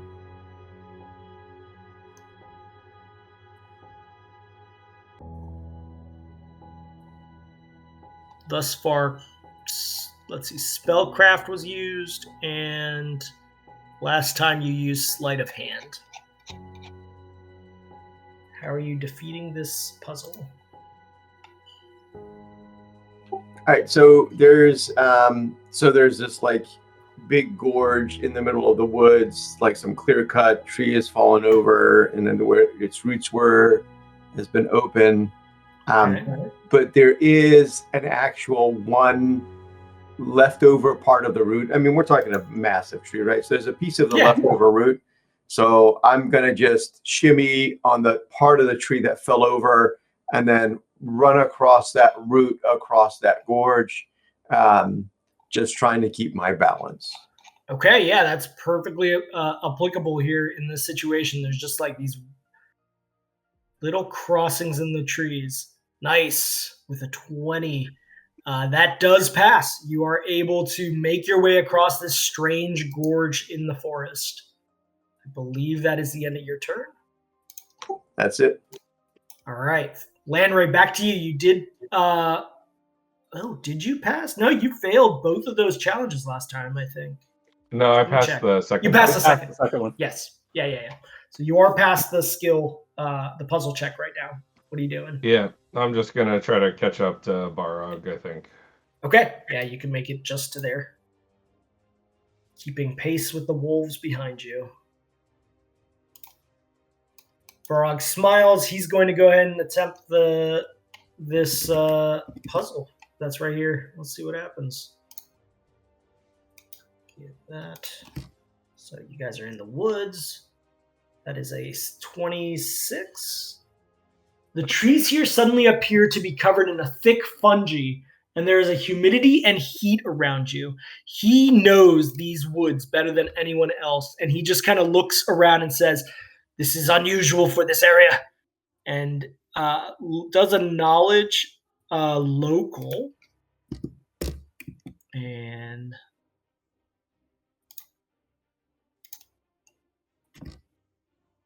okay, that is good enough, though not a great roll to pass. His knowledge of this area tells him that there are thermal springs randomly in this woods, evidently, that he knows how to avoid. So he is able to just get out of that. Since he has the same capability as you guys in the forest, he is able to go straight to the challenge, where he is going to do a balance check. He's got a very good balance. Technically, I did a balance check this round. This challenge one doesn't restrict him from doing it, since it's like, well, there's not many things you can do otherwise to save yourself from falling. So here is the balance check. Oh, that doesn't pass. Oh, All right. I'm hard. Barog.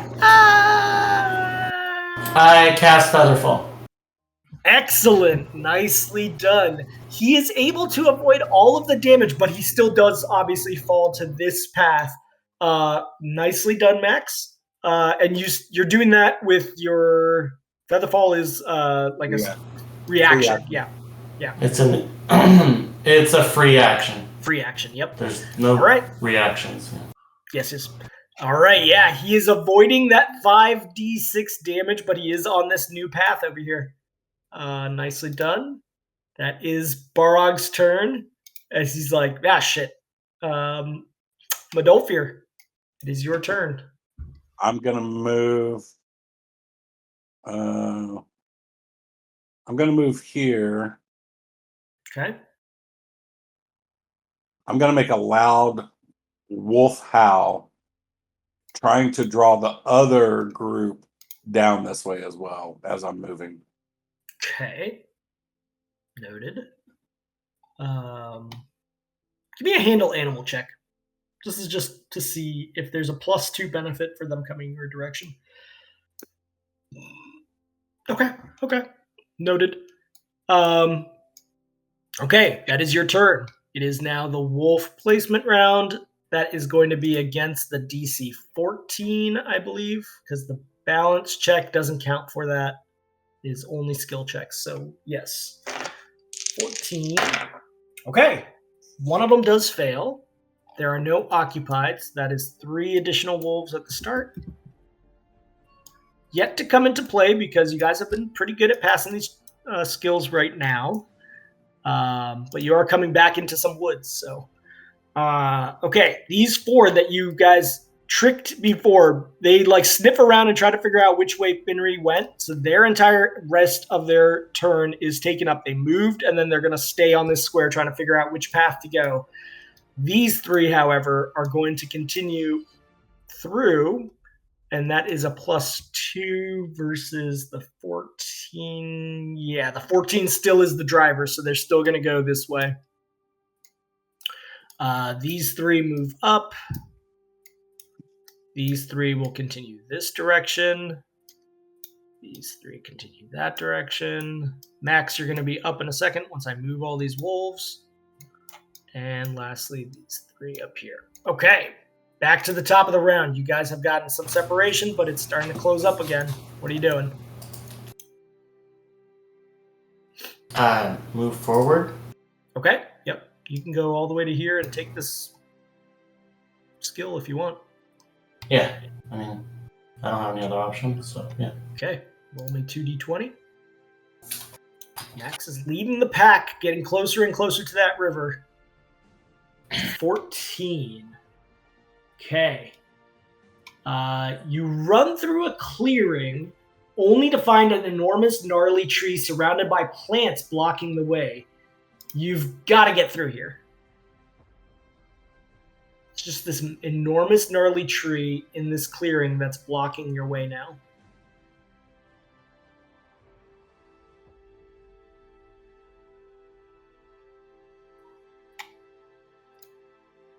Its roots must be so deep that your rock godness can't affect it.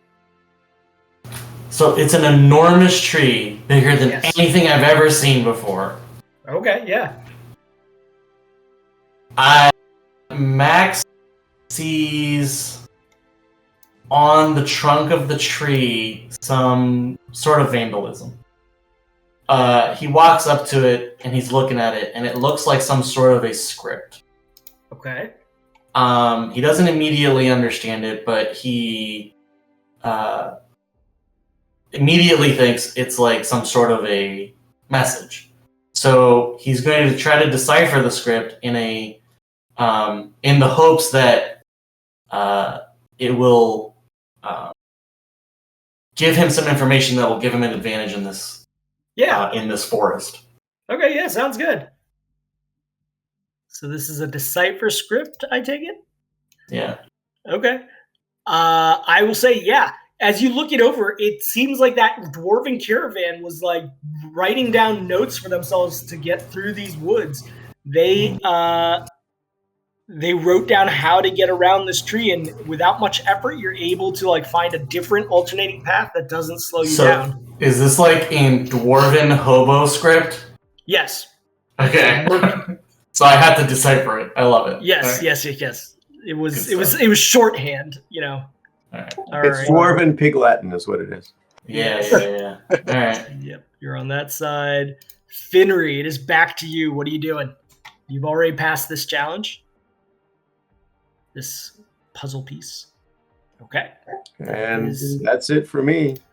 Yep, you're getting close to the front of the pack again. This path is definitely shorter, if you haven't noticed. You've been able to keep pace with Max, even though you guys go slower. Lanray, you see the wolves behind you as you enter the woods. What are you doing? I'm going to attempt the challenge. Okay, go ahead and roll me a 2d20 to attempt this puzzle. Okay, 23. An unusual floating orb begins to encircle the woodlands where you are running into, seemingly scanning the objects ahead. You must be in New Jersey. Relevant recent events. Well, I am obviously going to be very careful of where the orb is scanning. Okay. And I'm going to pay very close attention to that because I want to go where it is not scanning. Noted. And so I believe I am just going to have to use my very good spotting capabilities to stay in line with that. Okay, so you're just kind of like looking ahead to see when it moves around certain trees. I'm going to say not super applicable, so you're going to have to beat a DC 20 with this one. Okay. It's like average applicability.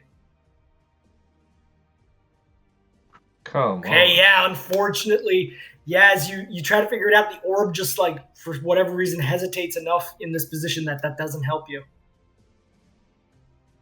You want to try another one? Yep, here we go. 22. There are puddles everywhere, and your feet get wet with muck. You'll have to address this situation with your footwear before it becomes a serious problem.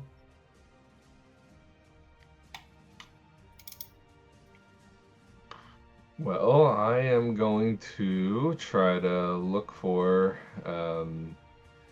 some very large absorbent microclothy leaves to Okay. soak them up. Yeah. Nice. It's like, where's that sponge leaf that I always see in these Right, parts? right. Yeah, that's super applicable. So I will, I guess, have to perform is search available? In this condition, I'd say search or knowledge nature are both options for you, and search is available still. Yes, up to you, whichever one you want to take. Maybe I'll go with knowledge nature just for kicks. Yeah, I think they are the same for you, anyways, for your skill check. Yeah, they are. Okay, yeah, this is super applicable. As you look around, just trying to find like the equivalent of like toilet paper in the woods. Yeah, that does pass. You are able to get through that. But you do not move out of this square. You're still in this square at the end of the turn. So that is your turn. Barog is now in the low gully path. He's going to have to make his way through this. He's going to go ahead and take this skill check. Where's my DC? Yeah, there we go. Hey, what the heck? I rolled it. Oh, there we go. Okay. First one. 26. The trees here suddenly appear to be covered in the thick fungi, and there is humidity and heat around you. He cannot use his knowledge local again this time. Confused about what's happening, he's going to try to just figure out what tracking path to get back to you all. It is a higher DC. It's going to be a DC 20 because it's not super applicable, but it's going to try to avoid these hot spots by finding the path most traveled. God, Barog is fucking blowing it. Okay, that is his turn. Unfortunately, he fails. But don't fear, it is back to you. What are you doing? Taking the challenge here, or the test. Yep, go for it. Let me wait to move. Only 2d20.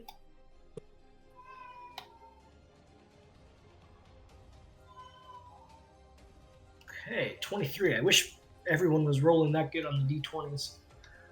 Okay, an unusual floating orb appears for you and begins to encircle the woodlands where you're running, seemingly scanning the objects ahead. It's scanning the objects ahead? Yes, it is. It's like this weird, funky object just scanning things in the woods. Okay. Man, there's orbs all over this place. Yeah, the hags are gone. The orbs are here.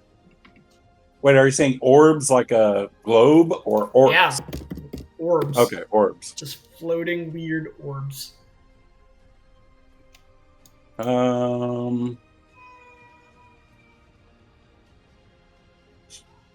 Has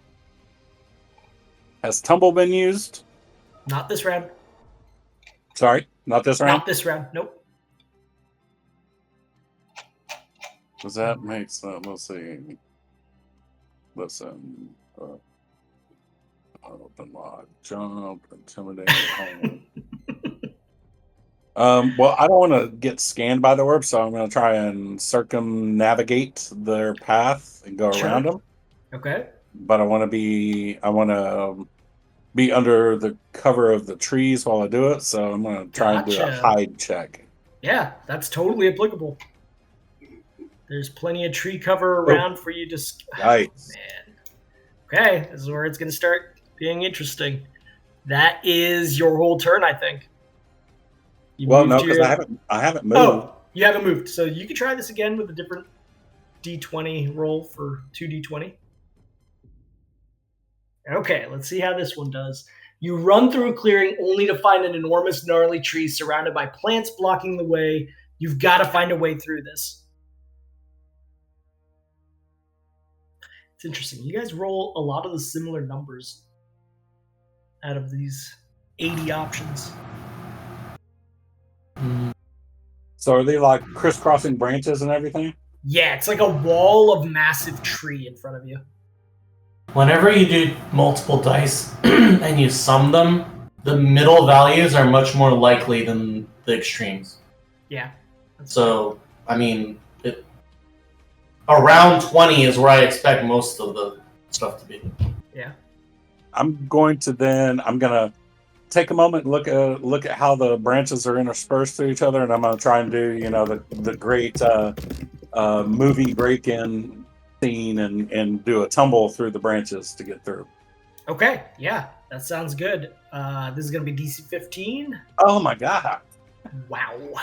Well, this is where you guys die, I guess. Well, I'm a Dolphin anyway. Yeah. All right. Unfortunately, that is your turn. The wolf placements come. So you guys have used up some of that benefits that you had. These wolves, first is going to be the placement. It's automatic. There's going to be 4. None of them occupy a square at least. So they're going to start at the beginning. Okay.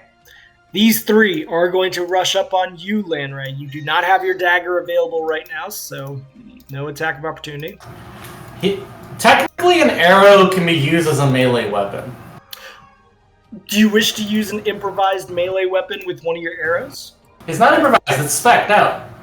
No, that's true. There is actually a melee attack with an arrow if you wish to try to do that. Yeah, I mean, I guess I might as well. Okay. Just roll me the d20 and I'll see if it comes close to striking the arrow as a melee. Do I just hit the melee?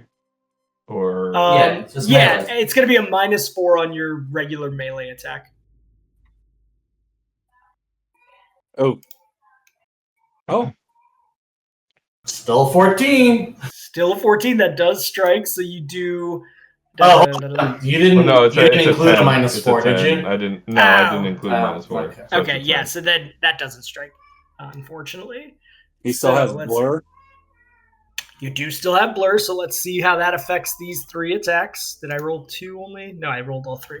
Yeah, okay. The first one misses. Misses altogether. The next 2 have to make a 1d100, so this is going to be low strikes you. Let me find the appropriate... There we go. Okay, so that is a 61. That one... does strike you. Sorry, low will miss you is what I meant. So 61 does strike you. Somebody wanted those dice. And then the second one misses. So only the first one strikes you for 12 damage. Got it. Okay. Now, the Medolfir side. These wolves were going confused. They're going to now move up. And one of them is going to just steal away with this piece of deer meat that you left behind, leaving him off the board. Nice. So that does help with that one at least. These 3 back here are going to move up. These guys all back here are going to move up 2 spots to there.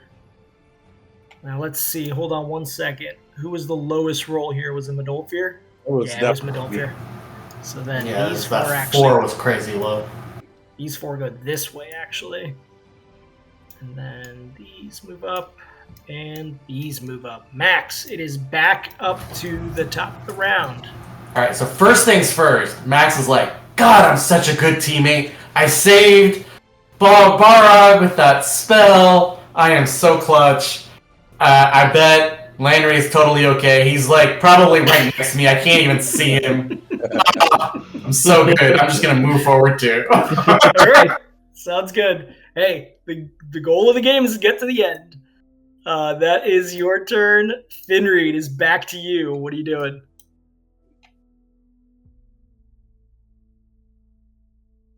Question. So I took one, essentially my move action. So I have a standard action right now. Yeah, you have just any action available to you. What do you want to do with it? So I have this thing, Shadow Jaunt, which lets me basically bamf 50 feet, meters, whatever that is. Yep. If I did that, could I skip this square and go into the next green square? Huh. Oh. So I will allow it. You would move into the next square and then bamf into the square after that? No, he bamped from the square he's in to the square he moved his token to just then. Yeah, I can only do it once because I would say like as you're at the edge of this one, you bamf to the edge of this one. So yes, I would that does work. And then that's my turn. Okay, interesting use of Shadow Jaunt. Okay, that is your turn. If he did Shadow Jaunt, that doesn't. the terrain doesn't slow him down then. Yeah, you can kind of use Shadow Jaunt across some of these spaces now. So I can only use it once. So the way that Yeah. my battle things works is I can use it once until essentially I get out of battle and I have a minute to reset. So This is all still battle. this what is also I'm saying is like, and this encounter, but No, but I think what Max is getting at is it would put you on the far side of the square you're in now. and since that's not a challenge, it's not a far side near side thing, right? No, like instead of being here at this green square, you'd be here, Yeah. right? Because Bamf. I was trying to say he goes straight to the challenge, but okay. No, it was just 50 because he was here. All right. That works. Lanray, you are up next, surrounded with wolves. What are you doing? I gotta run. Okay, run. So the next one up is this that has no space usage, depending on which direction you go. But like to move into it's still one move. So, Got all it. right, this is number 4, which we talked about before. Do you need the text again? You can make a DC. Here, I'll copy it in. Yeah. It's a 20 balance or 15 for reflex and climb. Yeah. If you wish to try to make the balance check. Yeah, I'll go with the balance. Okay. DC 20 balance check. Let's go. Oh, Oh, man, it's tough. Okay, yeah, you failed the balance check, which means that you are going to fall, taking 5d6. So let me roll out. unless you have anything that helps. Yeah, do you have anything that can help you from falling that you can try a DC 20 concentration check to do?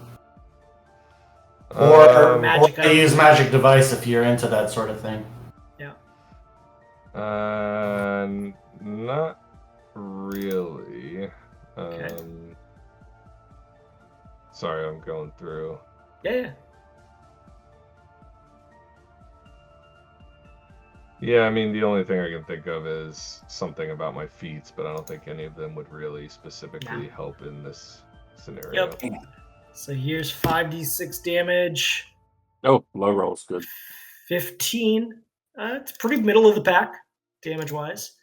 So you take 15 points of damage, and you automatically go the Barog way. Now, the good news is that maybe the wolves won't follow that way. You still have an action that you can GM, I know that wolves love falling off cliffs. They Sure. just jump off cliffs all the time. Definitely. They slide down. So, Landry, what are you doing with your second action? I'm gonna take a potion of cure serious wounds. Okay, smart. You are looking rough. That is your turn. Barog, sensing something has fallen down the cliff, is going to just like yell back, "Follow me!" And he's gonna roll for his. I'm gonna roll for the potion real quick. Oh yeah. Go ahead. Give me that health. 3d8 plus. This is serious, so you're gonna get 5. plus 5. So you get 19 points back. Cool. Well, you're better off than you were at the beginning. Yep. All right. Okay, gotta find. By a little bit. Okay. 8 in green. A series of slick boulders line the opening in the trees ahead of you. Okay, so the failed balance check before doesn't count against him here. He is able to still use balance, which he is definitely going to do here because that is one of his best skills. But he rolls like shit, so let's see what happens. Okay, that is very applicable in this case as he bounces down these slick boulders, making his way over to this square. That is his turn as the wolves cry above. Madolfir, what are you doing? I'm gonna try and take the challenge again. Okay. 21 in the green. Someone has built a large metal gate in between the only 2 trees that are passable here. A gate out in the woods. What are you doing with that? It's a large metal gate. Can this be a flat strength check, or it has to be one of the skills? I would allow that. I mean, really, the strength plays in anyways to other skills. So, like, Yeah. you might as well kind of describe how you're using your strength in some way, and I'll apply it in some way. Like a climb is a strength check, so you would get, Well, but I mean, like, I would allow it. It would be very applicable. You're basically harming yourself by only doing the strength, but it'd be very applicable. Well, no. So climb. So I assume it's a gate I can climb over. Yeah. You could. Yeah, this is definitely climbable. I'm gonna go ahead and take the climb because Okay. that makes sense here in this case. Yeah, you got a big bonus to climb. So 11. You could also do jump. Any strength base, basically. yeah, all the freaking athletic ones seem to be strength based. So that is definitely acceptable. Like, it was a little bit of a complicated climb because there's not a lot of footholds, but you are able to pass that no problem. All right. And I believe moving to that side is basically the end of your turn. Yep. Okay. The wolves. Now, Landray, you are not occupying the same space as them, so that's good. The lowest actual check this round was pretty high. It was 18. Or 17. Sorry. 17 count? Yeah, 17. So this actually might not have that many that show up this time. Let's see what happens. Okay, that is 2 failures. So only 2 show up this round. And they're going to be both at the start. Starting to get lots of them. Now, Modolfir, these 3 are going to come right after you. Are you taking an attack against one of them? Absolutely. Okay. Has been pretty successful in the past.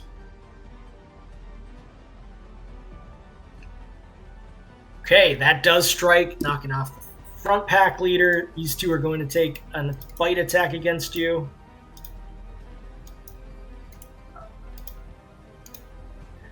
$23 to hit and 17 to hit. Do both of those hit? 17 does not hit. Nice. So The 23, I'll take 11 of that damage. Yep, 11 points of damage from that. Yeah, okay. That is their turn. These 3 are going to go... The result was Barog, so they're going to move up this direction. These 3 will move up this direction. These 3 are going to go up. And let's see. They can't necessarily just fall. They're going to slide down. I'm going to say they're going to have to use their entire... They can't attack after this. They have to slide down. They see Landray down there, and they gingerly slide down, not able to attack after they do so. These 4 will continue. You'll do the... Would Landray get the same attack of opportunity in this case? Yeah, Landray, as these wolves come down, you will get an attack of opportunity with your arrow if you wish to take it. Yeah, let's do it. Okay. I didn't do the -4 again. Yep. So that Much is definitely going to strike. So go ahead and give me the 1d3 plus 1, I believe. Let me see. Hold on. No, that's with a fist. Your arrow has a... What the heck is an arrows?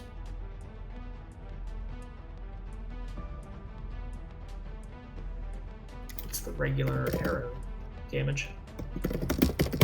I think it's 1d4. No, it's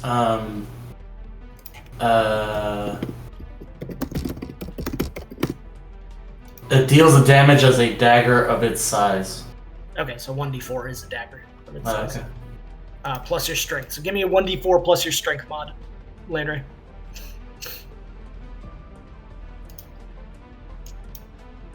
Okay, 3 points of damage. I'm just going to pick randomly at one of them. All right. They do not get an attack on you, but that is the end of the wolf placement. Max, it is back up to you. Alright. Max is the greatest. Front. And that's the end of his turn. Just leave it there. 30 in the grass. Okay. A patrolling Bakabite trailsman approaches you, asking for documents to show you are not some foreign monster. Hard to argue with since you're in rock form right now. How are you convincing this guy to leave you be? Hakamite? Bakabite. You guys are in Bacchus. Bacchus. It is in a Bacchus. Alright. Yep. Alright. So skill check, I used... I didn't use anything because I moved 2 last round, right? Yeah, I think so. You had already passed the challenge last time. Yeah, so you're yeah. good to go. Alright. Bakabite is orcish, right? Yeah. But he's They speak speaking to me in common, though, too. common? Yeah, they speak Okay. common also. Alright. Is he an orc though? He's a half orc. He's a half orc. Does he have okay. He has for a half orc, he's got some very pronounced tusks. Okay? And the problem with his tusks is that they are 1, very plaqued, and 2, they're starting to like chip away because of the they're just not healthy.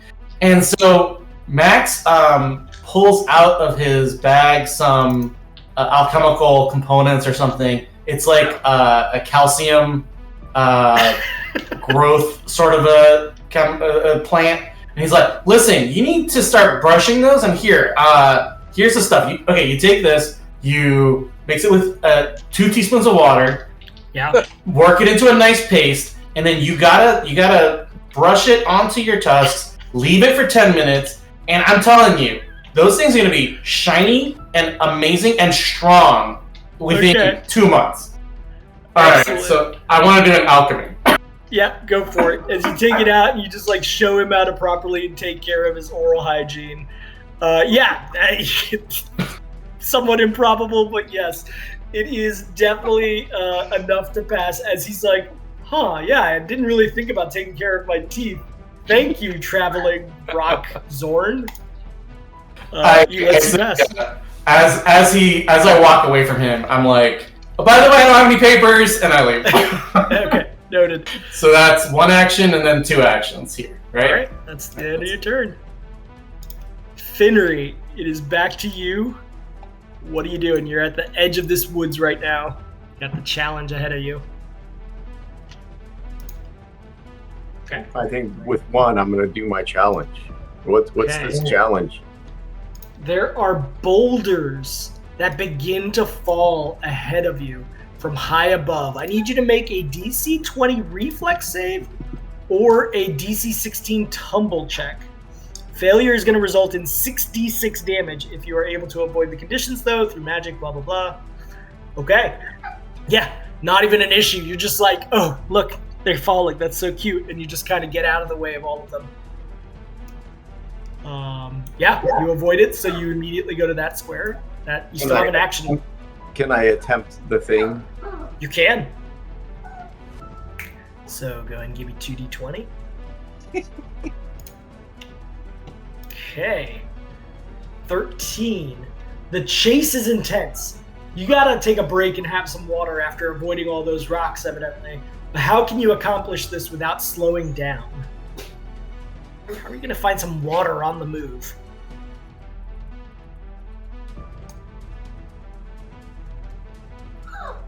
If only you were still a druid.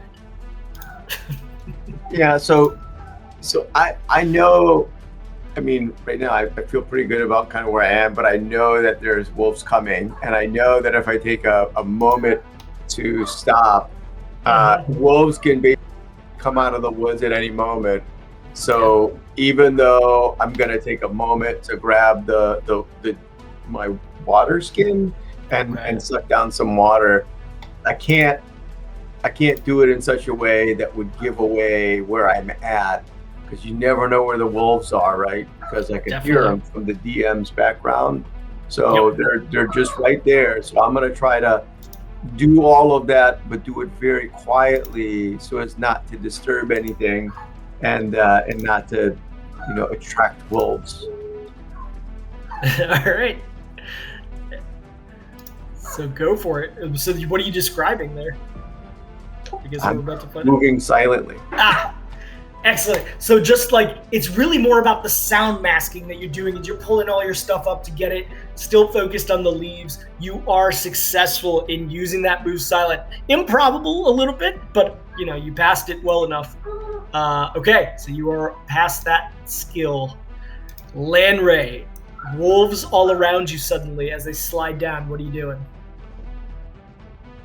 Yeah, I'm going to keep moving forward and try to get through the skill check. Okay, yeah, go for it. That is a 2d20 for me, please.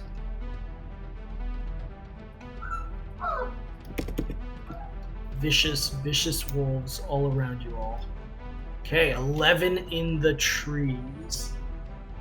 A troll stands ahead of you, looking to at least obstruct your ability to continue to run. Again, you're not allowed to kill the troll. It's an endangered species in these parts. GM's a fascist. Yeah. Troll is Just kidding. Well, I am going to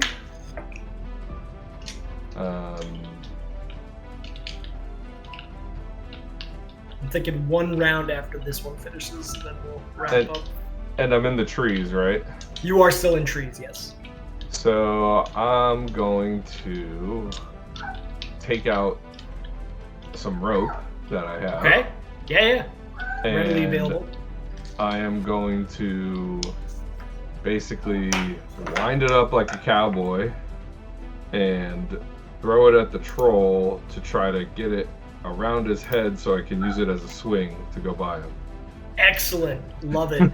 Yeah, you're just like trying to like use his slow daftness against him.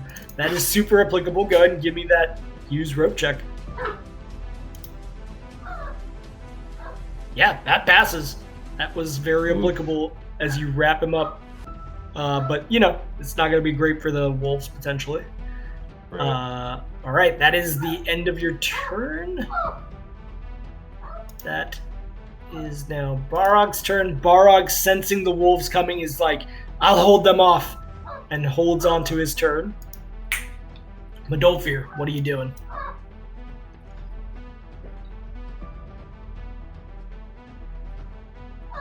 I am gonna take and do full round of attacks on these wolves. Okay. Yeah, let's get rid of these fuckers.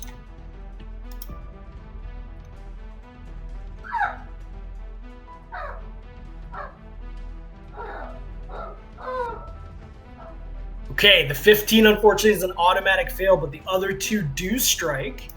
You are able to knock both of them off the board, one each. Well done. So, I don't know if that allows me any movement to get into the next square, but like 5 foot step, because I know distances are not necessarily the same here. Yeah, that's your whole round to use the full attack, so that you're stuck there. Okay, we're gonna go to the top of the round soon. Final round for today. Okay, in future notice, I'll realize that this map is quite long. But before Max goes, these wolves are going to continue the chase towards the north. This one is going to continue here. Now, these three are going to move through. Lanray, you're going to get an attack of opportunity if you wish to take it. Indeed. You can attack the one that attacked you, and you attacked it. Yep.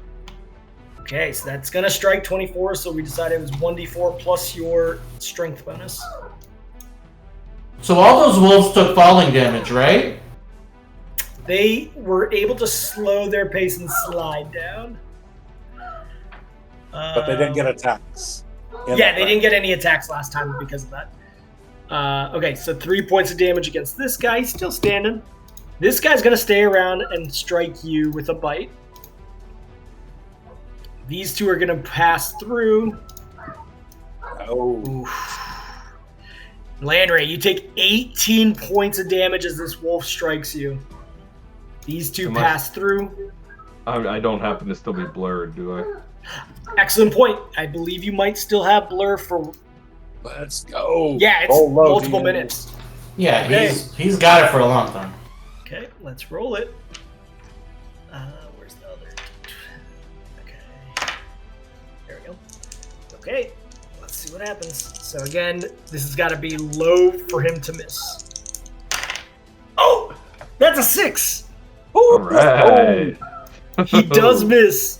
You do not take damage only because of the blur. So you're good.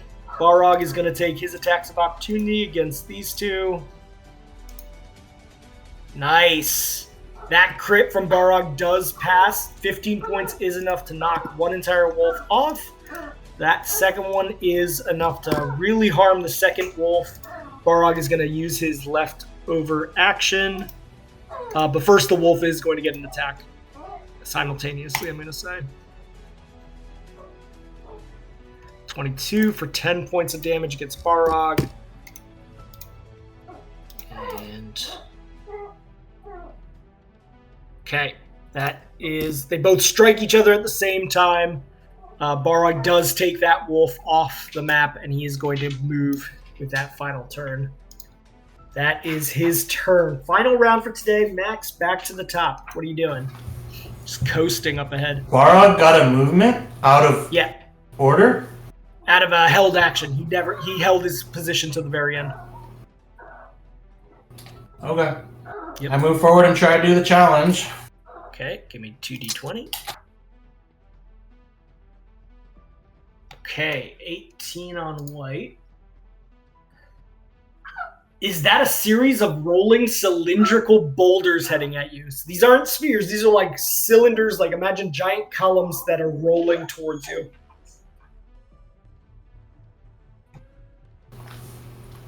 Huh.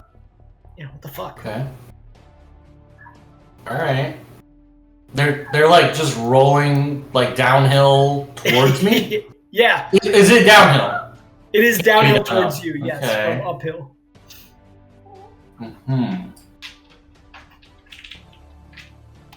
Okay. You know, whenever there's anything weird like this, just blame the hag. Stupid hag. Alright. Why do I always get weird ones, man? Alright.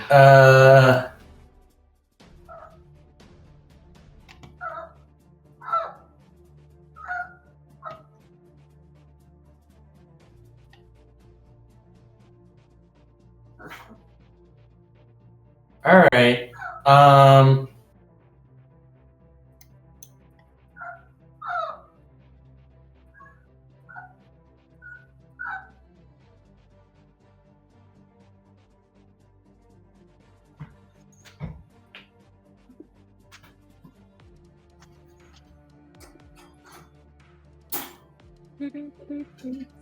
Does physics fall under Arcana, or is it nature? Physics. I would say like engineering or nature, not Arcana. Even nature is kind of a stretch on that one. I mean, engineering is things built. Yeah, and you have to kind of understand the physics of things when you're building it. I don't know. Anything other than that? Yeah, not Arcana. No, it wouldn't be Arcana for physics. But I mean, nature. It's how nature operates without magic. I'd say is nature, physics. maybe, like, especially if you're trying to understand how, like, natural elements, like rock slides, things like that operate. Yeah, sure. It's a little bit trickier. But it might not be applicable, though. Yeah. Yeah, I'd say like that'd be like a DC 20. Okay.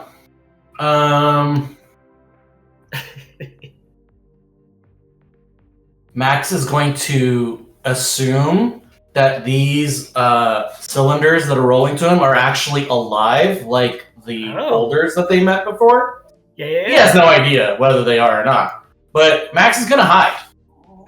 Okay. I like it. Go ahead and you. How applicable is this? I would say this is. Let's see. Roll it. Okay. I'm gonna say it's pretty applicable because as you take a hide, you hear them start chattering in a familiar tone. Oh, bro, I don't even know what we're doing here. Nice. And they just start rolling past you, rumbling. I hate it in this part of town. Max As they pass by. remembers when he was having a discussion with his boulder buddy a while ago, and how that other boulder who was more spherical than these guys was constantly saying really racist sounding stuff about the cylinders. Yeah. But Max was a coward and did not challenge him on that. Sure. Yeah. In the moment, you failed, but you passed the skill. That is your turn. As some rock beings pass you by, some Galabdur. Finri, where are you going next? You're almost to the river. You can see the river downhill from where you are. I mean, I can get into the next square, so that's where I'm gonna go. Yeah, go for it. Okay. That's it for me. All right. Lanray, you have a wolf in front of you. What are you doing? I am just gonna bolt to catch up with Barog. Okay, you can do so. You catch up to Barog. And what I'm gonna do is, with being next to Barog, I'm gonna take out my dagger and equip it this time. Okay, noted. You have your dagger readied. Barog is going to...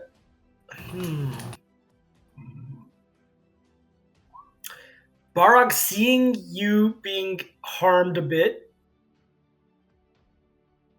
No, Barog is pretty harmed too. He's going to continue to lead the path. He knows that eventually you guys have to make it through here. So he's going to go forth, lead the path, and take the D20. Okay, 17 in the woods.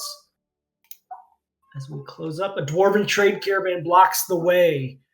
He's going to try... Sucks at diplomacy. He's just going to try and escape artist. He's going to try to crawl through their things, escape through all their gear, go through some piles of clothes so that they don't even notice him. Pretty high DC. I'm going to say this is DC 15. Okay. He does pass that, so he is over here. That is his turn. Madolp, your final turn for today. What are you doing? So if I take double movement, would that, or quad movement or whatever, just all movement, would that put me here? It put you in this white square. The white squares have no regionality to them. Yep. All right. None of the spaces are occupied by wolves. This wolf is going to rush up towards you, Lanray. Are you going to take your attack of opportunity against him? Yeah. Okay. You got that dagger. Gonna take a hell of a dagger shot for you to kill him. Okay, that does not kill him, but you do harm him for 4 damage. He's going to go ahead and take his bite attack against you.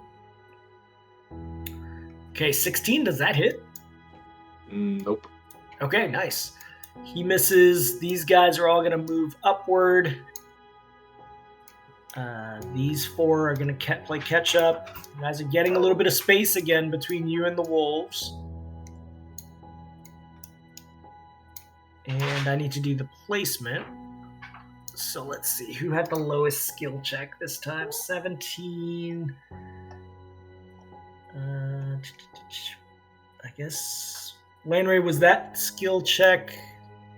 That skill check was from last time. So 17 is the lowest skill check this time. Nice. Okay, only one of them pass. So that is going to be 2 at the start.